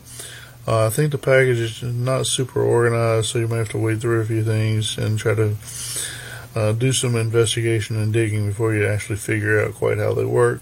But they do seem to work. So, again, give it a try, see what you can figure out. It does include the design files related to the onboard PAL that's used for address decoding. If for some reason you dislike the address decoding of the that's used on for the devices on board, you could reprogram or program a new PAL and plug it in and presumably have the addresses that you want. You probably want to refer to the schematic just so you know exactly how everything's already pre-wired, because you may not, if you're not careful, you might not get the results that you think you will by reprogramming the PAL. Anyway, if you're curious about that, then you can take a look, and the existing code is available for the PAL. Similarly, he has the source code and the pre-built object files for the 89C2051 microcontroller that's being used to generate the 10 millisecond tick. So if you wanted to dig into that and reprogram it, make it a different length of time for the ticks, or make it do something else completely different, whatever, then you should be able to figure that out from there. So it's all there waiting for you. And then one final thing, he does provide a graphics that can be used to print out a new keyboard overlay if you manage to tear yours up or wear it out, or if you just want to use a keyboard for something different. Having an example there might be helpful in printing out your own. So that's pretty much it. I think what we have is a pretty complete piece of hardware for the use and the purpose of learning how to get down and dirty with the 6809 processor, do some assembly language programming. You can actually do some useful stuff. You can make lights blink with a little extra interfacing. You could hook up a robot or a joystick, or make a home alarm or something like that. There's a lot of potential in this kit. You add an LCD display. You already have a keyboard. You could change the keyboard to look like somewhat different if you wanted for some reason. You could do some kind of data entry terminal. I don't know, whatever you want. Like I said, it does have a serial port too, so you could utilize that for remote communications. You could use a board like this to hook it up to your orchids and monitor their growth patterns from afar over the serial port. Whatever works for you. So anyway, like I said, the kit is not super cheap. It's $130. I don't think that's a terrible price. It is pretty well built. You do get a lot of information. And so, it's kind of, your mileage may vary, I guess, on whether or not it's worth it to you. But I don't think it's a bad price. The tools, well, they're usable. I'd probably recommend using a different set of tools once you actually try to do something useful with the board. But for the price, what comes with it is pretty good. The price of the board, like I said, $130. It's not bad. Again, your mileage may vary whether it's worth it to you or not, but you certainly could buy a Coco for a similar price or less, and have similar or more functionality. But it may not be quite as much fun in some cases, or it may be too intimidating to use a Coco when you could use a board designed specifically for learning. Whatever floats your boat. All right. Well, I think I've gone on long enough with this. So, like I said, if you wanted Feel free to ask questions if I can be helpful. If you get one of these boards and can't figure it out, send me an email. I'll see what I can do to help you. And like I said, if you're looking for a 6009 board that's not a Coco, then this might be for you. All right. Well, Coco forever, retro forever. Take care and be good. All right. Bye. Do you struggle trying to remember how to check your multi-pack interface to see if its PAL has been updated for the Coco 3? Looking through documentation is time-consuming. List archives and search engines require so much typing and are just too complicated. And even if you find the correct pokes and peaks, you'll never write them down or remember them. But now there's the MPI tester from Romco. Just connect the MPI tester to any model of multipack. Power on the multipack and simply check the color of the status LED on the MPI tester. Blue means the MPI is unmodified. Green means the MPI has been upgraded for the Color Computer 3. Best of all, the MPI tester never requires batteries.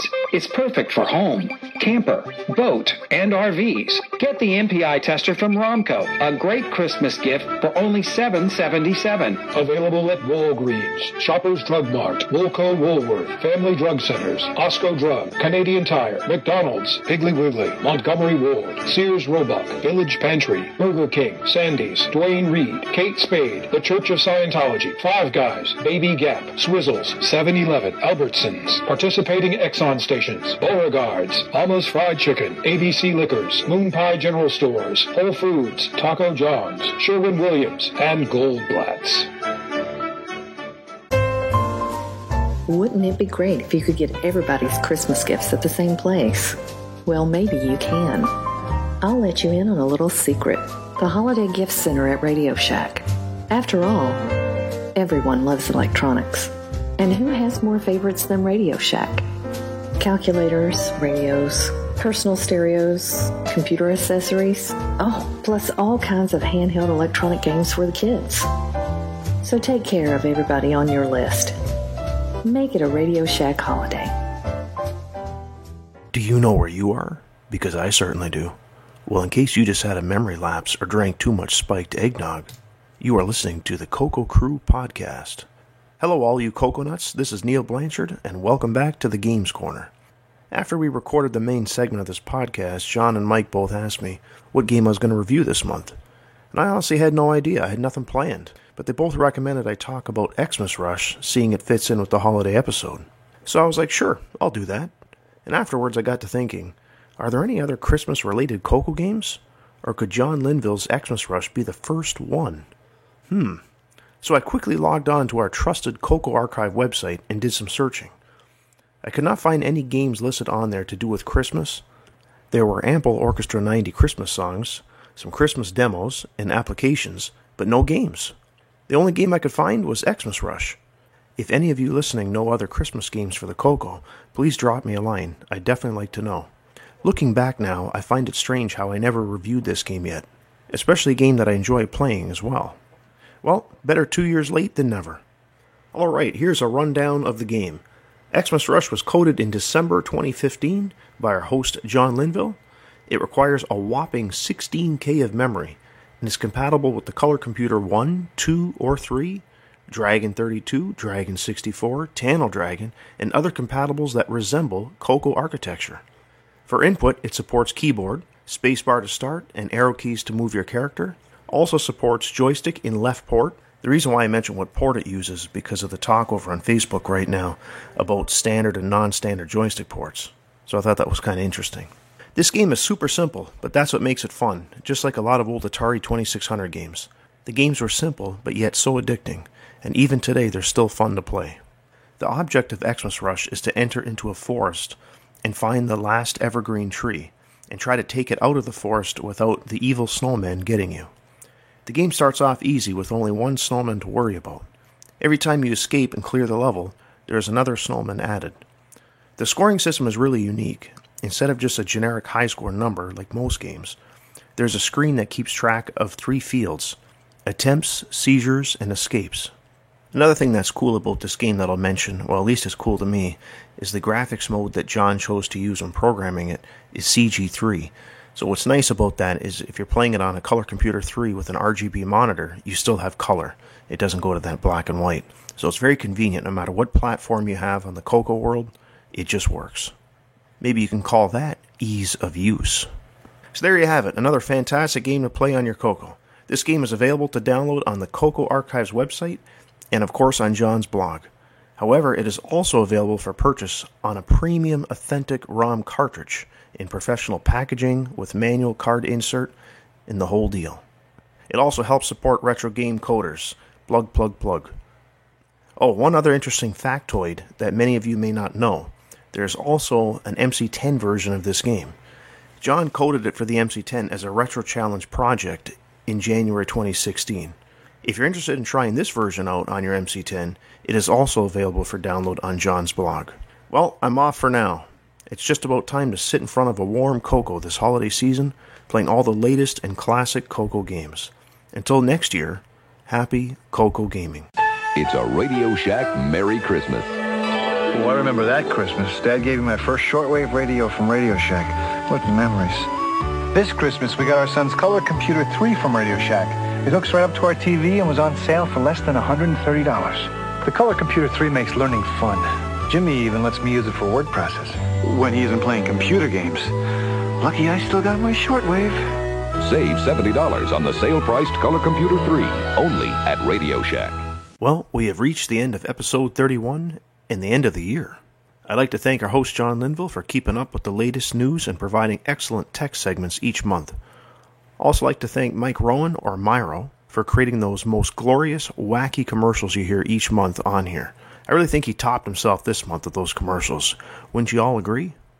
Also like to thank Boise for being a part of the show, even if he is just sitting in the corner and watching, as he always likes to say. Thanks also goes out to Mark Sherman this month for providing us your time to record an interview with you. Big thanks goes out to everyone who joined and participated in our Roundtable Year in Review discussion. Last but not least, a big, big thanks goes out to all of you who listen to us each month. Without all of you listening, there wouldn't be much point in creating this podcast. I also really like to see when this show inspires someone to do a project of some sort. An example of that was last month's show, when John Linville did a text segment on the Infocom interpreter, and 3 weeks later I noticed Ed Snyder modified the Infocom interpreter to work with the Coco VGA 64 column mode and the Coco 3 80 column mode. I'm eager to see how Ed Snyder follows up John's text segment this month. Perhaps maybe a run of those kits? We can all put them on our Christmas list. Anyways, enough jibber jabber. Thanks again for all your support and listening each month. Feel free to drop us feedback anytime. Merry Christmas and have a safe holiday season. Be sure to get as much Cocoing in as possible. Coco forever and Happy New Year.